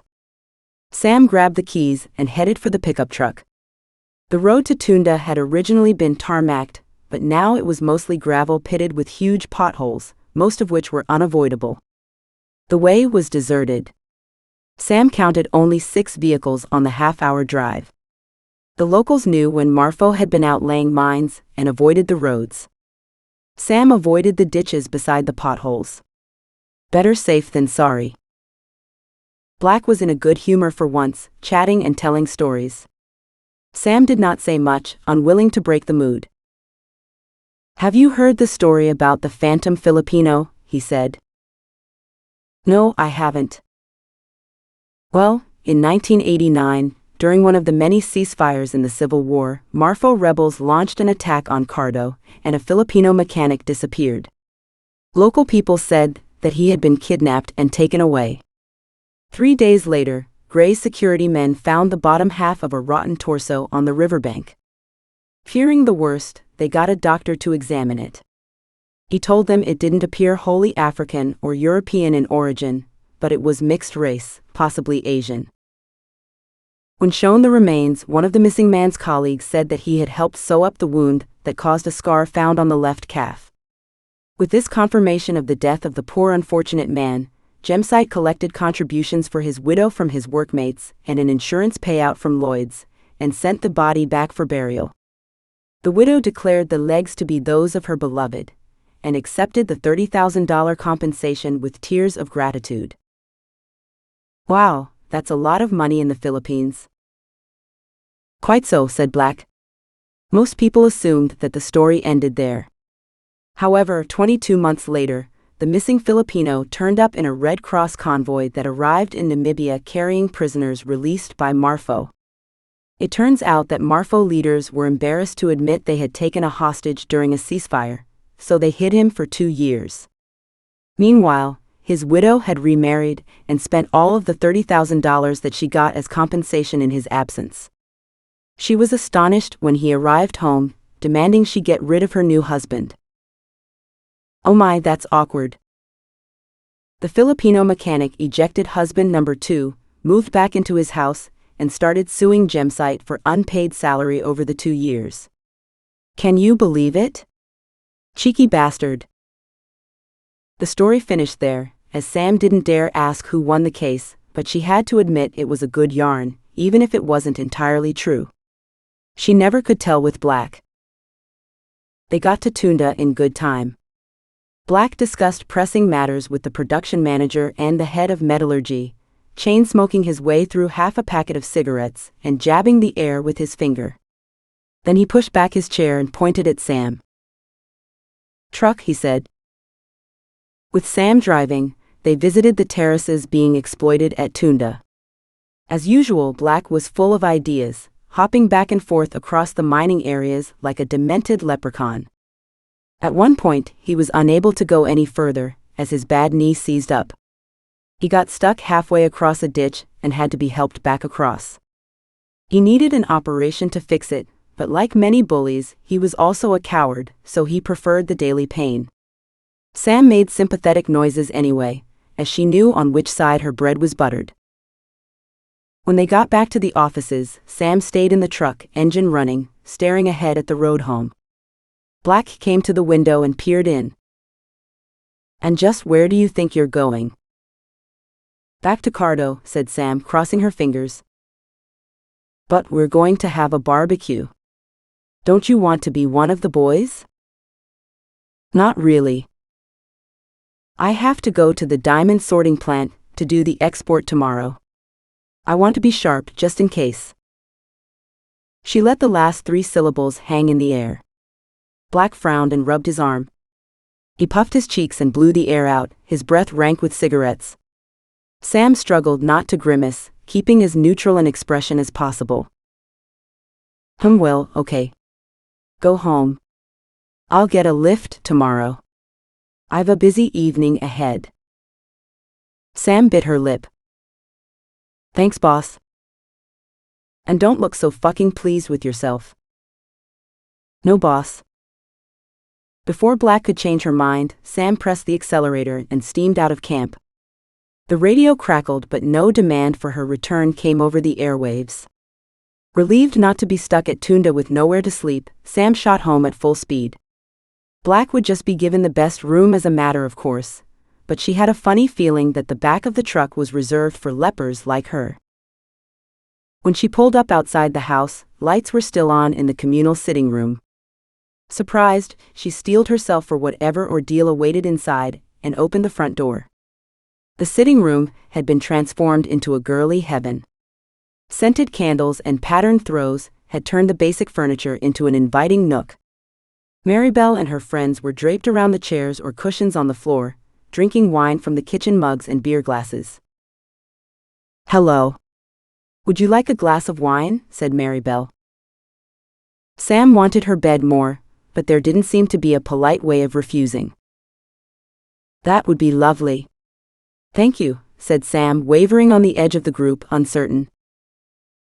The other girls made a space for her on some cushions and gave her a jam jar with white wine in it. Sam sat down, her back against an armchair, and sipped the cool wine which tasted of elderflower. Since she didn't offer any comments, the girls soon forgot that she was there, or maybe they didn't care. They were discussing their boyfriends in camp. Oh, it's not so bad. I make him buy me dresses. Anyway, he can't get it up, so I don't have to do anything. There was a chorus of tittering behind manicured hands. Maribel swished her hair. What about you, Susie? Have you found someone yet? I was thinking about Jim.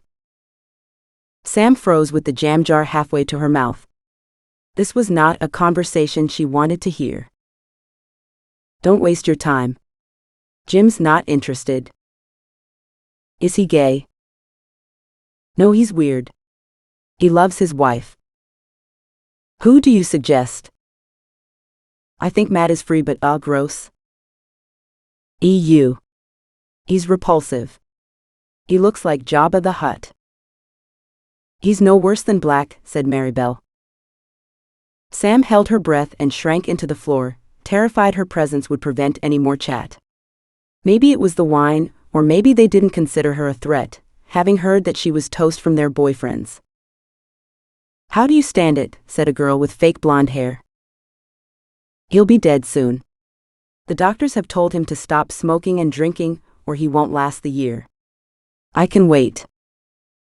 She smiled and pushed her hair back, twirling it into a bun and sticking a swizzle stick in it. Her smug air alarmed Sam. Where was the sweet, soft-spoken Filipino girl she had met in Johannesburg? This was the smile on the face of a tiger. Sam waited a little longer, then she drained her glass and stood up. Thank you for the wine. I'm off to bed. Maribel gave her a vague wave and slumped back on the sofa with the other girls, who were plaiting each other's hair. Sam sloped off to her room. She got up before dawn the next day to go to the diamond recovery area with Ewan and do the diamond export for Mendongo.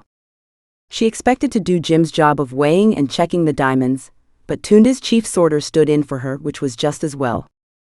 Sam was so tired that she couldn't get the inner safe to open despite knowing her combination off by heart. Ewan did it for her, and she could feel the disdain of the watching crew. That's your street cred down the drain, said Ewan. Not that I had any before. The rest of the Tunda management arrived for their way up, and then both exports left on the flight to Mendongo. Ewan and Sam went back to the office. Black had scheduled the daily production meeting at lunchtime, and Sam had not eaten breakfast. She approached Black, who talked in low tones to Ewan. Do you mind if I go and have lunch now? She said during a pause in their conversation. Can't you wait an hour until we have driven around the production sites? Said Black. The canteen would close by then. She wasn't going to eat lunch yet again. No wonder I'm losing weight. Misery swamped her as she slumped in the backseat of the car without protest. To her surprise, they stopped outside the canteen on their way to the diamond terraces. I suppose you're still hungry, said Black. I'm about to eat my own arm. Grab something from the canteen and bring it with you. Sam went into the mess hall searching for something portable, and as luck would have it, Scotch eggs were on the menu.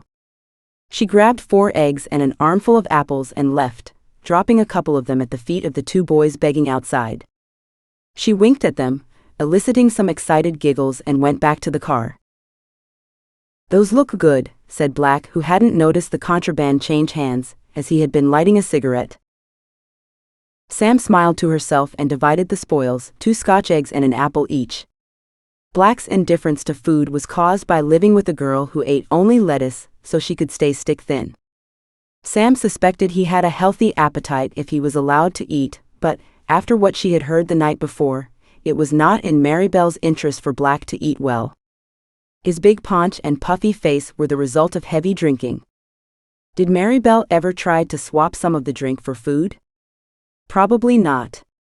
She wouldn't mourn long after his death, with all that money to comfort her. Sam and Black spent a couple of hours blundering around the terraces, and came back in the failing light. Night really did crash down like a shutter in Tamazia. They saw two tawny eagles that drifted along in front of the truck, a large flapping guinea fowl, an iguana and some quail. The wildlife was extraordinary, especially at sunset. Black was pretending to shoot everything, and wishing he had his gun. Not that the animals would have been in any danger.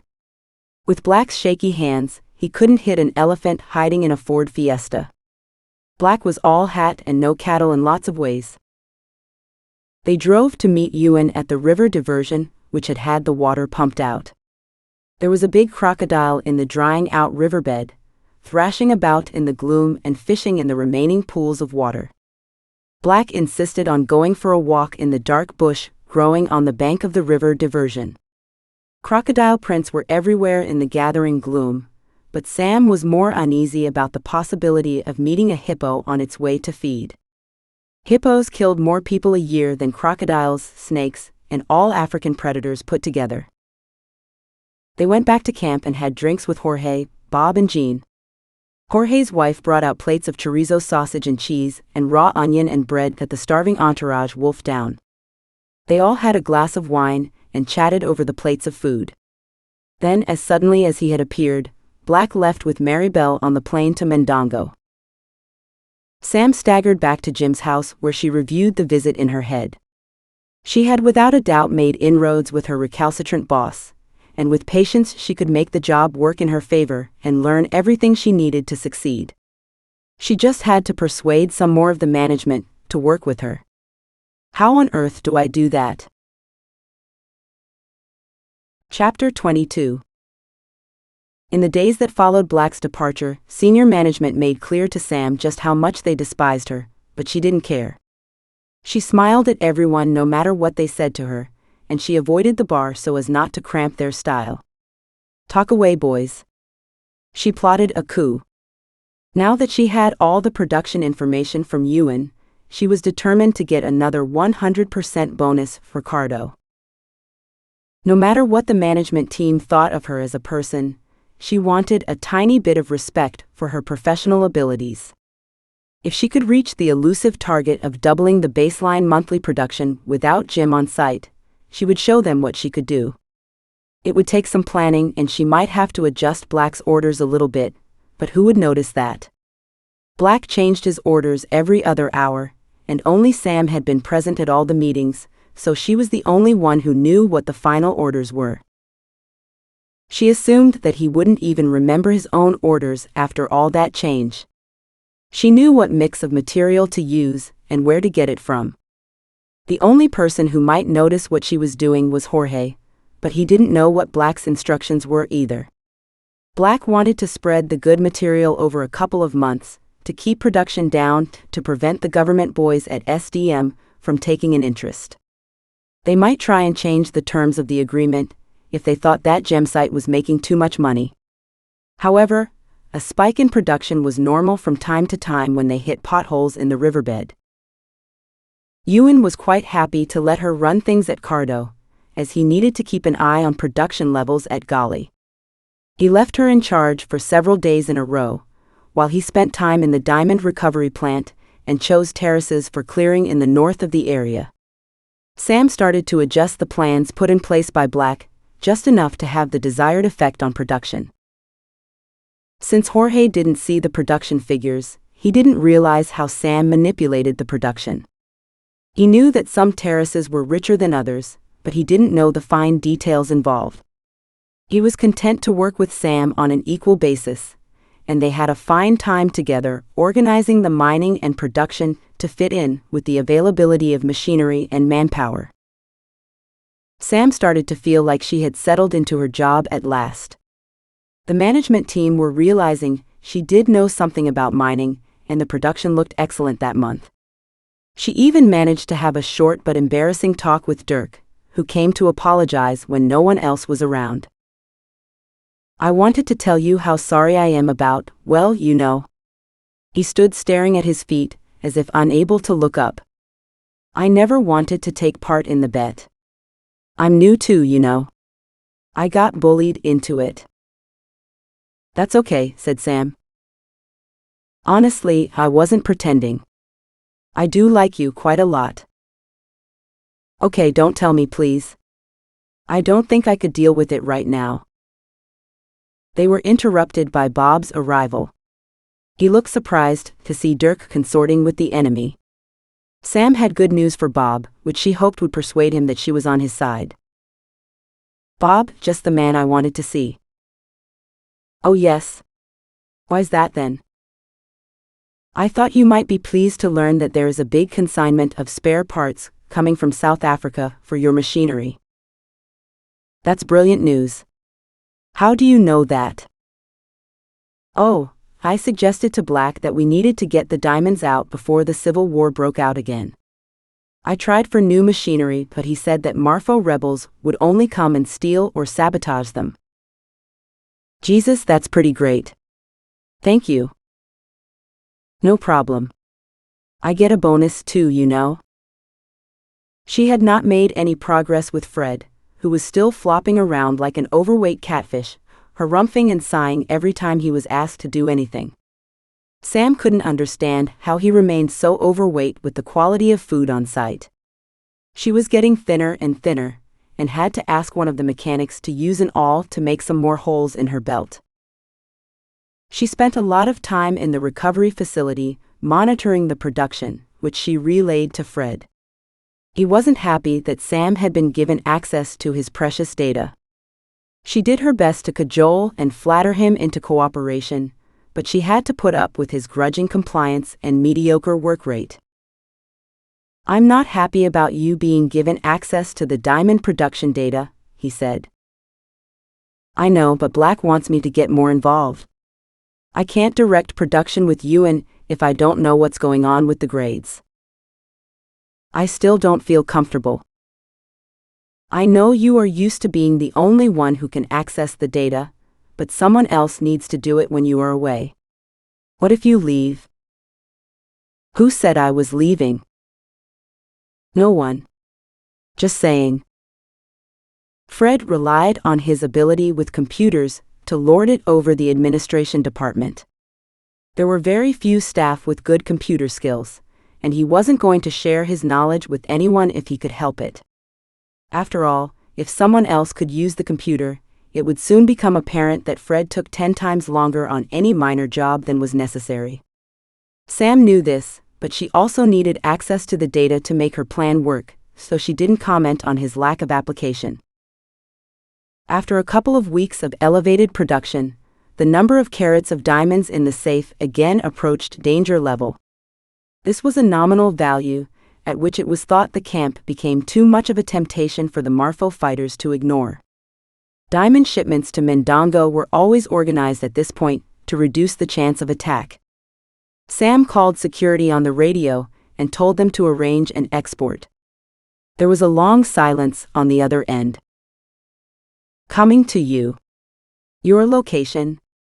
Over, said a voice. In the office. Over. 5 minutes later, a red-faced Brian Lynch arrived puffing with indignation. He sat heavily down on one of the desks in the middle of the office. Sam brought him a glass of water, which he gulped down so fast that water ran down his chin and dropped on his pristine uniform. Oblivious to the gathering storm, she went to get some more water. She wondered how many rosters Brian had left in him, as he was heart attack material. A ticking bomb. She sat on a chair opposite him, waiting for him to start talking. Brian composed himself and snarled, "Are you fucking mental? You'll get us all killed." Sam was taken aback. She tried to imagine what on earth she had done this time, but nothing came to mind. "I'm sorry," she said. "I've no idea what you are talking about. Have I done something wrong?" "Something wrong? Did you hear that, lads? Sam wants to know if she's done something wrong." The other people in the office, who up until then had not paid much attention to the arrival of Brian, turned around in their chairs and listened. She's only gone and talked about the export on the radio, that's all. None of them needed any encouragement to stick the knife in where Sam was concerned, and they laid into her with gusto. For fuck's sake, how stupid can you be? Jesus, woman, don't you know Marfo listened to the radio? There are dozens of stolen units out there. Fucking typical. Black must have been out of his mind when he put you in charge. Did you sleep with him or what? Well, Sam, said Brian, enjoying the effect of his tirade. You've put us all in danger now. Jorge, who had been making himself a coffee, walked over and stood beside Sam, who was speechless with panic. She felt a horrible chill run up her back, which came out in a cold sweat. Jorge shook his head at her. Don't be ridiculous, Brian. Every village picker who works in the recovery house knows how many diamonds are being put in the safe and what quality they are. They can all tell Marfo anytime they like. Sam didn't know the rules because she's only just been issued a radio, and this is the first time that she has been in charge of an export. I don't think you can accuse her of putting us in danger. Why are you taking her side? Did she sleep with you too? My wife is on site, Brian. I don't think she'd like that. Jorge smiled to reduce the tension. I'll be reporting this to Black, said Brian. The bloody woman is a fucking liability. He stomped out of the office, leaving Sam and Jorge with a sea of glaring faces. Jorge took Sam's arm and pulled her into one of the cubicles. He shut the door. Sam felt shell-shocked. No one had told her not to mention the exports on the radio, but she should have known instinctively. She had been too cocky and overconfident. What a fool. Her big chance to prove herself had been so close, and now she had put everyone in danger by breaking a cardinal rule.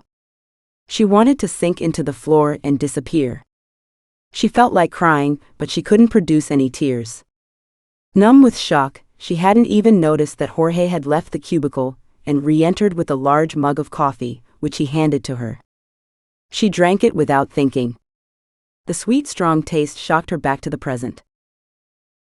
Jorge was watching her, waiting for her to recover her composure.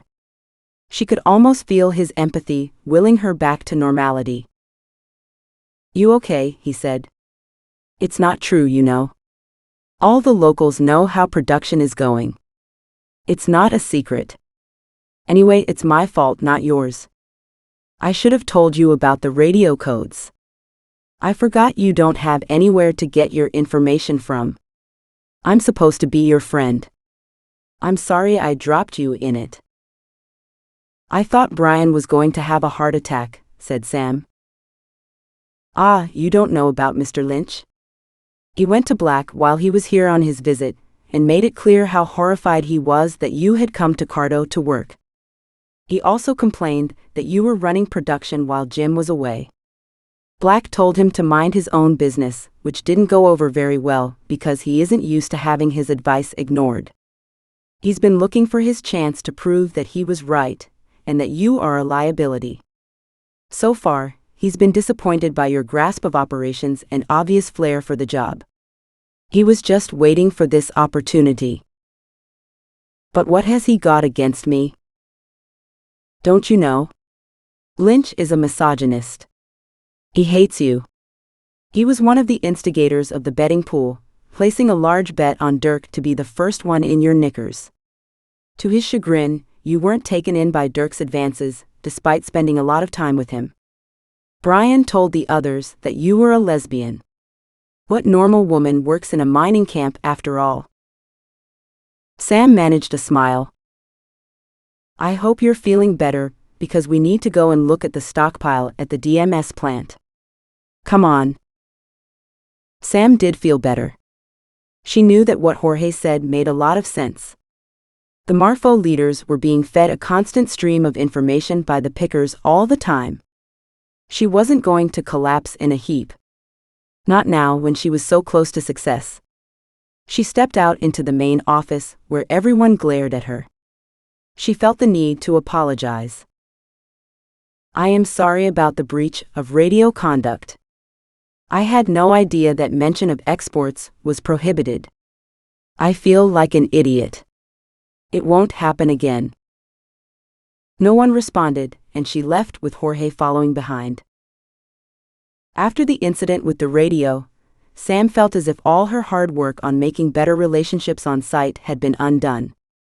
She had not anticipated giving Brian the upper hand. She was losing more ground in the oppressive heat, as she struggled to get things done against a tide of indifference and obstruction. Fred was thrilled to have a weapon. "I heard that you told Marfa when to attack us. Way to go, Sam." He turned a self-satisfied, sweaty back on her. Worse was to follow. 2 days later, Jorge's father had a heart attack, and he got permission from Black to leave the site for a week. There was plenty of stockpiled material to wash, so Jorge being away wouldn't affect production. "I don't want to leave you alone here with these bastards, but I have no choice." "That's okay. Jim will be back soon. I'll manage." Despite her show of strength when Jorge left for Mondongo with his wife, she felt bereft. "How will I survive without any support?" Ewan hadn't noticed how the senior staff bullied Sam, or if he had, he didn't do anything about it. His observation skills were minimal at the best of times, and he didn't mention the radio incident. Sam didn't know if he was even aware of it. The loss of Jorge hit her hard, but she couldn't help noticing that Jorge's tragedy was an excuse for her to high-grade the material going through the plants by using the stockpiles of rich material instead of diluting it with lower-grade material dug by Jorge on a day-to-day basis. Jim was due back at the end of the week. She could survive until then and complete her mission before he took over the reins again. Sam sat out on the steps of the office for a long time after Jorge had left for the airstrip. Smoking one cigarette after another, she mulled over the events of the last few weeks. She could smell the red earth and hear a million insects competing for a chance at love. She looked up at the sky with its carpet of stars and marveled again at the difference compared to London skies.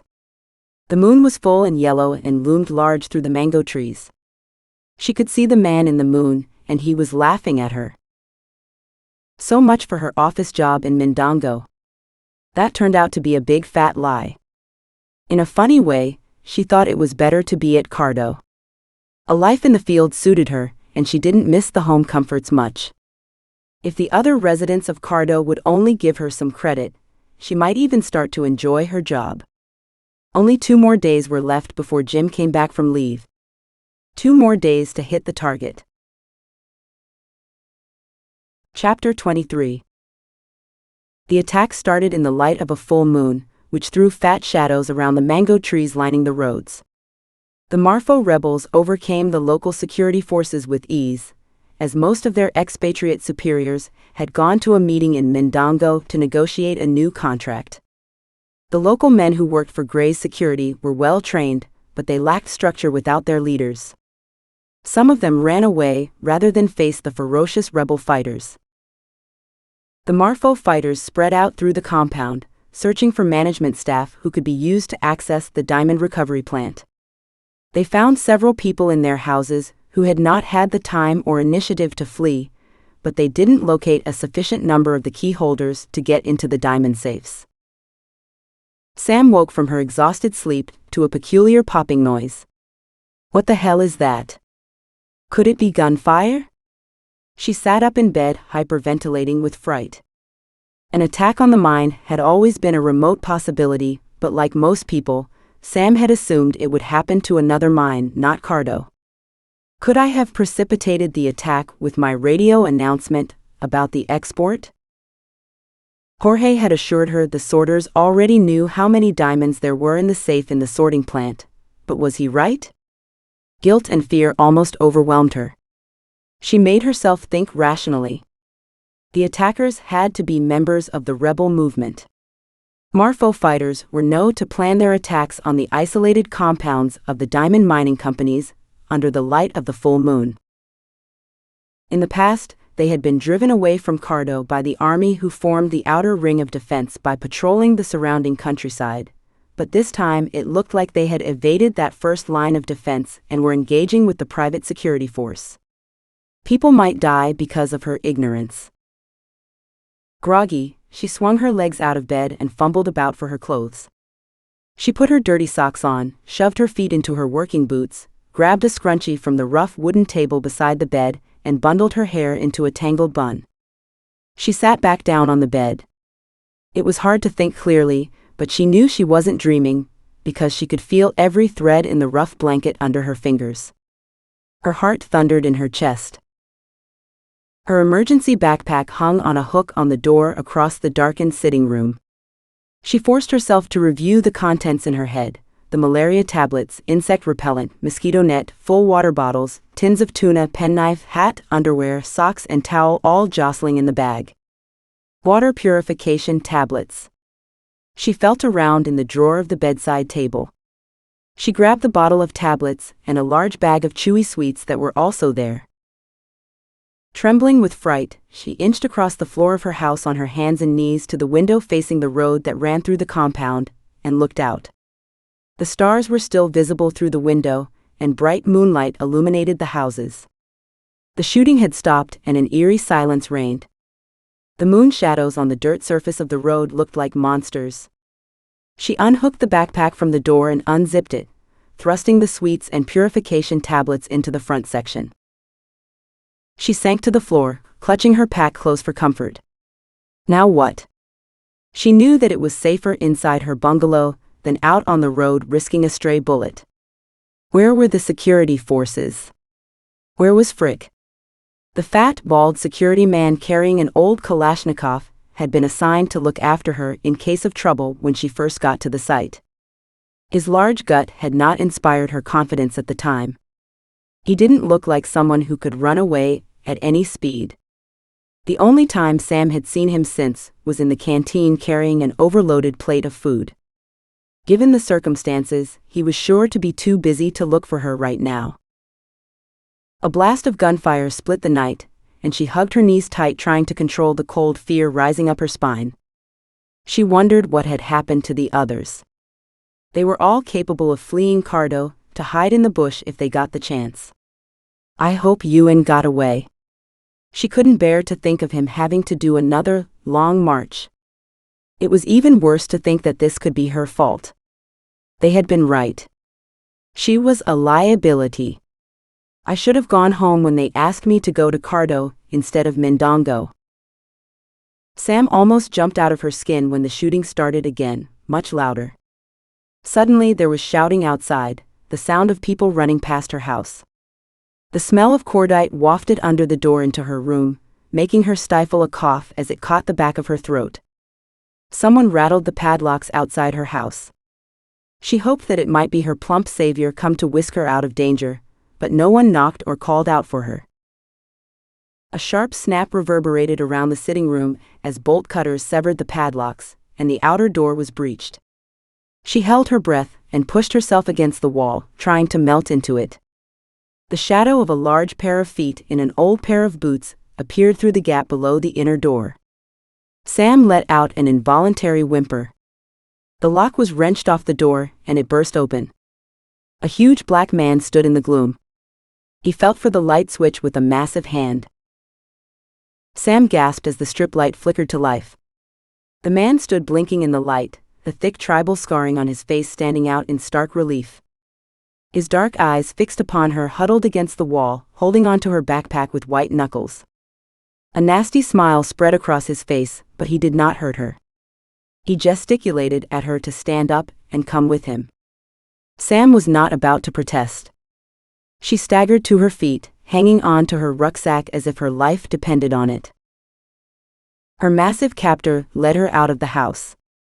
Once in the street, he took her by the hand. It was oddly reassuring. Surely he doesn't intend to shoot me if he's holding my hand.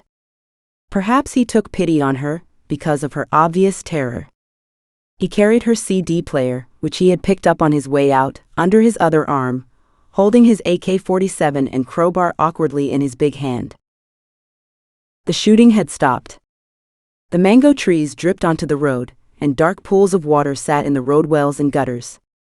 They walked down the middle of it, Sam now carrying the player and her captor smoking a cigarette. "What's your name?" said Sam. "Ha? You speak Portuguese?" "Yes." "My name is Thiago. Yours?" "I'm Sam." "Sam?" "Yes." That was as far as Thiago's interest in his captive went. They headed for the canteen in silence. They arrived outside where several large black armed men, their skin gleaming under the streetlights, were congregated. They all stuffed themselves with food. Loaves of bread, bananas, ham, anything edible disappeared down their throats. Bags of rice and other contraband, looted from the larders and freezers, were sitting in the road. Sam glanced around trying to spot who else had been captured. She caught a glimpse of Brian, Bob and Fred in the group on the side of the road that included most of the Filipino mechanics and heavy machinery operators. There was no sign of Ewan, but then Sam remembered that he had slept at Gali. She had forgotten to put a loo roll in her rucksack. She approached Thiago. "I need to go to the bathroom." "You can go in the road." "Please, I have women's problems." He looked alarmed. She signaled that the toilets were inside the canteen, and he shoved her inside, before standing guard outside the door. Sam had a quick pee for authenticity, and stole both loo rolls from the cubicle. She started to wash her hands and then stole the soap too. She stuffed them into her rucksack. Suddenly, she heard a noise from the end cubicle. She froze. "Who's there?" she hissed. "It's me, Jean. Please don't tell them I'm here. I've got children at home." "Don't be ridiculous. Why would I tell them? You stay there and don't come out until morning. Please make sure my family knows what happened to me." "Okay, sorry. You're right. Thanks and good luck, Sam. You will make it. I've seen you in action." Thiago banged on the outer door of the toilets, and Sam came out so he wouldn't go in and find Jean too. He grabbed her rucksack and looked inside it. Dismissing most of the contents, he took some of the sweets and handed it back to her. Outside, she found the captives and fighters organized into a convoy. The fighters carried booty looted from the camp, and had loaded bags of rice and grains and other foodstuffs into crude wheeled carts. They co-opted the Filipinos to pull them, one between the shafts and two others pushing on either side. The British captives were sullen, staring at the ground or smoking. Sam tried to approach the group of Cardo captives, but was prodded with a gun towards the women at the back of the convoy. They were the camp followers, wives, girlfriends, and cooks. They were accompanied by a scattering of excited children, who gazed at Sam but did not approach. As they walked out of camp, Sam noticed some bodies on the side of the road. Some of them were wearing Gray's uniforms. Sam had never seen someone dead up close before. She wondered if she knew any of them, then she let out a gasp. Dirk. That lifeless bundle with a big hole in his chest was Dirk, his head thrown back and a look of surprise on his face. She tried to go over to him, but the women grabbed her arms and pulled her away. What if he was injured? They couldn't leave him there. But they did. "He is dead," said one of the women as if that explained everything. "But he is my friend." They pulled her away.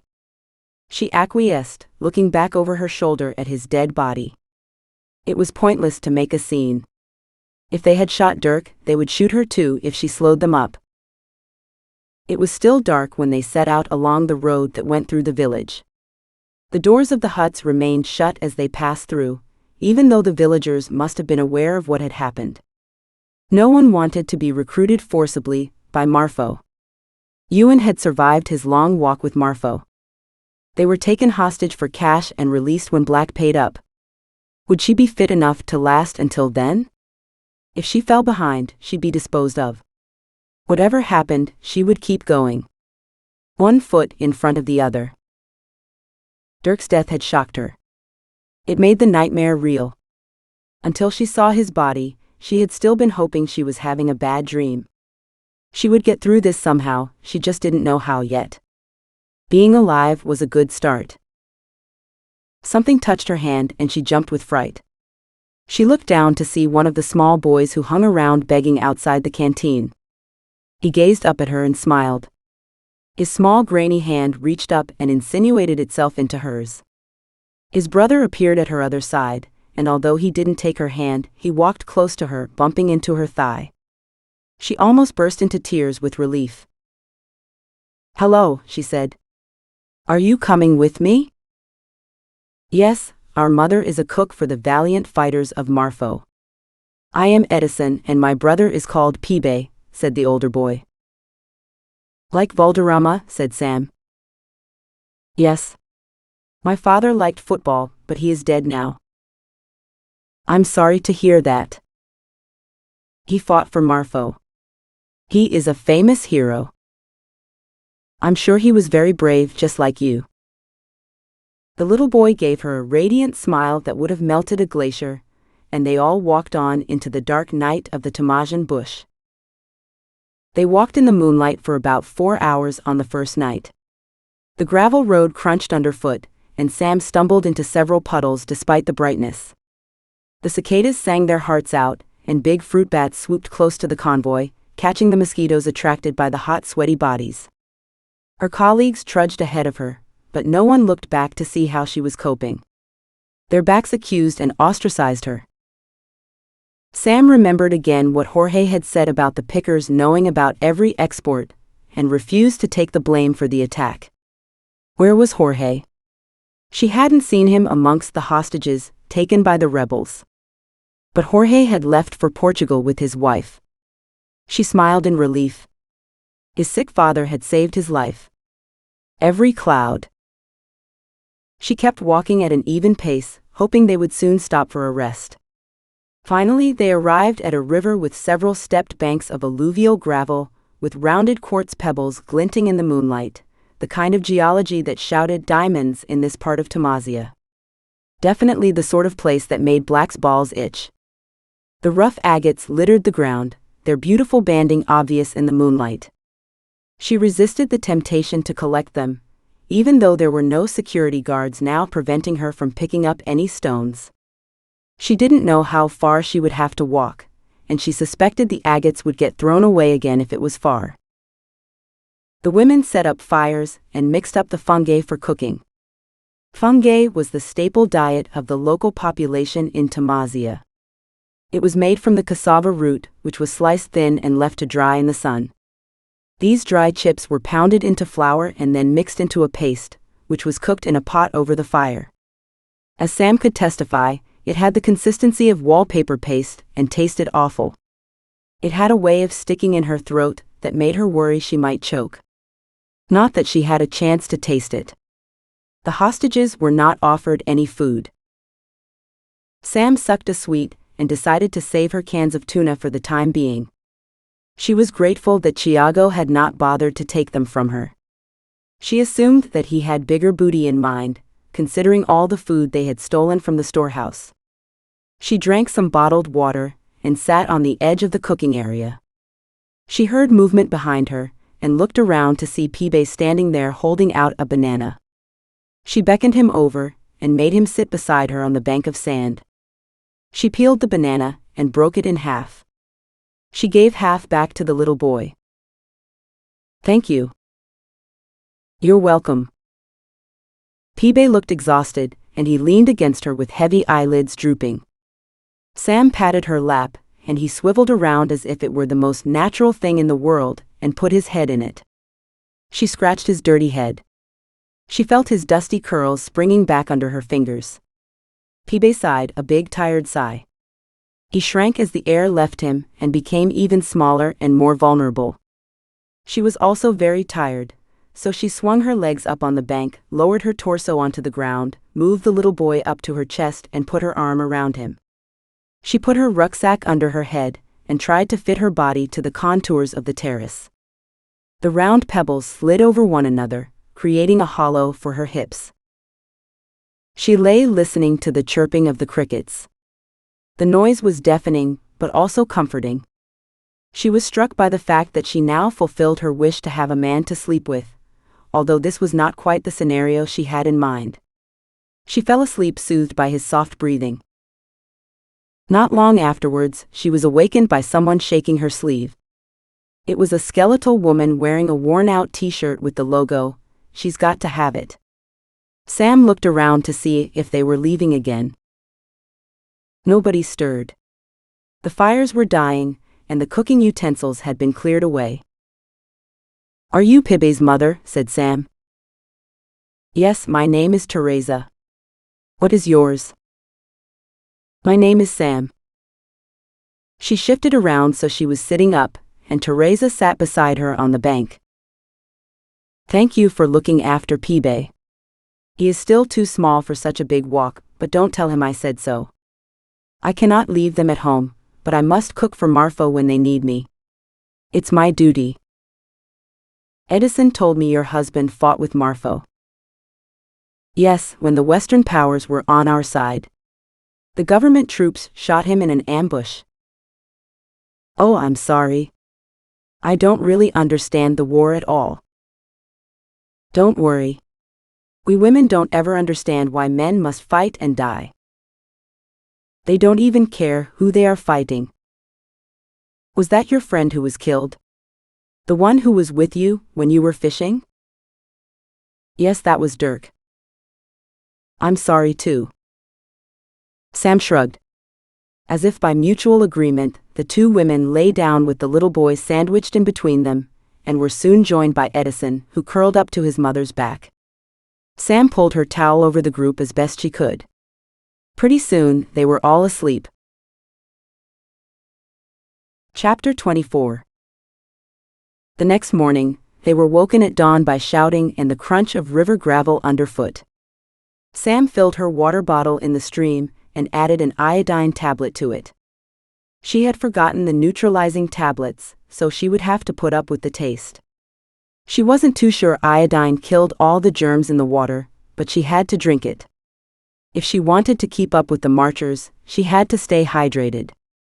She swallowed a malaria tablet and sucked on a sweet while she waited for the column to move off.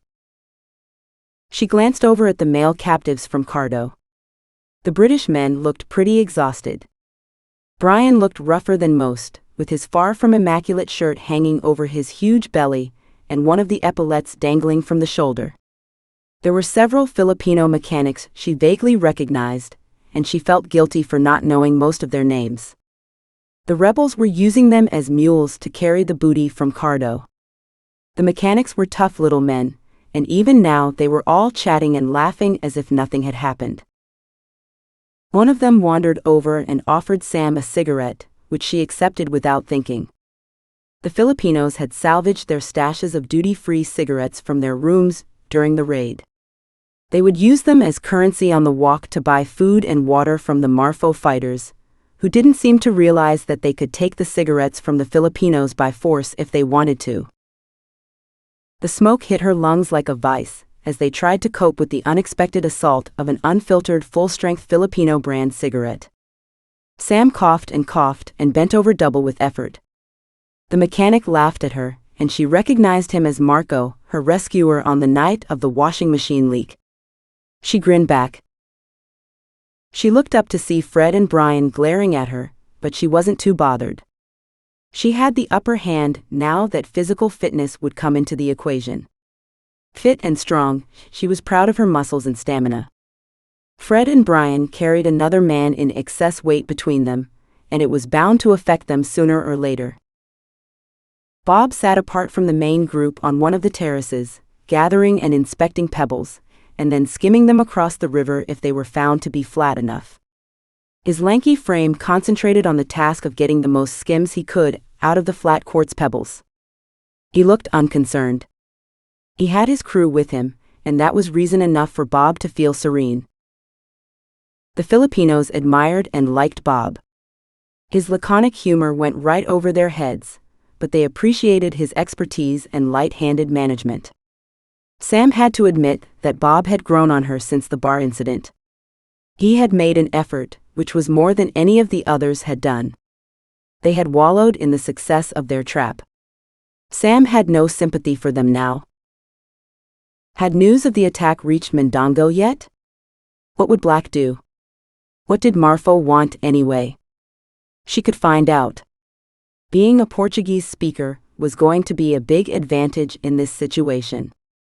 No one else spoke enough to communicate anything other than their need for another beer. She didn't try to walk with her colleagues this time, and joined the women at the back of the column. She walked along with her hat on, keeping the sun off her face.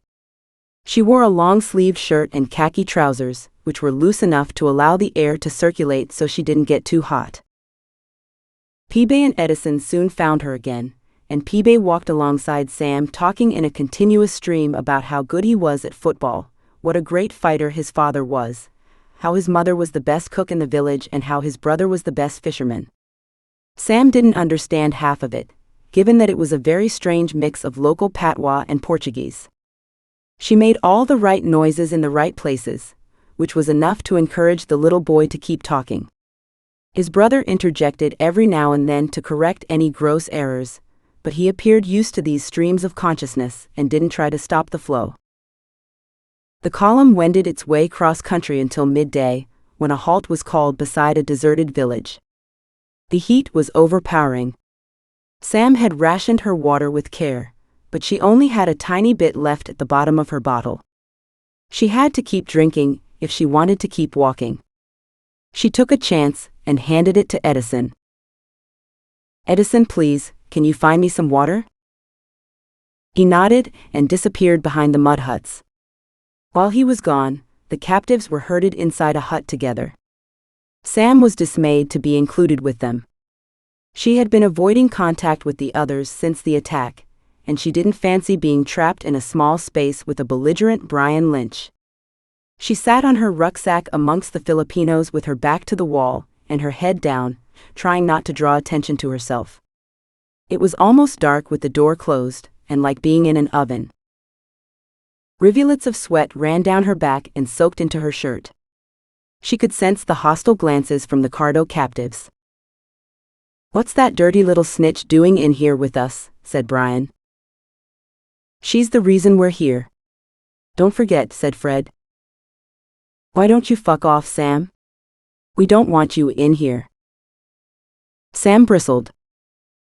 "Do you really think I want to be in here with you lot? After all the friendship and help you have offered me in the last 3 months? Fuck off, you complete wankers." "Now lads," interjected Bob. "We should stick together here. Let bygones be bygones." "Not fucking likely. She deserves everything she gets." "Filthy feminist lesbian," said Brian. There was a short silence, and then, despite herself, Sam guffawed. Even Bob laughed. Incensed, Brian lunged forward at her, tripping over a rucksack and almost falling into the huddle of Filipino mechanics. They looked startled at this turn of events and huddled closer together, glancing around with incomprehension. Brian stumbled backwards, quivering with resentment. Fred's blank face showed that he couldn't imagine why Sam and Bob were laughing. He put his hand on Brian's shoulder to indicate his solidarity with the security man. Sam caught Bob's eye and he winked at her, something observed by the mechanics who closed ranks around Sam. Those spare parts were earning their beer now. She relaxed against the cool mud wall, shut her eyes, and fell asleep in the sauna-like atmosphere surrounded by her new allies. All too soon the door opened again, and the captives were ushered out, blinking into the bright afternoon sunlight. From the position of the sun, Sam estimated that it was about 5 o'clock. She didn't need any prompting this time, and joined the women and children at the back of the column. To her relief, Edison was carrying her water bottle, which he offered her, smiling. Sam gave him a sweet, which he bit in two to give half to Peebe. She decided to keep the sweets as currency. Her stomach growled. She would have to eat some tuna if she wanted to keep going. There were 6 tins of tuna in her rucksack, so maybe she could walk for 12 days. After that, she didn't know what she would do. There was always the chance of finding something to eat, but she didn't think it was very likely. The Marfo fighters would have priority over any foodstuffs found en route. They set off cross-country following a well-worn footpath with the setting sun on their left, heading for Marfo headquarters to the north. The pace was relentless, but anyone who lagged behind got prodded with the butt of a Kalashnikov, reminding them of the consequences of slowing down the column. That evening, Teresa came to see Sam and the boys, who were sitting under a tree playing a throwing game with pebbles. She had managed to obtain a tin cooking pot half full of fungi. Sam had never imagined she would be so glad to see that beige, tasteless paste. Teresa made it clear that Sam should share their food, and was about to divide it between them when Sam stopped her. She fished around in her rucksack and pulled out a tin of tuna. She indicated to Teresa that she wanted to mix it into the fungi, and was rewarded with a vigorous nodding of the head. She used her penknife to open the tin, and was careful not to let any of the oil spill on the ground. She tipped the tuna and oil into the pot, and Teresa mixed it into the fungi. Teresa made greasy balls with the mixture and handed it out to the hungry group. Very good, said Edison. I like this meat a lot. Peebay had a trail of fish oil down his chin, and his eyes were shining. The tuna made the fungi almost edible for Sam, who was amused by the boys' exclamations of ecstasy. It hit the spot in one sense, and the hunger pangs were defeated for an hour or two, enabling Sam to snatch a few hours' sleep before they were back on the road again. Chapter 25. Jim Hennessy arrived at the Gemsite office in Mindongo, back early from his leave, to deal with the fallout from the raid. He soon located Black, who had commandeered the boardroom and was sitting in the chairman's seat, the table in front of him littered with dirty teacups and full ashtrays. The overpowering smell of the ashtrays disgusted Jim, who didn't smoke, and he tried to open the windows, which were stuck fast. Jesus, Adrian, it stinks in here. Can't we go somewhere else? Why don't we go to the cafe around the corner and have a nice custard tart? They don't have tea or anything I recognize as tea. We can bring a tea bag with us. Let's go. I need a decent coffee to wake me up. Despite his reputation as a despot, Black was pretty good at taking instructions from people brave enough to issue them. Shuffling along with his head down, as if he were being taken against his will, Black followed Jim out of the office to the cafe. Jim ordered a selection of tarts and some coffee and hot water, and sat outside with Black, who was making short work of his latest cigarette. They sat in the sun without saying anything, until the order arrived at their table. Black launched into the tarts without preamble, making Jim smile. He knew that his boss was a beast when it came to sweet things. Once the tea and coffee were poured and stirred, Jim asked Black to tell him what had happened at Cardo. Black leaned forward and lowered his voice. Jim had to lean forward too to hear him. It was a train wreck. The expats in charge of security had come to Mindongo to negotiate a pay rise. The poor fuckers that were left behind got massacred.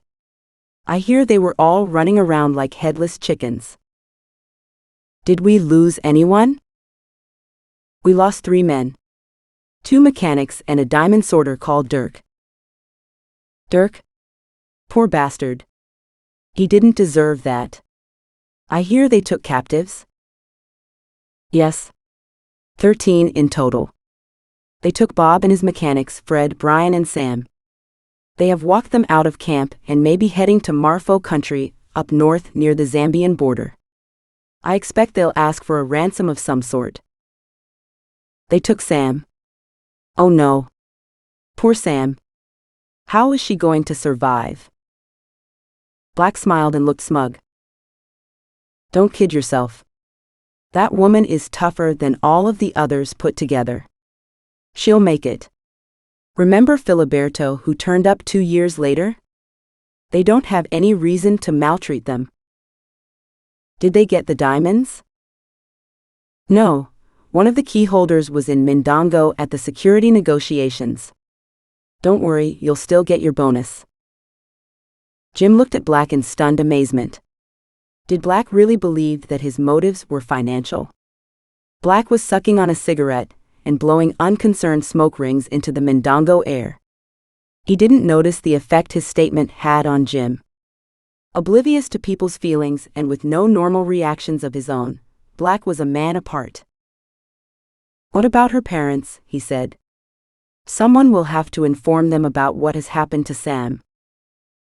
"We don't need to tell them until we know what's going on.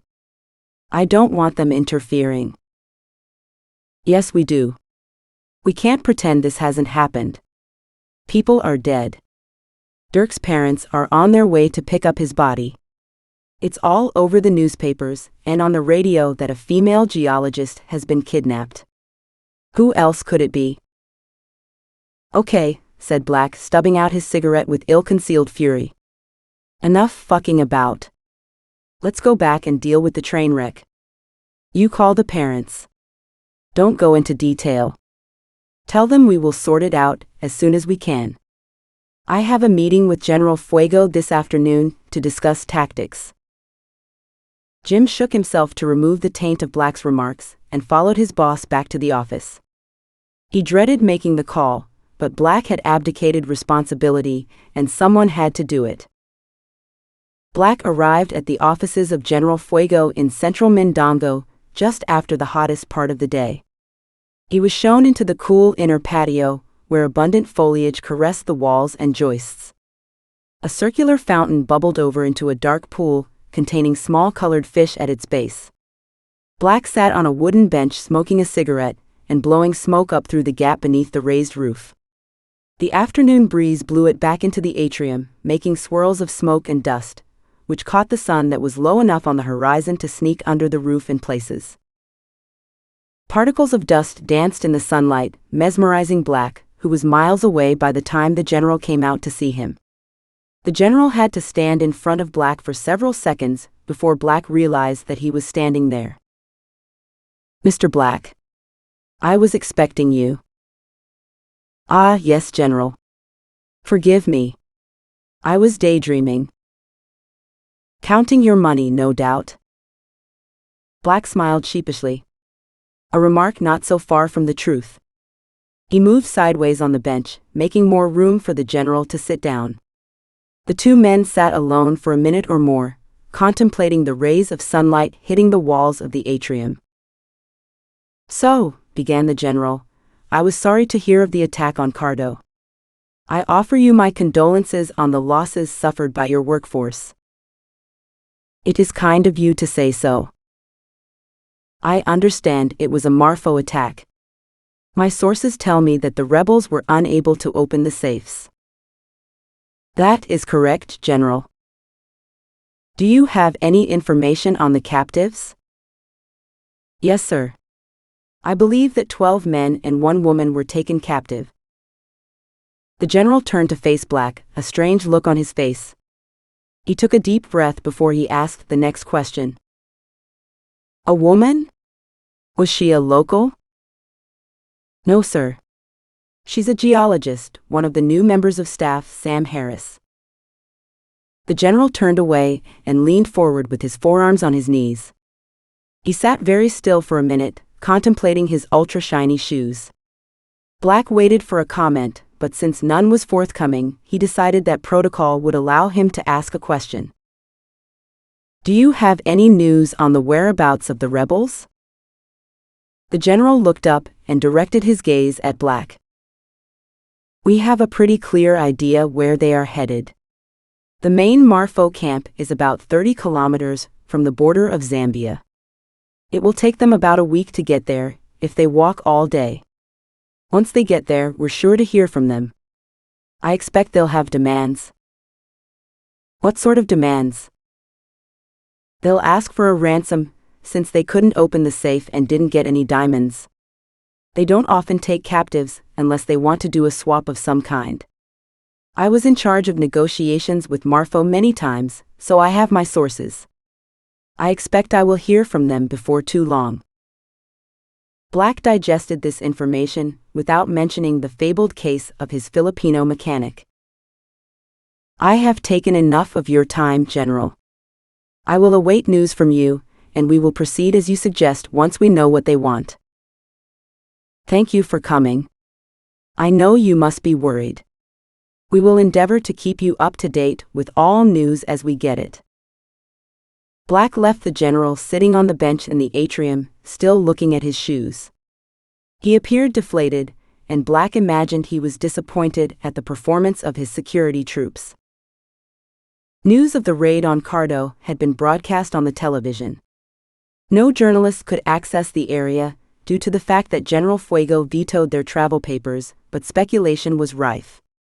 Rumors of a white woman among the Marfo captives had spread like wildfire and was picked up by the news channels. Sam's parents were having lunch in the kitchen when they heard the news on Radio 4. Matilda Harris gasped and dropped her fork back into her spaghetti, splattering its contents on her dress.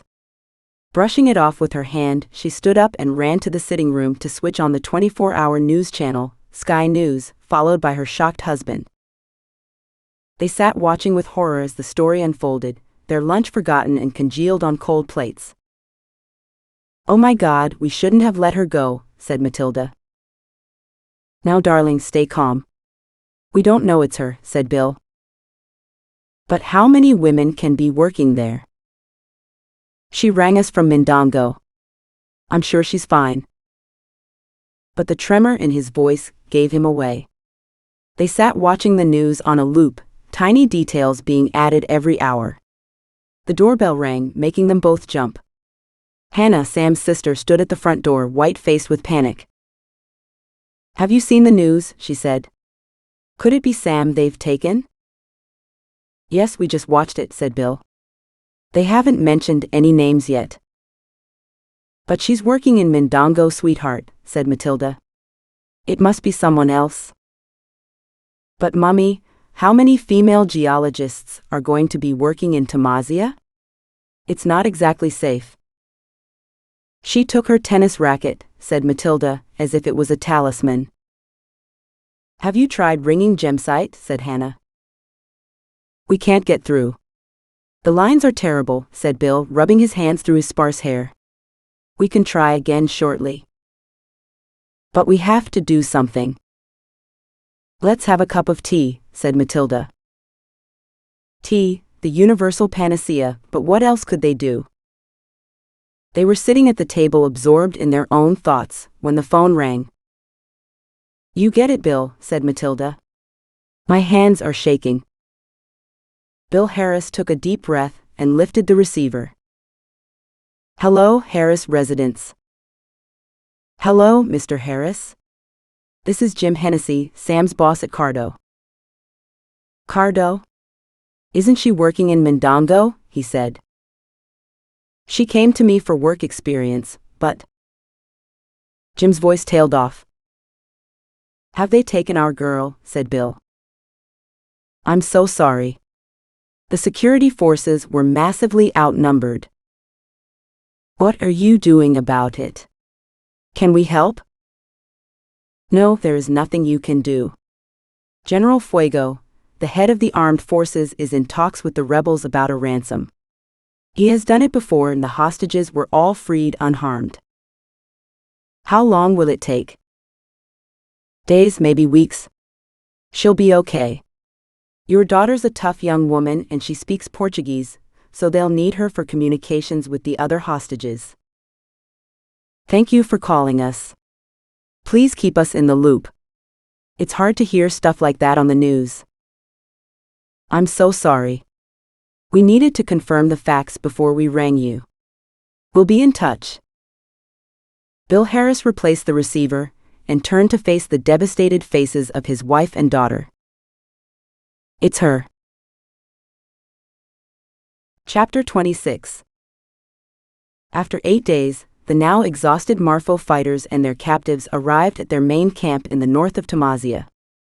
Sam had remained in pretty good shape thanks to the food and water provided by Teresa and her sons. She had lost a lot of weight, something that would have cheered her up under normal circumstances, but it didn't top her list of priorities at that moment. She was marched through the camp with the other staff from Cardo, generating curious looks from the inhabitants and some cheering. The camp consisted of about 20 mud huts with palm leaf roofs surrounded by a thick hedge of thorn bushes. The largest hut sat at the edge of an open area, which looked as if it might serve as a football pitch. There were a few light bulbs strung around the camp at eccentric intervals, indicating the presence of a generator. A cooking area contained 2 girls naked from the waist up, who were using large blunt-end poles to pound the cassava in the mortars into flour. Sam half expected her colleagues to make some sort of childish comment about the young breasts swinging free, but Brian and Fred had shrunk in stature and bravado during the walk, and both walked by without noticing. Bob and his mechanics still had enough energy left to make wisecracks about the state of the camp, including inquiring where the pool was located. She was just glad to take off her boots and socks and sit in the shade under a mango tree. The captives were left with 1 guard whilst their fate was discussed in the main hut. They considered overpowering the guard and running away, but they had no idea if the border was close or whether their captors would come after them with guns. Maybe they would be better fed now that they were in what looked like a well-run camp with an obvious cooking area. The arrival of the foreigners caused quite a stir amongst the children in the camp. When they first arrived, the children scattered, screaming in terror. Some of the toddlers burst into tears and had to be comforted by their mothers. Edison started to giggle. "Why are they crying?" said Sam. "When we are small, our mothers tell us that if we don't go to sleep, the white man will come and eat us. Most of those children have never seen a white person before, never mind a blonde one like you." She knew her light brown hair was considered blonde, but not that she was also terrifying to small children. It was quite funny to see their little faces screwed up in terror. "Tell them not to worry. I'm not one of those white people," she said. She sat under the mango tree, and little by little the children overcame their terror and came to touch her hair and her face. As long as she didn't move, they were quite brave, but if she lifted her arm, they ran away screaming and laughing. Peebay was determined to show that he wasn't afraid, and sat himself in Sam's lap, lording it over the others. There was a commotion in the main hut, and several loud voices could be heard. This went on for several minutes, but then the voices were silenced, and the door opened. A tall, muscular man with a wispy beard on his chin came out and approached the group. He surveyed the group with something approaching sympathy. "My name is João Contas. I am in charge of this Marfo unit," he said in Portuguese. There was silence for a few seconds, and then Sam greeted him back. "Nice to meet you, sir," said Sam. "Do you speak Portuguese?" he asked her. "Yes." "Translate this, please. The Council of Marfo is grateful for the help of the Filipino workers in carrying our goods back to camp. They are not involved in this white man's war, so they will be allowed to go home. I have instructed my contact in Mindongo to have them removed as soon as possible. That should happen in a few days' time. We will be keeping the white people for ransom. Do not worry. As soon as the ransom is paid, we will release you too." He turned to Sam. "Do you know if there is an electrician amongst the Filipinos?" "At least 1 if you include Bob. I think there are 3. Sam indicated Bob, who was sitting amongst his mechanics, smoking a cigarette. Sam guessed the supply of cigarettes would be running out soon, and could imagine the panic that would cause.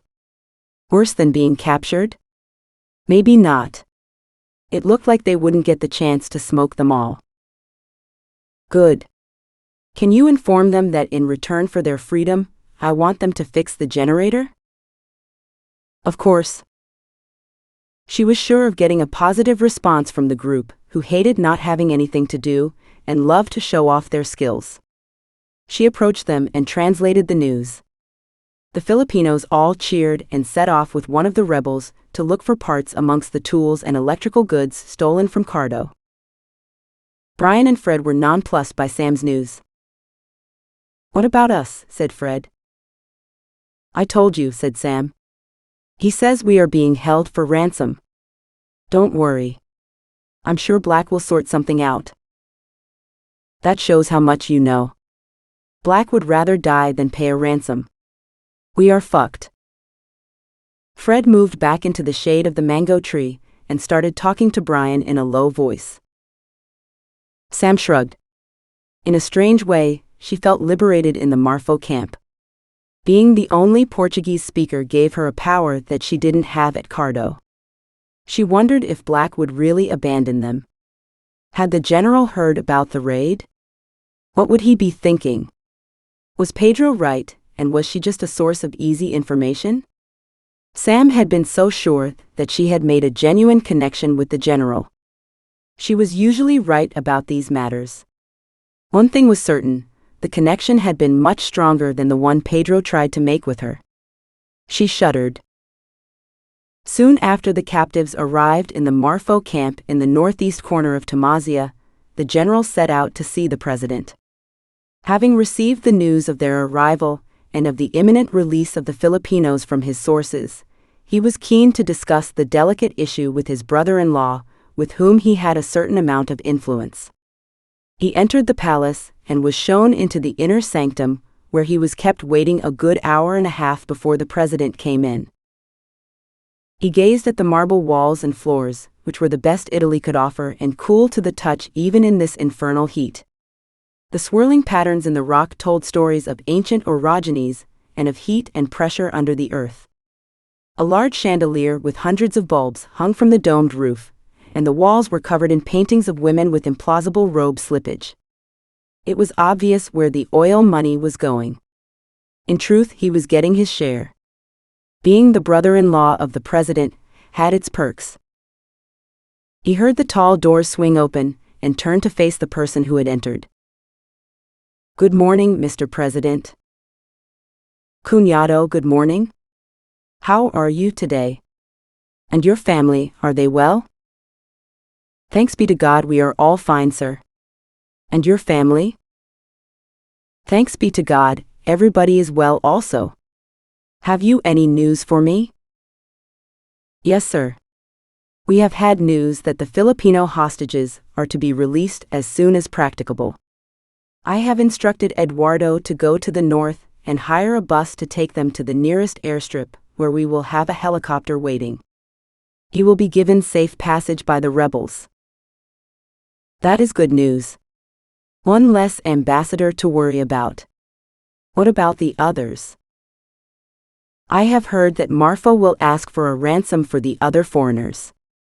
I suspect it will be a considerable amount. Do you have a view on the likelihood of it being paid? I would prefer that we did not start paying ransoms. It might be a slippery slope as far as Marfo is concerned." "There is no law against ransom payments, sir, but I suspect that Mr. Black will not pay. He is more likely to give away his children than his money." "What will Marfo do if the ransom is not paid?" "We do not know, sir. This is the first time they have asked for a ransom. In the past, they just shot any captives after they served as mules for the booty from raids on mining camps. I suspect the captives will be murdered if the ransom is not paid. I would like permission to rescue them if they are in danger. Let us see how the situation develops. I don't want to give any permission right now until I get a clear idea of how things will play out." "But sir, a rescue operation needs forward planning. I cannot send people in at a moment's notice. Please let me organize a raiding party just in case." "No, not yet. Have patience, Fuego. Marfo rebels do not kill their hostages if they think they can get money out of it. They use them to play games. Remember the Filipino who turned up after 2 years? The captives might be killed in the rescue, and I don't need to generate an international incident just now." The president turned away to indicate that he was finished with the discussion. Under normal circumstances, the general would have left it at that, but he hadn't finished yet. "Sir, please. There is a woman amongst the captives. We cannot let them kill her." The president spun around in fury. "Fuego, your peccadillos are not my concern. I have heard that your failure to obtain information from that woman was due to your infatuation with her. I am not risking an international incident so you can rescue your crush. Don't try my patience. If we need to act, we will. Come and see me when you have news." The president swept out of the room and left the general standing by himself in its marble opulence. Arguing with the president would just harden his resolve not to interfere. He resented the insinuation about Sam, but he knew in his heart of hearts that she had touched him in a way that he wasn't expecting, and he had been unprofessional because of it.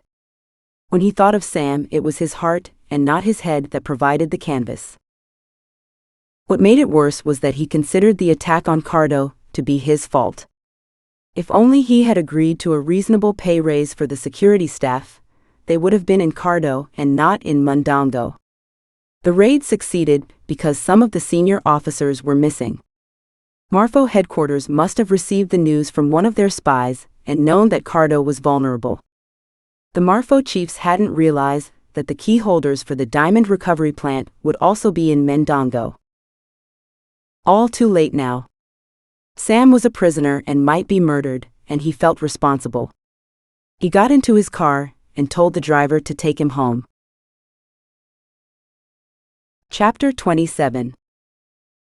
Life in the Marfo camp soon settled into a routine as nerves became less frayed, and it appeared less likely that the rebels were planning on harming their guests. The Filipinos had fixed the generator on the first day, and had continued to find ways of making life more comfortable as was their wont. They had made some stands for the cooking pots, and a rudimentary barbecue for the kitchen. Bare light bulbs now hung in almost every hut, and at 6:30 every night the generator was called into action, making the whole village shine like a diamond on the pitch-dark plain. Sam took advantage of the goodwill created by the Filipinos' actions to improve their living accommodation in camp. The empty huts had been cleared out and shared among the hostages. Bob and the Filipinos slept together in the largest hut, and Brian and Fred shared a hut near the center of camp. Sam had been allocated a small scruffy hut beside the hedge surrounding the compound. It contained a single bed made of branches raised above the mud floor, and a couple of hooks made from twigs thrust into the mud walls. Her mosquito net was hanging from the roof over the bed. Her precious rucksack hung on a nail over her bed, which was covered in a hemp sack, serving as a mattress. She still had iodine tablets, repellent, malaria tablets, and her precious penknife.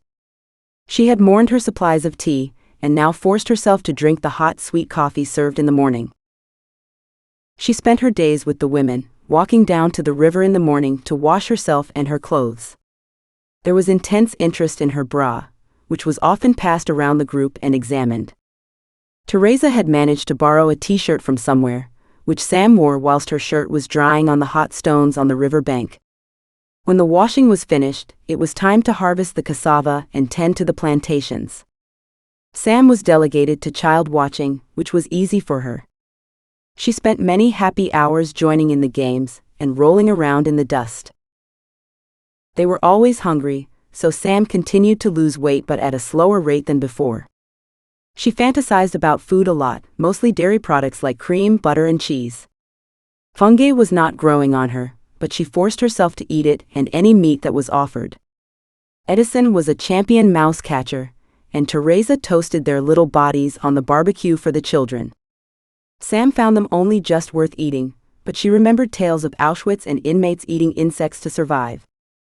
If she were ever to escape, she had to keep her strength up somehow.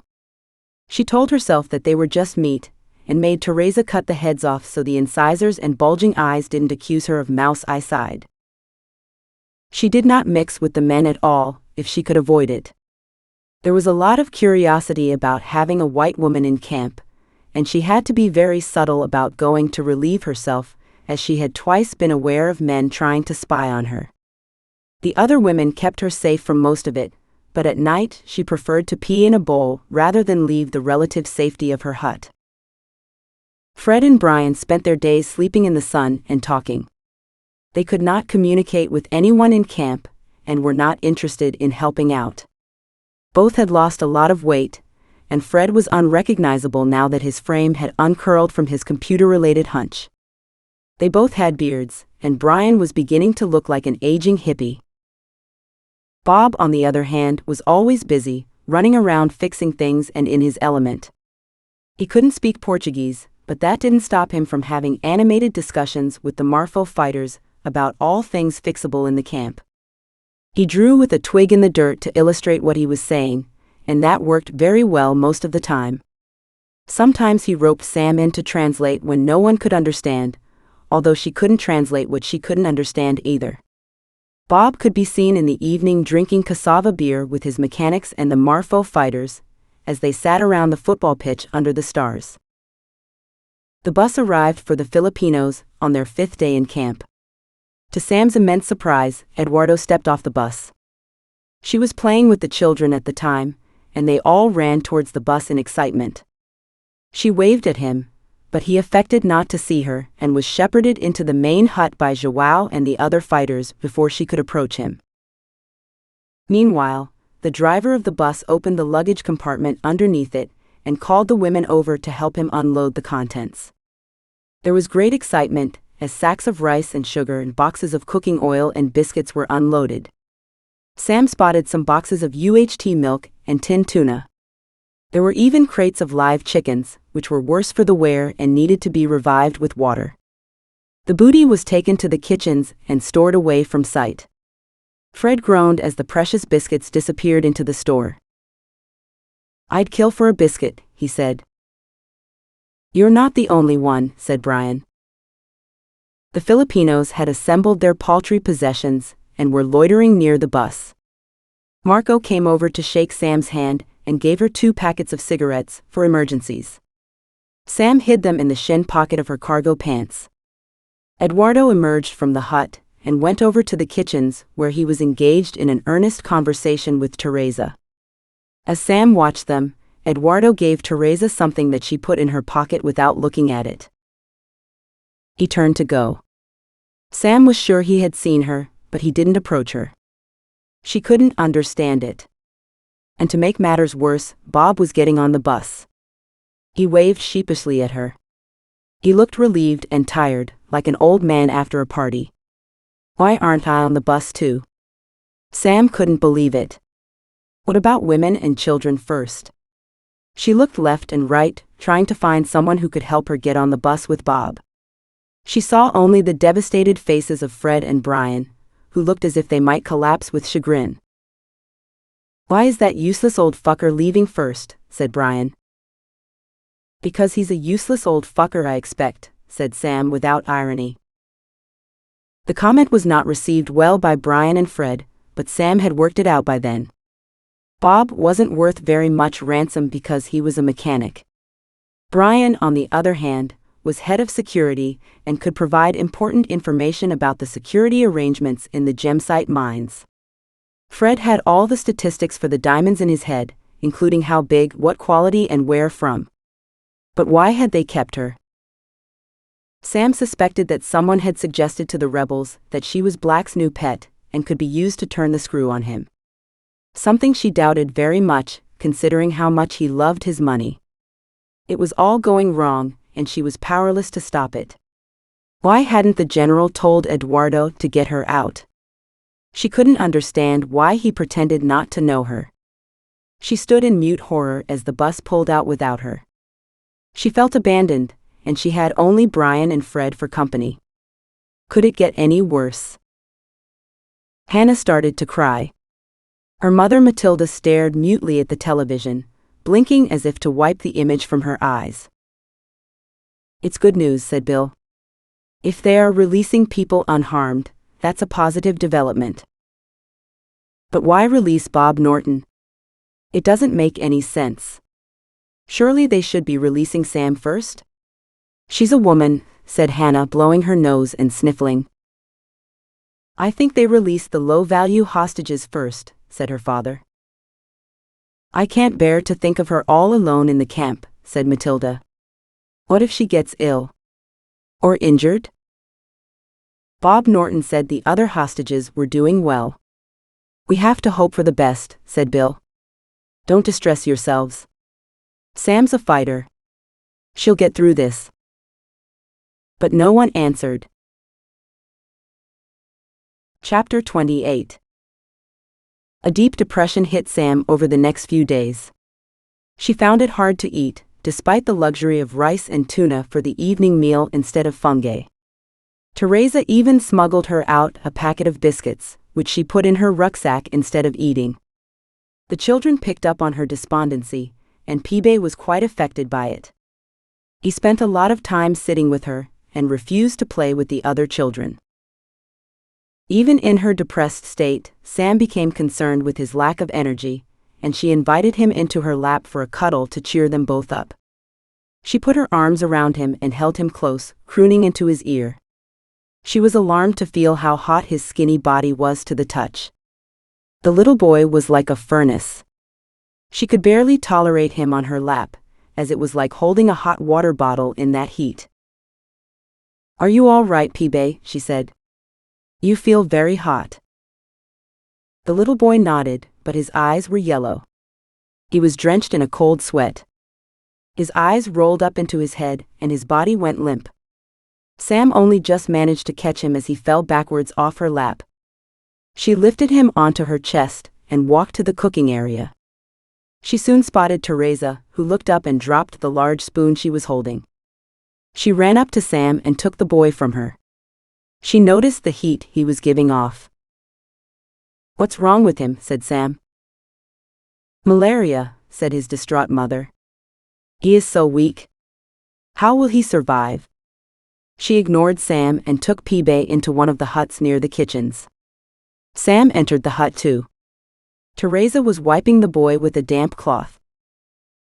"Will you give him medicine?" "I do not have any medicine. He must survive without it." "But he could die." "Yes, I lost a daughter to malaria 2 years ago. Life is hard, and God takes away your children when He wants to." The mention of God infuriated Sam. She thought the death of so many children from disease and famine was pretty good proof that there was no such thing as God. She had malaria tablets in her bag that could save the little boy, but she wasn't sure she wanted to give them away. What if I'm captive for months? What if I get malaria and have no medicine left? She wasn't like the local people, who were inured to the effects to a great extent. If Sam got cerebral malaria, she would die for sure. Pibe moaned and sank into the bed, becoming thinner and frailer in an instant. Sam's conscience worked overtime. Surely they would be rescued soon? She would make sure to put repellent on all the time. She cursed her goodness. Why can't I be a shit like Black or Brian? "Teresa, are you sure that it's malaria?" "Oh yes, we have all had it many times. I am worried about Pibe, because he is so thin and tired. I have some malaria tablets in my rucksack. I'll bring them now. Wait here." Without waiting for a reply, Sam headed for her hut and rooted around in her rucksack for the tablets. She found them with ease, and then she sat on her bed, considering the box and the consequences of giving it away. She tried to form an argument for keeping them for herself, but it was hopeless. Her parents had brought her up too well. At that moment, she hated both her parents and their honesty and bravery that she had been immersed in from an early age.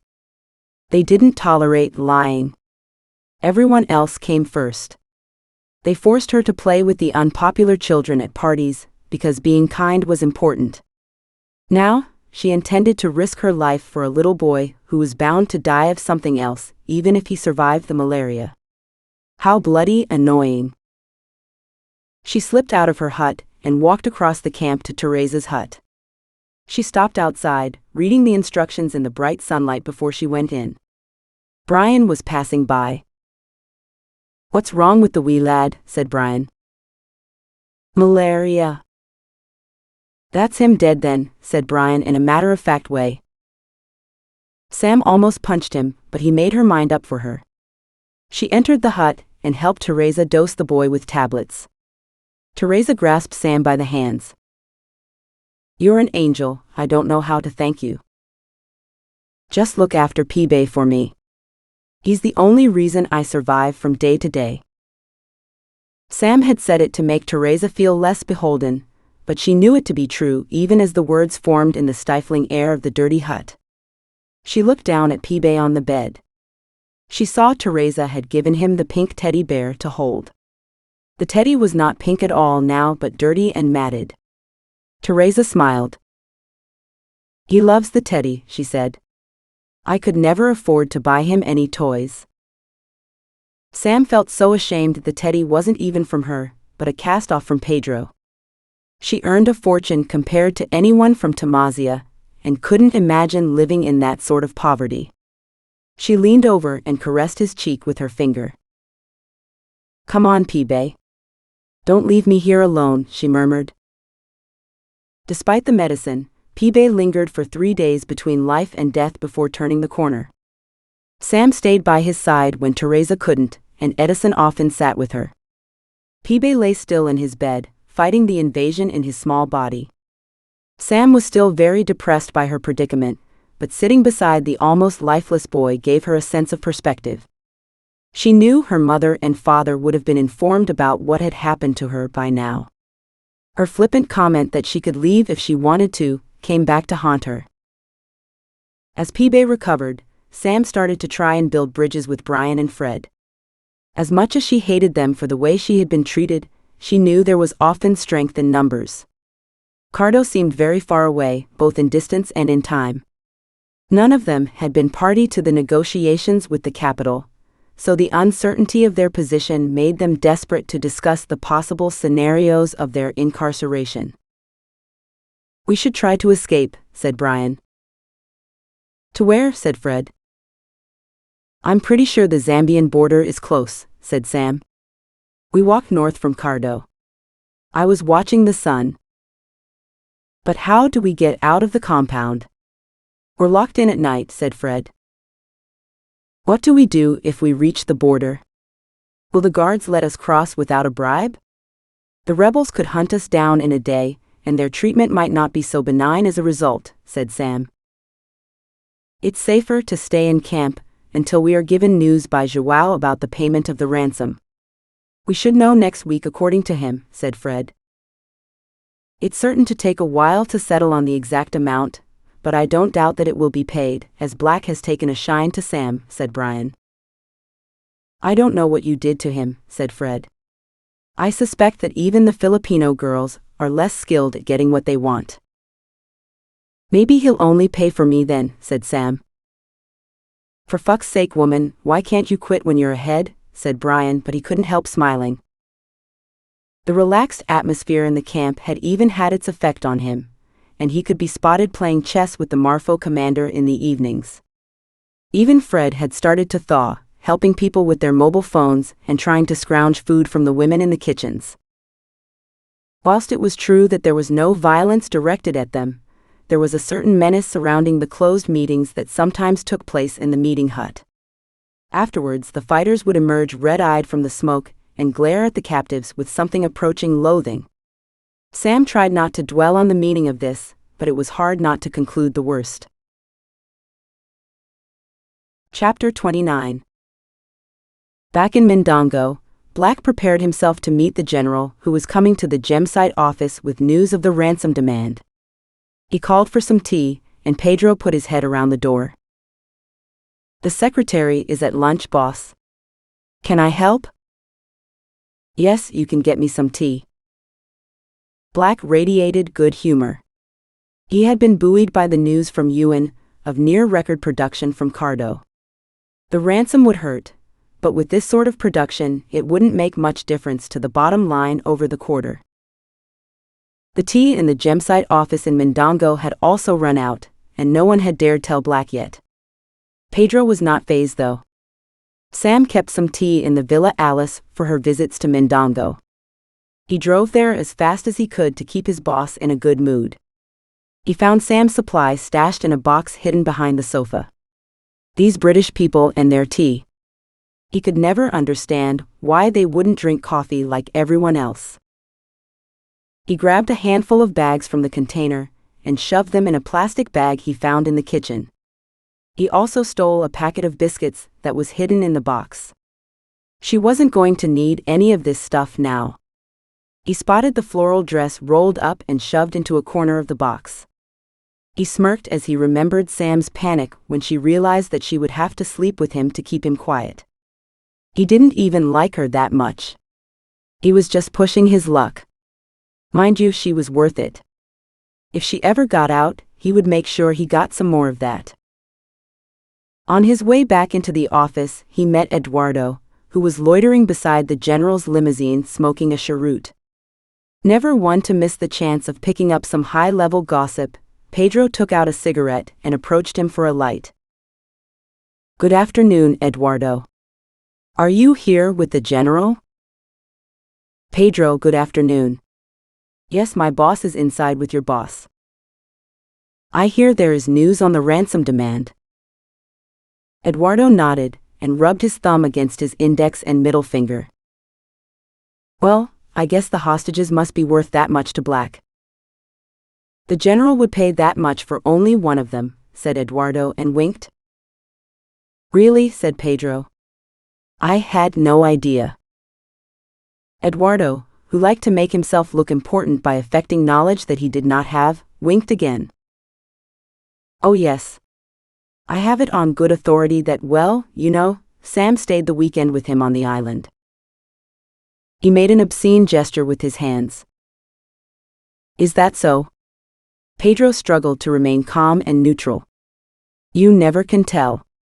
I'd better get these tea bags inside before Black gets withdrawal symptoms. Not a pretty sight." "Of course. Good to see you." Pedro quivered with rage. The bitch. He knew she had lied about the general. She must have spied for him. That lying cow wanted to lead Black up the garden path, but he would never allow it. He must tell Black the truth. His honor was at stake. He went upstairs to the boardroom. Black sat alone, smoking a cigarette.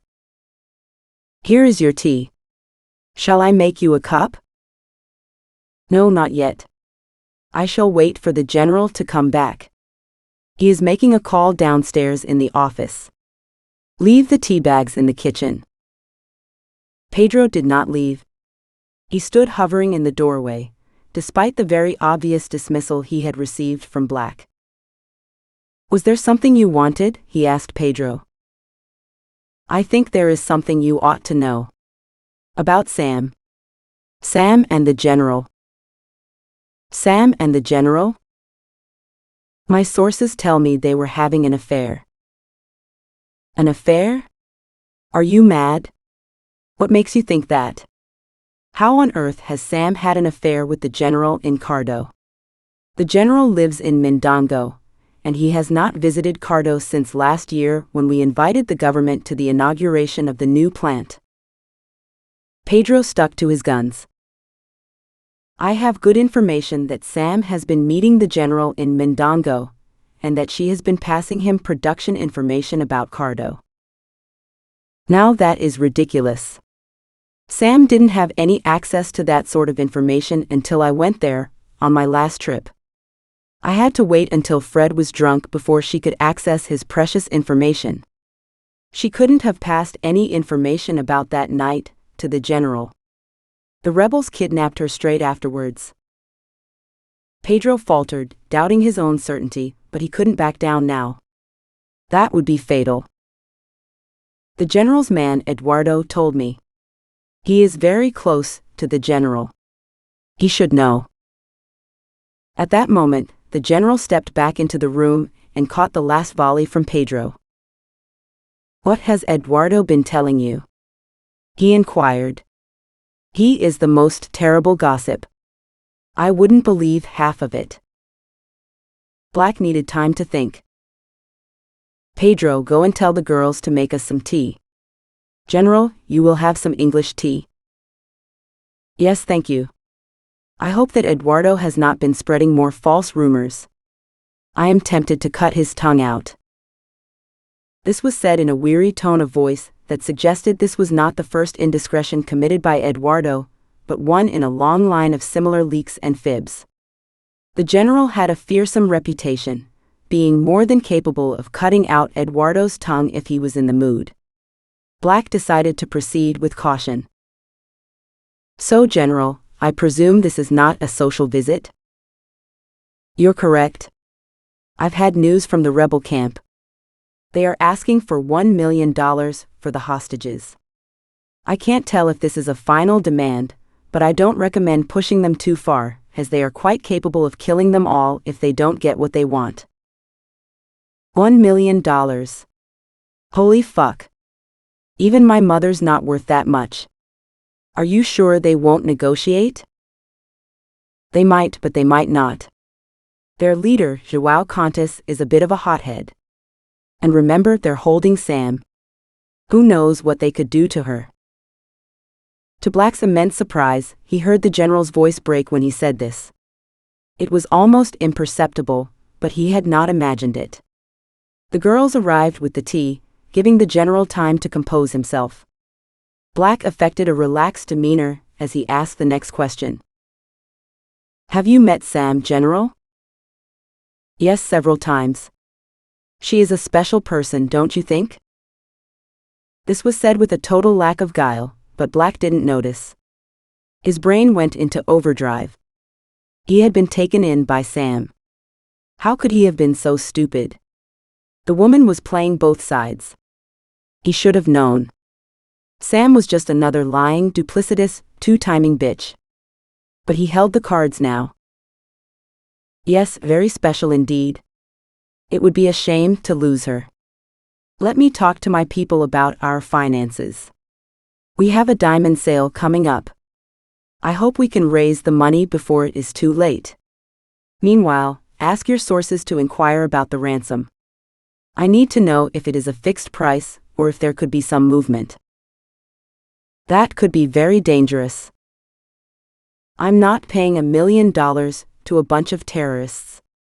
Get the price down and I'll think about it. The general looked taken aback at the tone, but he nodded. He had expected Black to ask for a lower ransom.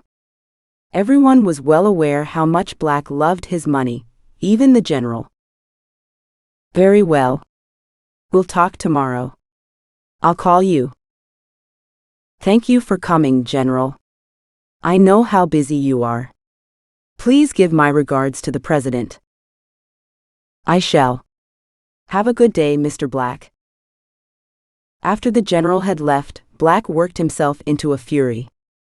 As a primitive man, the only two colors he acknowledged were black and white. He had by now completely forgotten that Sam could not possibly have been feeding the general information before she had access to it. His pride was hurt too. He had imagined himself as the one who had a special relationship with Sam, and had even considered taking it further. Now he felt betrayed. Why should he pay a ransom for a traitor? And that buffoon Fred? Did he imagine that Black didn't know what a useless, lazy lump of lard he was? Pretending that no one else had the brains to use the computer? Cheeky fucker. The only person worth a fig was Brian, but did he merit $1 million? Brian always disagreed with Black and talked back. His attitude betrayed his lack of respect for his boss. The rebels were unlikely to murder the hostages. Marfo would throw the hostages out to fend for themselves if no ransom was paid. The Filipino had managed to survive, after all. Sam could talk to the locals in their own language. They would get home alive. No doubt. Would serve them right if they didn't. Traitors. He poured himself a large whiskey from the tray on the cabinet, and went into the kitchen to get some ice. He would have to pretend that he was going to pay the ransom, and then refuse at the last minute on some pretext or other. He swirled the whiskey around in his mouth as he stared into space. No one from Gemsite needed to know what he had in mind. A couple of days later, the general arrived for lunch on the island at his favorite restaurant on the beach. He sat at a table for two in the corner of the patio that had been built out over the sand. The seagulls were being buffeted from side to side by a strong breeze as they scoured the beach for scraps. Flimsy wooden walls painted in a faded pink sheltered the general from the wind. He could feel the coarse sand scrunch under his shoes. He had the impulse to take them off and enjoy the warm boards on the soles of his feet, but before he could do so, he was joined by Eduardo, who had the air of someone bringing important news. Good afternoon, my general. Good afternoon, Eduardo. Won't you sit down? I took the liberty of ordering us some fried squid to pick at, with a cold beer. I hope that is okay. Perfect. Thank you, General. I was dreaming of a beer while stuck in traffic on the way here. I apologize for my lateness, but you know how it gets at lunchtime. No need to apologize. We both know all about the traffic jams in Mindongo. Do you have news for me? Eduardo sat forward, preparing himself to impart the news. At that moment, the waitress approached the table with the beers, and the general raised his hand to stop Eduardo from starting his report. The two men sat back as the waitress fussed around their table, putting out the beer mats and the tankards, which were frosted with ice. She took out a novelty bottle opener in the shape of a diamond, and opened the beers. They were already cold, and when poured into the ice tankards, they were just too tempting in the heat of the Tamazia midday. Eduardo's news was put on hold as they took deep draughts of the icy liquid. The fried squid were also delicious, and an appreciative silence reigned as the two men enjoyed their crunchy treat washed down by the Arctic beers. Fantastic. So, Eduardo, what news have you of the rebels? I have heard from my source that they have agreed to lower the ransom to $500,000 on condition it is paid next week. The rebels claim they will kill the hostages if it is not paid on time. Next week? That doesn't give us much time. I will have to speak to Mr. Black as soon as possible. By the way, I forgot to ask you what you and Pedro talked about before my meeting with Black last week. He rushed upstairs and repeated it all to Black, you know. He saw Eduardo freeze with a piece of squid halfway to his mouth and go pale. The general could always tell when Eduardo wasn't telling the truth. Eduardo wouldn't dare to lie to him about what he said to Pedro. We were talking about the ransom. I told him that you wouldn't have a problem paying for Sam if it was your choice. Because she's nice. He faltered and stopped. Jesus Christ, Eduardo, don't you have any sense at all, said the exasperated general. Did you tell him Sam visited the island? Eduardo's miserable face told him the truth. The revelation shocked him. No wonder Black became tight-lipped. He didn't appreciate being treated as a stupid man, and he must have guessed why the general had courted Sam. The chances of Gemsite paying the ransom were receding by the minute, and he felt responsible for the debacle. You have put Sam in grave danger. I don't know if we can save her. Did you leave the phone with Edison Sosa's widow in the Marfo camp? My sources were right about her being there? Yes, General. She was grateful that you remembered her. I gave her money for her children. She likes Sam and will keep an eye on her. You'd better be right for your sake. I'm sorry I'm such an idiot. I'll do whatever you say to get Sam back. Eduardo looked like he might burst into tears. Okay, don't take it like that. We're warriors, are we not? We'll find a way to rescue the hostages, especially Sam. Just promise me to keep your phone charged and in your possession day and night. We may need to move fast. I've talked to General Bruiser from my old brigade. He has a helicopter available day or night if I give him word that I need it. We will get into big trouble with my brother-in-law, but it can't be helped. I don't care. I will go anywhere with you, my general. Fine, you might have to. Let's order some good fried fish. I'm still starving. Waitress? Chapter 30. Pibe got better every day and had started following Sam around like a puppy. She had to shoo him away when she wanted to go to the toilet. When he was strong enough, they walked down to the river, and she used some of her precious soap to wash the pink teddy. A thankless task, but Sam hoped the soap would at least kill some of the bacteria adhering to the pink polyester fur. She had almost run out of repellent, and had taken to spraying it on her clothes and not washing them for days. Her hair had begun to clump up, until Teresa and her friends dragged a plastic comb through it and plaited it close to her head in cornrows. She hadn't looked in a mirror for weeks, but her clothes told her that she was rake thin.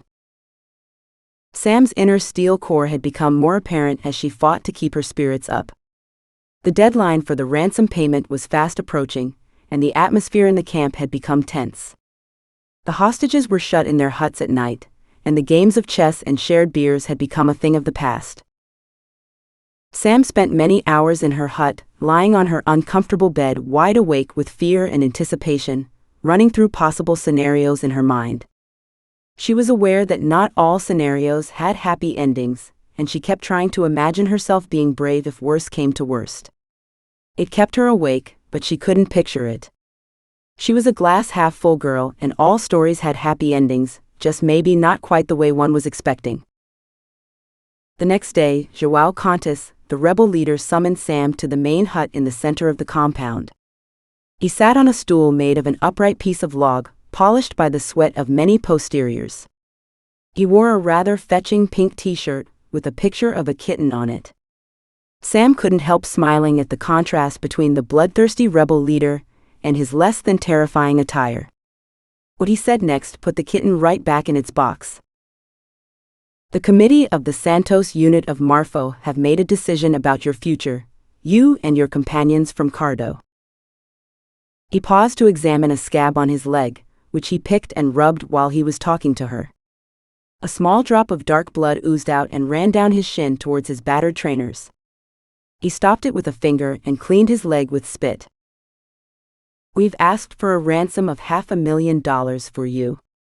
We have given the authorities 1 week to pay the ransom. If the ransom is not paid, we'll put you on trial, charged with stealing the diamonds of Cardo from their rightful owners, the people of Tamazia. If you're found guilty, you will be shot. You'd better hope the ransom is paid on time. I can't guarantee your safety if my men don't get their money. Sam sat in stunned silence, trying to process this information. Their lives were hanging in the balance, and Black was the only one who could save them. She wondered if it was worth arguing that Gemsite had a contract from the government to exploit the diamonds, and that they paid close to half their income in taxes and royalties to the ministry, which were supposed to be spent in the Cardo district. She remembered the dusty road and the battered huts along it. It was pretty obvious that no government money had ever reached Cardo. The local people had lost their only form of income when Gemsite had begun the commercial excavation of the diamond gravels. They had been shot for trying to take gravel at night. Sam knew there was no argument that would change Joao's mind, and that any protests were likely to antagonize him. I understand, she said. It's nothing personal, said Joao. Marfo needs to force the Western companies to leave before they take all our diamonds. We need the income to buy weapons to fight the government. Killing a few foreigners worked the last time we took hostages. Asking for a ransom means that if we don't get the diamonds ourselves, then at least we get the money earned from them. Sam couldn't fault his logic. She felt his total lack of sympathy for their fate in his tone. They were at war, people died. Sam went to tell the others. There was a shocked silence as Sam explained what she had learnt from Joao. Jesus, said Brian. That's us fucked. Couldn't you do something, said Fred. After all, you speak Portuguese. I'm sorry, said Sam. I don't think that anyone is listening. We'll have to rely on Black. $500,000 is peanuts to Gemsite. We just have to wait. Rely on Black? That's a laugh, he wouldn't pay for his mother. We have to escape. But escape was not on the cards, as the rebels now kept a very close eye on their captives, and from that time on didn't let Sam near the others at all. The days passed very slowly. The rainy season was almost over, and the heat and humidity in the small huts became unbearable. Sam used the last of her repellent on her clothes, and decided not to wash them again until she was free. She would smell terrible, but malaria stalked the camp. She had no tablets left. Teresa brought her food in the evenings, but the portions were shrinking again, as the rebels didn't want to waste food on the hostages. Teresa smuggled in bananas to Sam via Edison and Peebay, but then the little boys were banned from going to see her, after one of the rebels caught them giving her a tin of tuna. Sam lay on her bed to conserve energy and tried to remember how to speak French. She conjugated irregular French verbs on the ceiling and the walls, forcing herself to pry them out of her memory. She ran through relationships she had in the past, dwelling on every good moment, every concert, and every walk on the beach. Would she ever see Giannis again, or Fergus? If she got home, she would never take another geology job. She was finished. Sometimes Teresa would sneak in for a few minutes when she delivered the contraband food, and ask Sam about living in England. Do you know Princess Di? Have you ever seen her? No, I'm afraid I don't. I have only seen her in newspapers. You do know that she is dead now? Yes, it is sad. The princess came to Mendongo to support the landmine trust, and everyone in Tamazia knows about that. A real princess. Sam tried to imagine the distance and realities between Teresa and Princess Di, and gave up. If Di had come from the moon, she couldn't have been from further away. Tell me about Edison, Teresa. Was he handsome and funny? How did you meet him? He came from my village. He was not tall, but he was strong and brave, like Pibe. We met at school and we fell in love. I got pregnant with Edison Jr. at 17. These little interludes kept her sane while she waited for news of the ransom, and lay on her bed, imagining the worst and listening to the noises of people going about their daily lives in camp as if nothing was happening. In Mendongo, Black sat in the meeting room waiting for the general. He looked even more disheveled than usual, and the sore on his forearm was weeping. He had been on a serious binge the night before, and he could only just keep his head up. He was still quite drunk. He lit a cigarette with great concentration, unaware that one already balanced on an ashtray beside him with a long piece of ash hanging from the end. The air in the room hung thick with smoke, and a rank smell of sweat and bad breath filled the air. A knock on the door jolted him out of his reverie. Come. Black drew deeply on his cigarette, composing himself for a confrontation. He had made up his mind days ago to make no attempt to raise the money for the ransom payment. What sort of example would that be to his workforce? Traitors didn't deserve any sympathy. If anything, Black was more determined to punish Sam than ever. He didn't care that 2 more people would die to make him feel better. Sam had betrayed him. That was unforgivable. The general entered the room and waited to be addressed, wrinkling his nose in mute protest at the fug. Black looked up and gave the general a malevolent glance. General, was I expecting you? Oh yes. Yes, I was, he muttered. I don't have good news, I'm afraid. General Fuego looked startled, but he did not say anything. We couldn't raise the money in time. The diamond sales have not gone through yet. Can't we persuade the rebels to wait? The insincerity of his tone surprised even the general. To wait. You want the rebels to wait.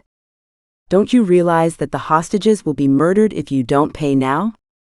How will you sleep at night knowing that you have, to all intents and purposes, signed their death warrants? Black knew damn well. He planned to leave the hostages to their fate on purpose because he imagined he had been betrayed by Sam. Something approaching a smirk crept across Black's face, and he cocked his head at the general as if daring him to say something. A tense silence lengthened. I see, said the general stiffly. I suppose it can't be helped. The president will be most disappointed. Black was not fooled.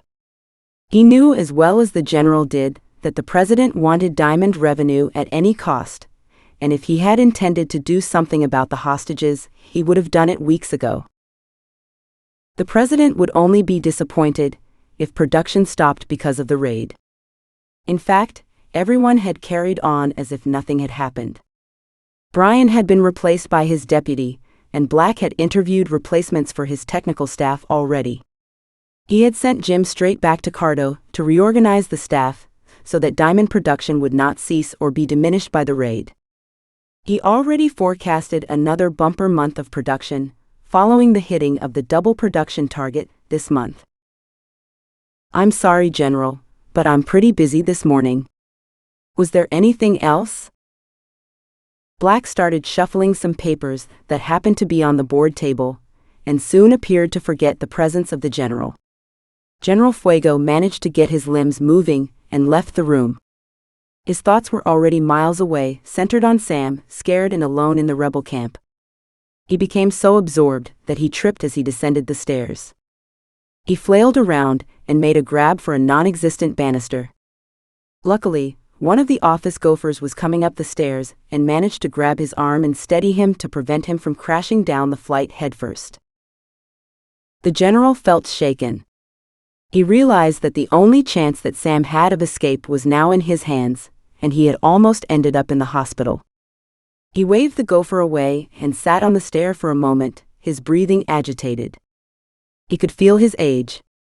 Every old wound, every broken bone told him he was too late to save her. Should he waste his time trying to do something and suffer the consequences? Black appeared at the top of the stairs, alerted to the near accident by the gopher. He was concerned enough to stagger from the boardroom when he realized that the national hero of Tamazia had almost died in his office. He was amazed to see the general still sitting on the stairs with his head in his hands. Could he really be in love with that woman? "Leave her to her fate, General. She is only a spoilt white bitch," he shouted down the stairwell. Black's total lack of humanity stirred the general into action. He stood up and straightened his uniform. His dignity returned with the rush of fury that flooded his body with adrenaline. Without looking back, he left the Gemsite office and went to call his friend General Bruiser. In the rebel camp, João Contas had received the bad news about the non-payment of the ransom. He called a meeting of the fighters and told them that Gemsite had refused to pay. There was a lot of shouting as they worked themselves into a group fury. João had provided a 10-gallon plastic tank full of strong local beer, which he poured into plastic cups and passed around the hut.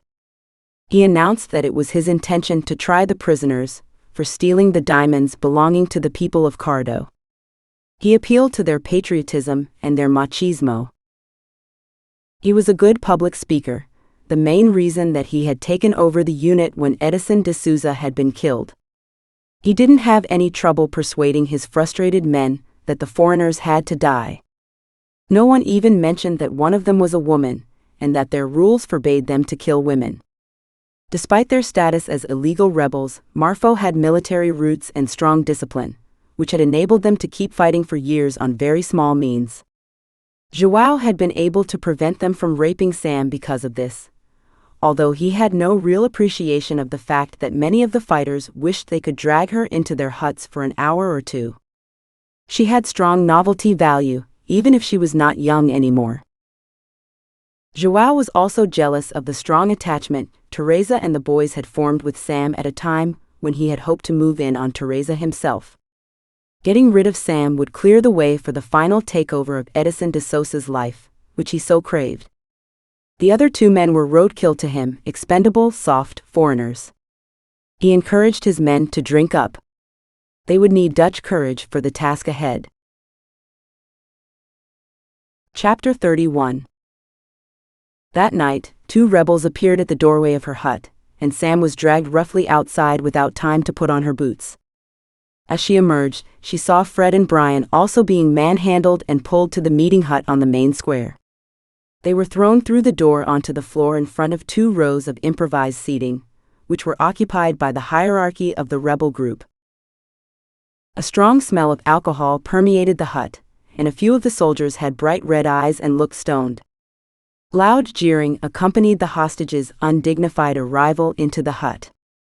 João sat in the middle of the front row of seats, wearing his kitten t-shirt. This time, it wasn't at all amusing. "You'll translate for the lawyer," João told Sam, indicating a small wizened man without a tooth in his head. The little man slipped off his chair and dropped to the ground. Standing, he looked even smaller. He had what looked like a pair of shorts tied around his waist with a piece of string, and what remained of a waistcoat covered his bony chest. Sam wondered if he was a pygmy. The lawyer started to speak with an authority belying his small stature, his voice quavering and spittle flying out of his mouth onto the dirt floor. Sam struggled to understand his antiquated and flowery Portuguese, asking him several times to repeat himself.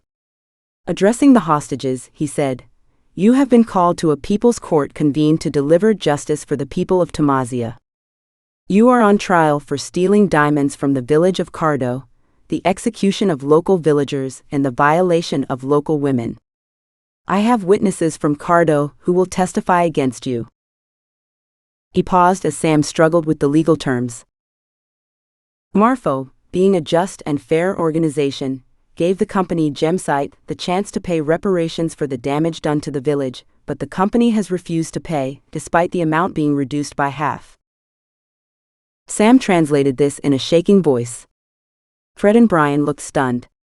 "Oh my God, the bastard has hung us out to dry." This being the case, Marfo has decided to put the captives on trial for the wrongs of the company. Sam translated this, realizing as she did that their last hope had gone. As she looked into the crestfallen faces of her fellow captives, she felt the cold chill of reality mix with the suffocating heat of the communal hut. They were going to die.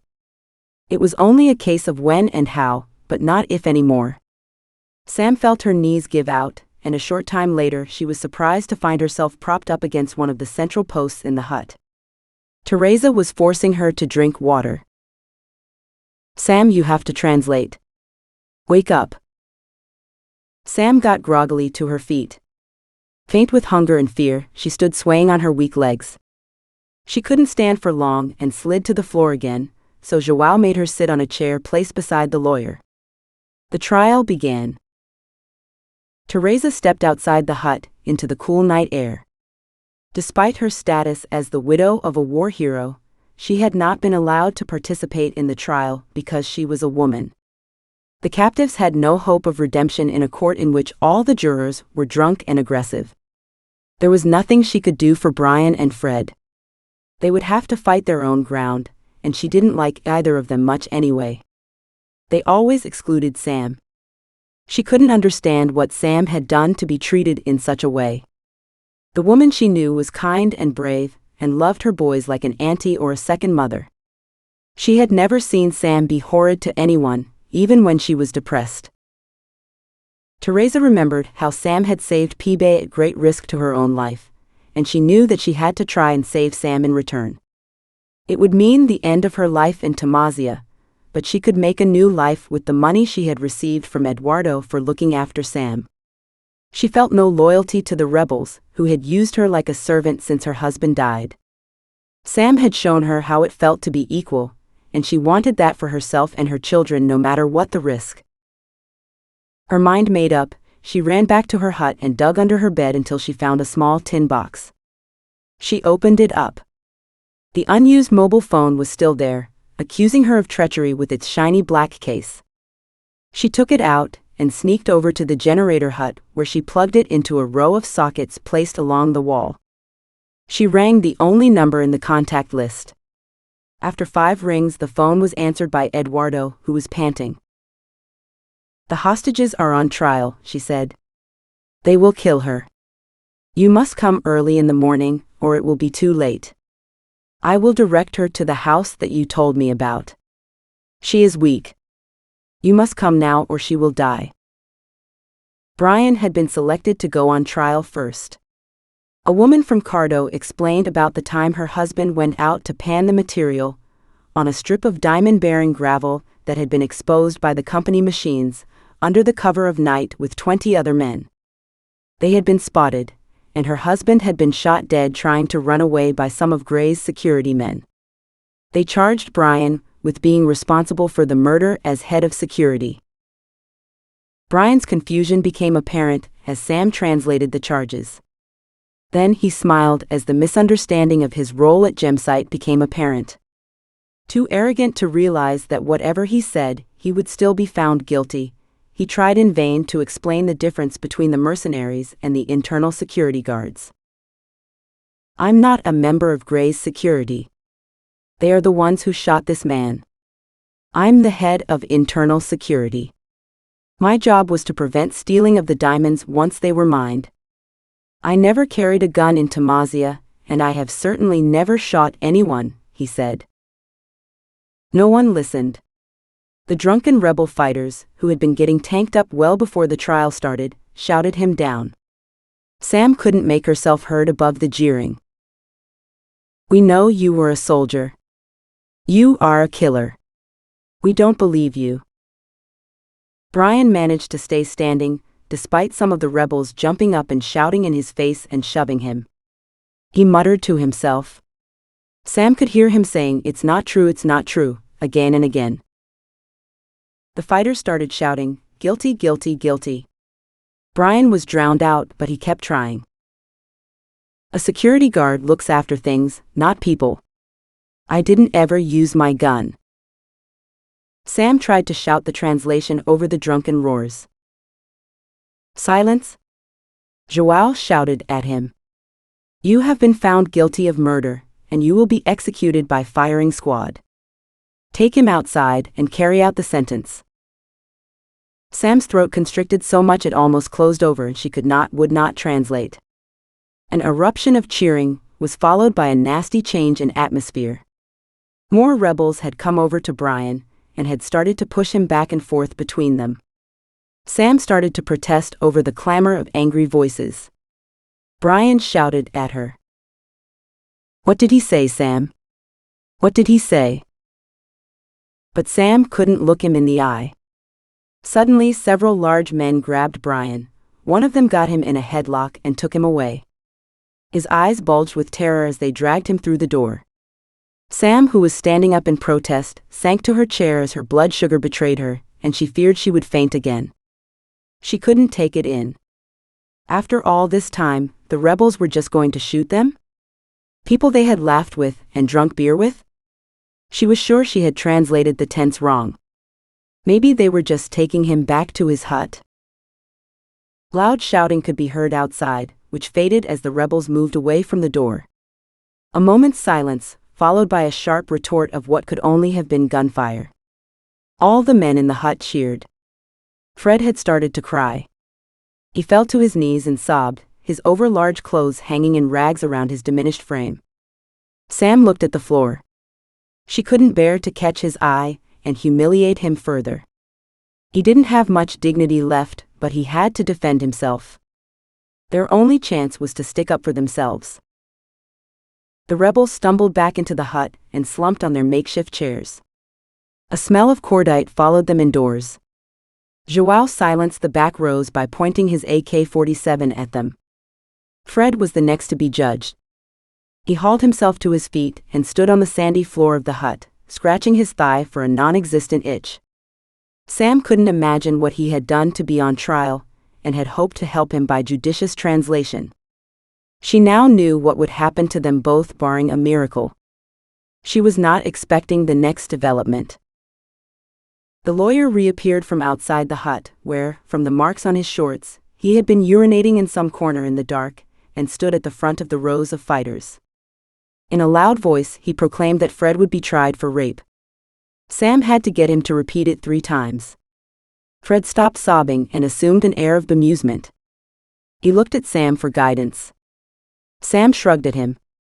She had no idea what this was about, either. Then from a dark corner of the hut, a young woman stumbled forward. She wept and covered her face with her hands when she saw Fred. It was Dina, Fred's girlfriend from Cardo. The rebels were baying for blood. Do you know this woman? Said the lawyer. Yes, I do, answered Fred. We're friends. Friends? Said the lawyer. Have you had relations with her? Yes, we have been together for 4 months. 4 months? Have you no shame? I'm sorry. I don't know what you mean. I love her. She's 13. That is rape in your country, is it not? Sam flinched. Where on earth did he get that piece of information from? Fred looked astonished and then horrified. 13, he stammered. 13.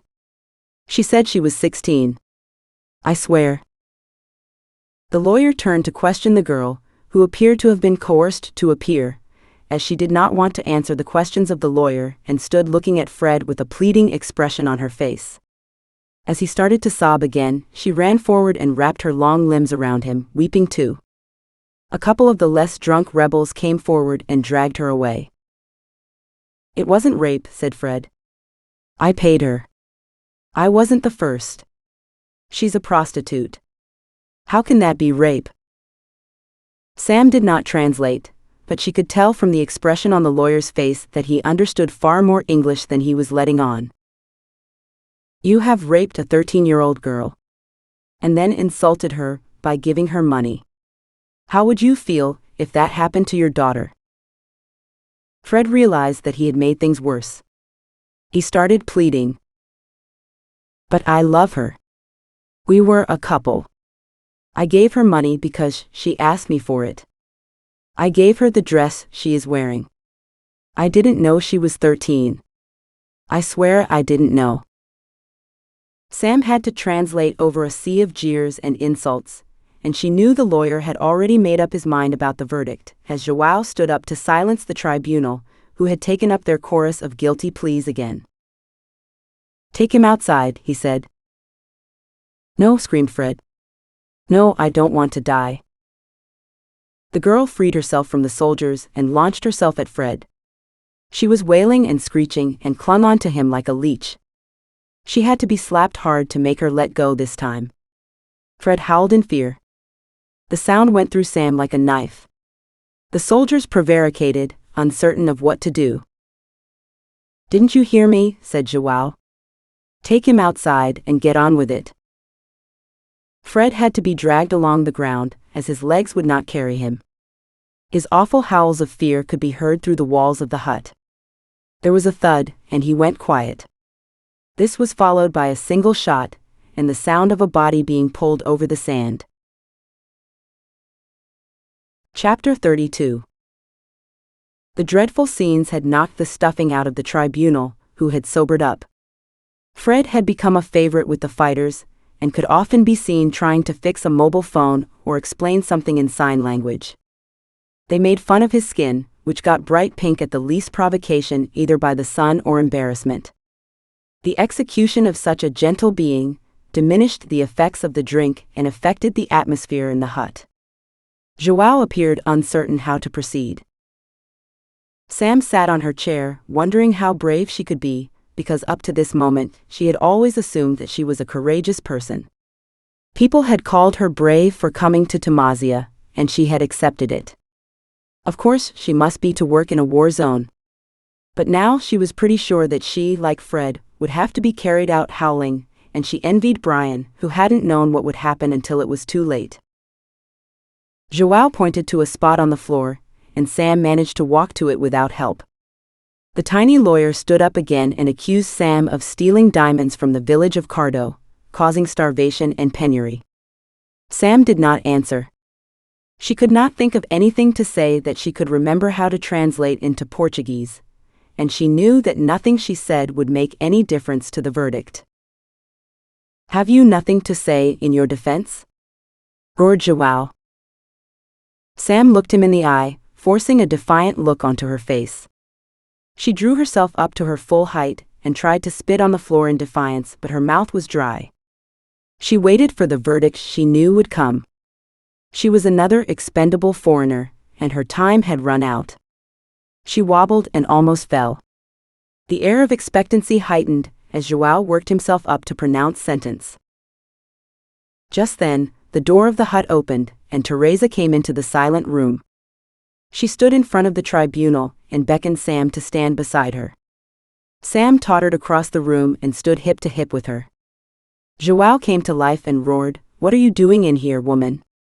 You know it is forbidden for women to interfere with the decisions of the tribunal. I'm a witness for the defense. I have a right to be in here, as the widow of your most beloved war hero. You don't tell me what to do. I have borne the children of Edison de Souza." There was a muttering of assent in the hut. The lawyer stepped forward and pointed a bony finger at Sam. This woman has stolen the property of the state of Tamazia. She has worked for the killer company Gemsite. She deserves to die. This woman has fed my children when they were hungry. She has brought them gifts from the capital. How many of you have helped the children of Edison the Brave? I have almost starved since he died. You who are such big men, who judge people and shoot them for no reason, what have you done for the children of your biggest war hero? This is not a defense. And who saved Pibe from malaria? Did you know she gave up her own medicine and risked death that Pibe might live? I claim her life. She is mine to do with as I wish. Under our laws, she may not die until I have repaid her. You do not have the right to take her from me. I cannot agree. The woman must die, like her colleagues. They are all vermin and must be exterminated. I claim my right to get the judgment from the leader of Marfo. I know he is due here tomorrow. Let the woman live until then. Don't be ridiculous. He will not save her. Let's get this over with. Teresa stepped in front of Sam and shielded her with her body. Don't come any closer, or you will have to kill me too. There was a definite shift in the mood of the room. The drunken fury had been replaced with a maudlin apathy. No one stepped forward to remove Teresa from the hut. No one touched Sam, who was in a catatonic state of fright and stared into the distance with her mouth open. João stood and held up his hand to calm the room, as he felt he was losing his audience, who were moved by the presence of Edison the Brave in their midst, personified by Teresa, her eyes blazing.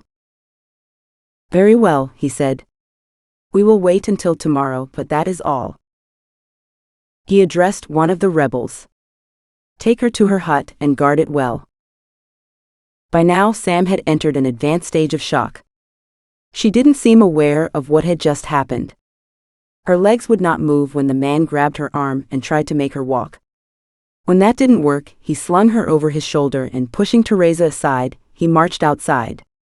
He took her to the hut she had been living in, where he dropped her lifeless on the bed. He positioned himself outside the door, but being convinced Sam wouldn't wake again that night, he made himself comfortable against the door frame and fell asleep. Sam lay on her rough bed. She moaned with fear in her confused sleep. Close to death with shock, exhaustion and hunger, she had lost all hope of survival and waited for the end. Let it be quick.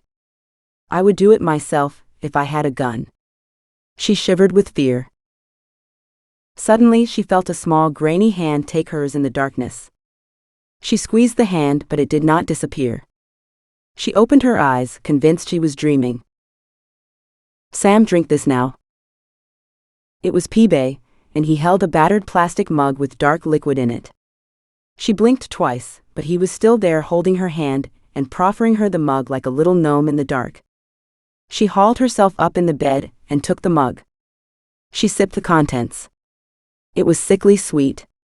Some sort of juice with added sugar.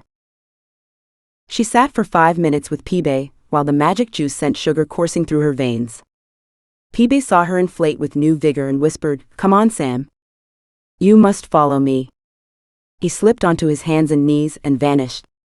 Sure now that she was dreaming, but with the sugar rush taking effect, she got off the bed and crawled after Pibe, who had disappeared into the dark at the wall of her hut. She felt his foot for an instant, and then it vanished into a hole at the bottom of the wall. It looked like a tight fit, but Sam was thin now. To her surprise, she glided through it with no effort. This was explained when she realized that Edison had grabbed her hands and pulled her out, sliding her over the damp dew-covered earth. Teresa stood there too. For God's sake, follow me. Sam felt unsteady on her feet, but if this was a dream, it was a good one. She staggered after Teresa, trying not to fall flat on her face. She was aware of the soft, cool earth under her feet, and the small sharp stones that penetrated the soles, but she didn't feel any pain. Her boots were left behind in the hut, but nobody noticed, least of all the boys who never wore shoes of any type. She saw the bats swoop beneath the bulbs in the village square, and she could hear their calls. She looked up at the starry sky, and she ran straight into Teresa, who had stopped at the village fence. "Shush! They will kill me if you are found now. Go through this hole and run out to the road. When you get there you must run to the south, down that way." She pointed. "Do you hear me? Run fast and don't look back. You'll be safe in the dark. No one will see you. Don't stop running until you get to an old stone building on the left-hand side of the road. It has a few tiles still on the roof. It's the only one like it. You can't mistake it. Go into the building and hide. The fighters will kill you if they find you, but they will look for you to the north, as Zambia is only 30 kilometers away. Stay until someone comes for you. God bless you, Sam, and keep you safe." Teresa pushed her through the fence before she had a chance to say goodbye to Pibe and Edison. She was left with the feel of Pibe's grainy hand in hers and the taste of sugar on her tongue. Chapter 33. Sam stumbled out across the terrain separating the village from the road, trying to run, trying to be brave. She couldn't see her feet, and stumbled and fell into a ditch that marked the side of the road. She was winded but uninjured. She climbed out of the ditch and started running down the road to the south from whence they had arrived all those weeks ago. "Run," she told herself, "run, run, run." The terror got her legs moving. Somehow she started to trot down the road. Only a couple of hours were left until daybreak, so she had to keep going. She fell over several times, but each time she did, she could hear Fred howling and the baying of the tribunal. She got up again and again. There was no way she was going to give up. Finally, when she could go no further, an old stone building with a damaged roof loomed into view. She swerved off the road towards it, and crumpled to the ground as she tripped into another ditch. She was not conscious of falling, she just folded into it when her legs gave way. Lying there in the dirty shallow water, her head cushioned by the mud, she fell sound asleep. The engine of a helicopter nearby woke her hours later, but she was too far gone to recognize the sound. She covered her ears. She was surprised to find herself in what appeared to be a stream. Her feet hurt like hell, she was wet through. She froze at the sound of voices coming towards her and lay still, hoping to be camouflaged in the ditch. They would shoot her now. Would it hurt? She was afraid, and she started to cry into her hand. She shut her eyes. If she didn't see the gun, it would be okay. Just like vaccinations. She tried to make herself smaller, holding her breath and waiting for the darkness. The voices got nearer. "Where did you see it, Eduardo? Are you sure it was a body?" "Yes, my general. It looked like a body. I saw it when we were landing. It was over here." Footsteps crunched on the road and stopped right where she lay. It confused her even more. Was she already dead and dreaming? She did not breathe. "Sam? Oh my God, Eduardo, it's Sam. Come quickly. Help me. Sam. Sam, are you okay? Is she dead? Is she? I can't bear it. Tell me. Have I killed her?" Sam felt herself being picked up by some strong arms, and when nothing horrible happened next, she dared to open her eyes. She thought she recognized her savior. Was this a dream too? Had she died and gone to heaven? "Eduardo," she said in a tiny, frightened voice. "Is it really you? Am I safe? Am I really safe?" "Yes, Sam, you are safe. We are here and you are safe, and no one's going to hurt you anymore." Eduardo placed her upright on a wooden bench at the back of the ruined house.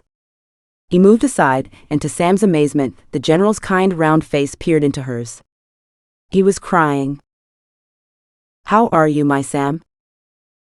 Sam gathered all the strength she had left and smiled and said, "Not too bad. Quite hungry. I really need a lobster right now." She sank back along the seat. Eduardo covered her with a blanket and helped the general sit down on a nearby tree stump. General Fuego was overcome with sobs of relief and sat with his shoulders heaving while Eduardo stood guard over Sam. He managed to pull himself together by the time General Bruiser approached them and told them they had to get back into the helicopter and leave right away. They woke Sam and gave her some lukewarm coffee with lots of sugar that was better than the nectar of the gods. They carried her over to the helicopter and had to lift her on, as she was too weak to climb up and her feet were in ribbons. The general almost cried again when he saw how thin and weak she was. They had to get her back to Mondongo. "Bruiser, get us out of here. Those bastards would shoot me if they found me in their terrain." Bruiser laughed. They were all in for a rocket on their return to Mondongo when the president discovered his chief of staff had stolen a helicopter. Fuego had a way with his brother-in-law that would ensure minimal punishment. He liked an adventure from time to time.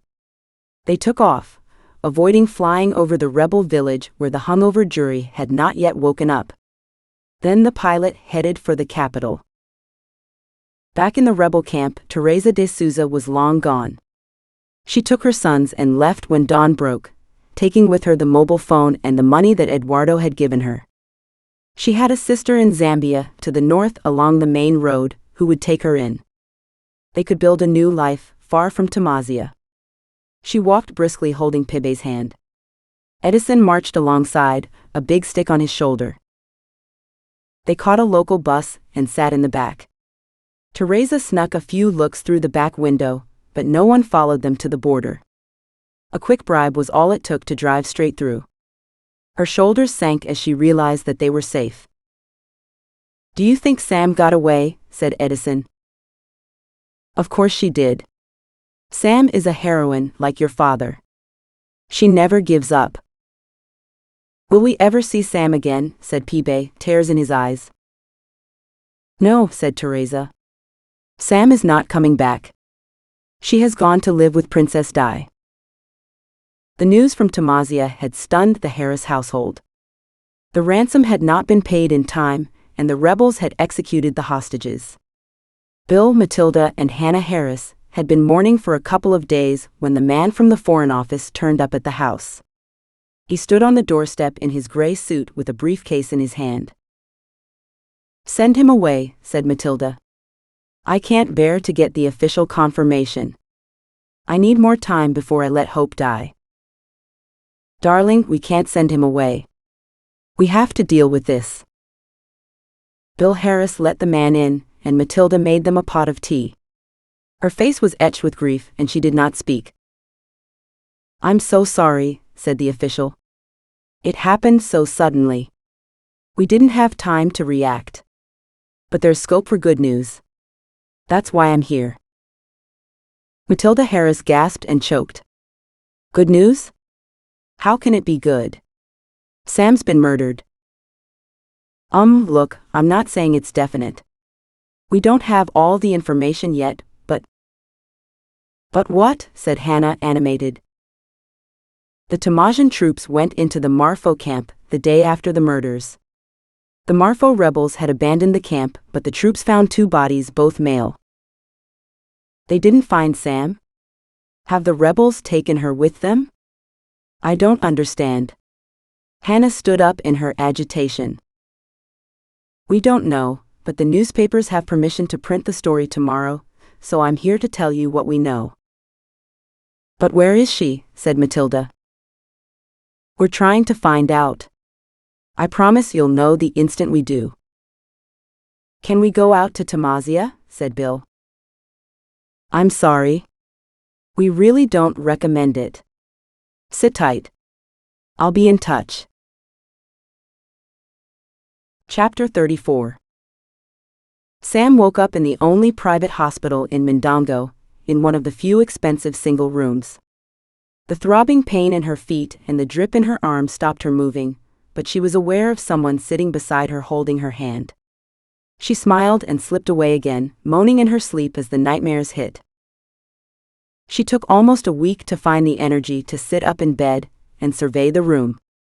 There were some tropical banana flowers in a vase, and she was wearing a clingy nylon nightie that wrapped itself tighter and tighter around her the more she moved, giving off sparks in the dark recesses of her bed.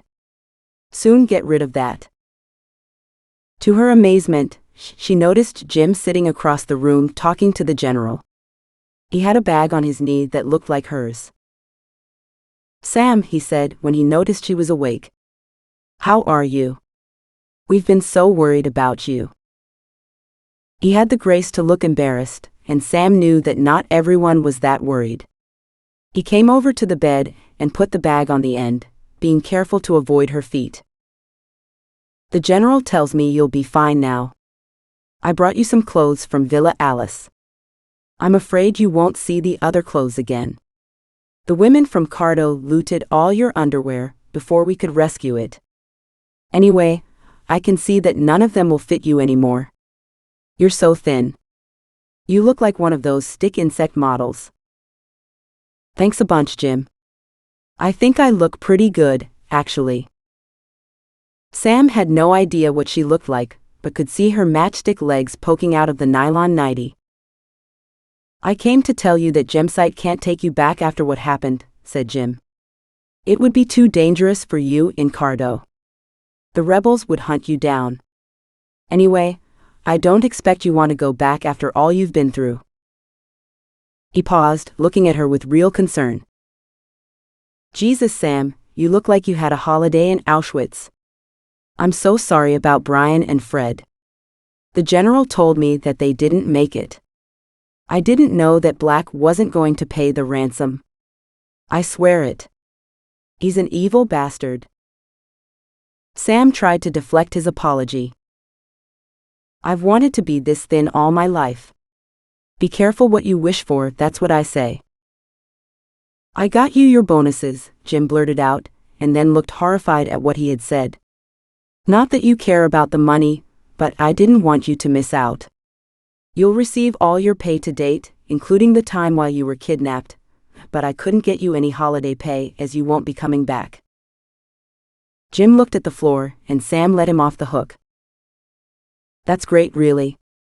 I appreciate you coming. I know you didn't have to. Give my regards to Jorge, please. I'm going to miss him."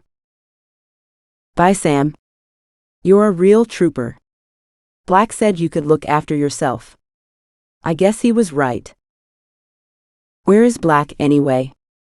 Does he know that I'm alive?" "He knows, but he's not happy. He would have preferred Brian." He winked to show that he was joking, but Sam knew better. She shrugged.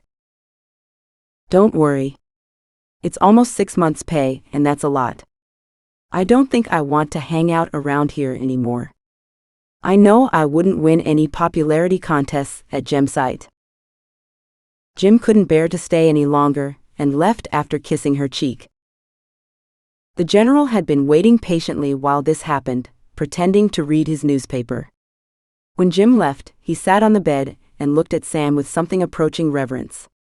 He took her hand and raised it to his lips. "Sam, thank you for living. I would never have forgiven myself if you had been killed. I am so sorry I got you into trouble. I thought I was doing my job, but I was a fool. Eduardo confessed that because of him, Pedro told Black we were having an affair. You know what a maniac he is. He actually thought you were feeding me information. It is true that I was supposed to be milking you for diamond data for the president, but you never told me anything. Black thought he had been betrayed. He is slow to trust but quick to abandon if he thinks that trust is broken. You got caught in the middle. I am sorry. Do you forgive me?" Sam looked long and hard into his round brown face with its age spots and tiny, almost pointless mustache. She raised a hand and stroked his cheek. She said. "It will cost you dearly. I will require at least 3 lobsters this time." The general giggled. "My daughters are dying to see you again. Will you come out to the island for lunch when you are able to leave the hospital? We will make you a lovely leaving party." "Can I call my parents?" "Call the moon if you want." It was a lovely party. Many lobsters were eaten, and many whiskeys were drunk.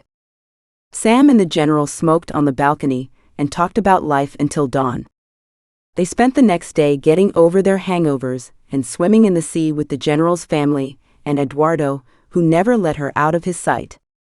She had to stop him from following her into the toilet. "Eduardo, I'll be all right in here on my own."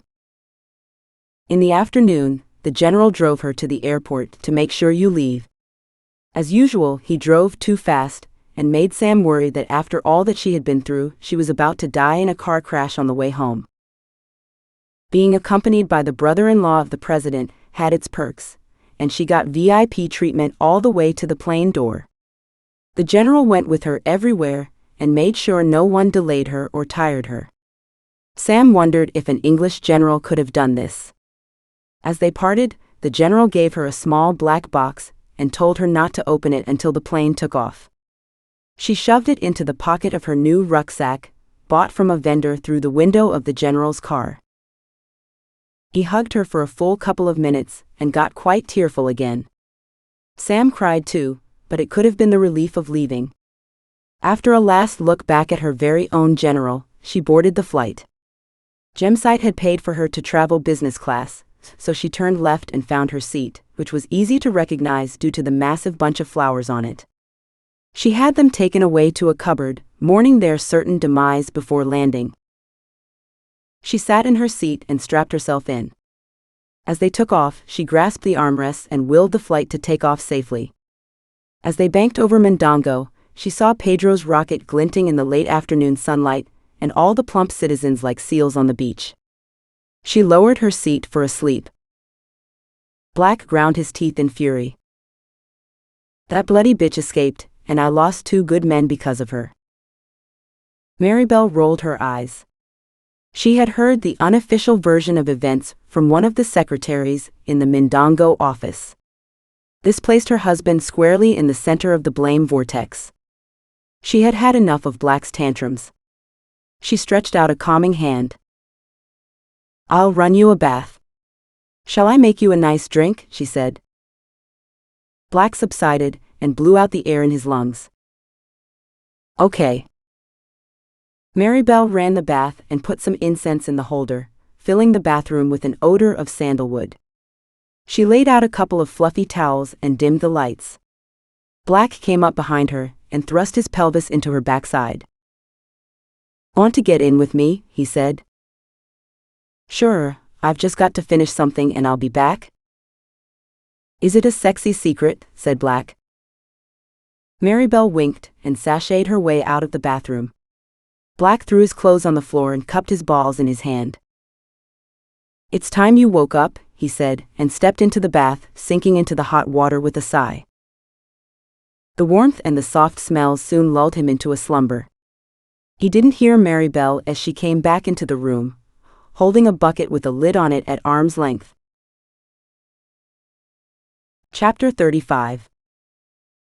There were no reporters waiting for Sam at the airport. The Foreign Office had respected the wishes of the Harris family and kept her return secret. "She'll have to do some interviews," said the man from the government. "We'll let her decide what to do when she's ready," said Bill. Matilda Harris went to the airport by herself so as not to arouse suspicion. Bill and Hannah waited at home, drinking tea and checking their watches. If Matilda Harris was shocked to see how thin and wasted her daughter looked when she came out of customs with her bags, she was sensible enough to hide it well. She did allow herself the luxury of a long hug with the daughter who had returned in one piece, albeit a skinny version of her former self. Sam did not fight her, knowing the effort her mother was putting in not to make a fuss, and enjoying the rare luxury of a hug from her mother. "Did you have a good flight, darling?" said Matilda. "I don't know. I was asleep. They put me in business class." Sam smiled to show it was a joke. Her mother risked another hug and led her out to the short-stay car park. Sam found her mother's handbag in the footwell of the car and rooted around for some wine gums, which she knew would be hiding amongst all the change the Bank of England was missing. "Want one?" No, and don't do that without asking. A woman's handbag is her castle. The family had a tacit agreement not to mention Sam's ordeal, but her mother still asked. Do you want to tell me about it, darling? I don't know how you want to cope with it all. I'll talk about it when I'm ready. Don't worry. I'm alive, and it's all that matters right now. What about the journalists? Oh, I had a visit from the Foreign Office in Tamazia. They gave me a press release to hand out. I can add details but nothing solid. Relationships with Tamazia are important because of all the oil. After being smothered in hugs by her father and sister, Sam told them the same thing. After what they did to you, said Hannah. That was the rebels. And they didn't do anything. They certainly didn't feed you. But Sam stayed mum, and her family respected her privacy. For a while, it was good to be home where nothing had changed. She hadn't found a flat yet. Nobody talked about her ordeal or commented on her weight. Sometimes Sam wanted to talk about it, but her parents were studiously avoiding the subject, and her sister didn't know what to say. Sam thought she knew them well enough to avoid it too. They hated any kind of attention-seeking behavior, and Sam suspected that getting kidnapped came under this heading. The truth was that her parents did not want to talk about her traumatic experience, in case it upset her. So, in their own very British way, the subject never came up and life went back to normal. Sam didn't tell them the truth for years, and by then it was almost like someone else had lived through it. She was good enough to gloss over the scenes of the trial, which she felt were too gruesome to recount. Meanwhile, her mother had assumed that Sam had finished with that phase of her life and would now settle down and get a proper job. Sam had almost agreed with her, but she had a nagging feeling that wouldn't go away. We're going to a wedding this Saturday, said her mother. You'd better buy something nice to wear. Mummy, you know how I hate weddings. I would rather eat my own sick than have to sit on another odds and sods table, entertaining the black sheep uncles and cat hair singles. Can't you say that I am too traumatized to leave the house? Don't be silly, darling. I've told you 1,000,000 times not to exaggerate. You love telling stories. Sam gave her a thunderous look, and her mother repented. Okay, but just this once. I don't want people thinking that you're peculiar. That particular ship had sailed long ago, but Sam felt vindicated. Suddenly the doorbell rang. Her mother had probably forgotten her hat. She bounced to the door ready to make the usual jokes about her mother's forgetful nature. She swung the door open, a broad grin on her face, which turned into an open-mouthed astonishment. There at the door stood Jim Hennessy. He staggered under the weight of a large cardboard box. Aren't you going to invite me in? He said. Jim sat at the kitchen table and gobbled a piece of her mother's fruitcake. Sam watched in amusement as he picked all the crumbs off his plate. You can have another piece, you know, she said, smiling. He flushed. No, you're all right. Well, maybe just a small piece. Sam cut another generous slice and refilled his cup of tea. What's all this about? She said. I brought you all your stuff, well, most of it. Books, CDs, tapes. It was scattered around your room, but it seems no one in Tamazia likes Led Zeppelin. That's really nice of you. I thought it was all lost. How did you get permission from Black to bring it to me? An odd expression appeared on Jim's face. He bit his lip and rubbed his chin. Spit it out, said Sam, irritated. What's the old bastard done now? He's dead, said Jim. Last week. Sam blanched. Oh, bloody hell. How did that happen? A snake. In his bath. Maribel found him drowned. A snake? Are you serious? How did a snake get in his bath? They have no idea. He got bitten and the poison rushed around his body, in the hot water. He probably passed out and slipped below the water. But Sam wasn't convinced, and it showed on her face. "What?" said Jim. "Oh, nothing. I guess Maribel is a rich woman now. She finally got what she wanted." Jim's face was a picture of mischief. "Oh, you're wrong there. She didn't get a penny. Not a farthing." "But—" Sam tried to compute and failed. "He left everything to his daughters, the triplets. You remember them?" Sam laughed. "I do." Jim fiddled with his teaspoon. "You could come back now. We've got rid of all the dinosaurs now that Black's wife is in charge. She asked me to inquire if you would consider taking over production at Cardo." Sam didn't hesitate. "Tell her thanks but no thanks.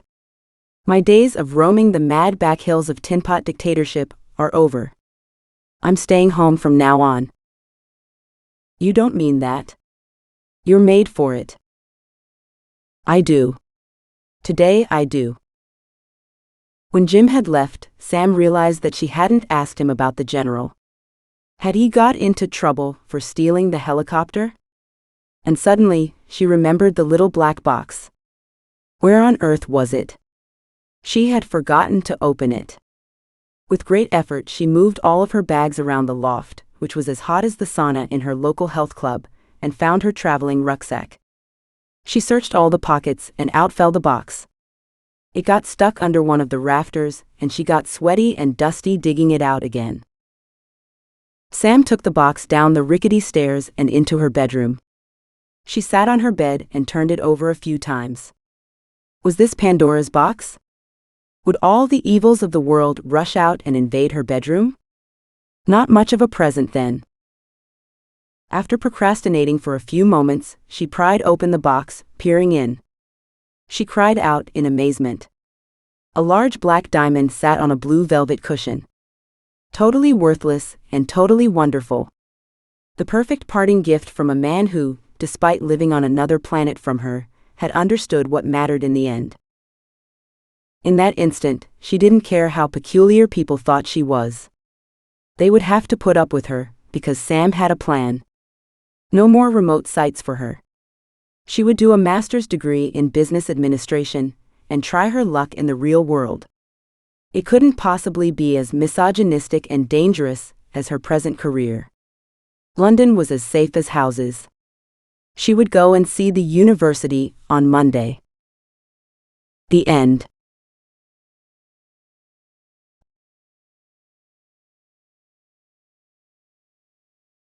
Ending credits. The end. The next book in the series is Concrete Jungle. Thank you for reading my book. If you enjoyed it, won't you please take a moment to leave me a review at your favorite retailer? Thank you. This has been Digging Deeper. Written by P.J. Skinner. Narrated by Google AI. Copyright 2019 P.J. Skinner. Production copyright 2022 P.J. Skinner.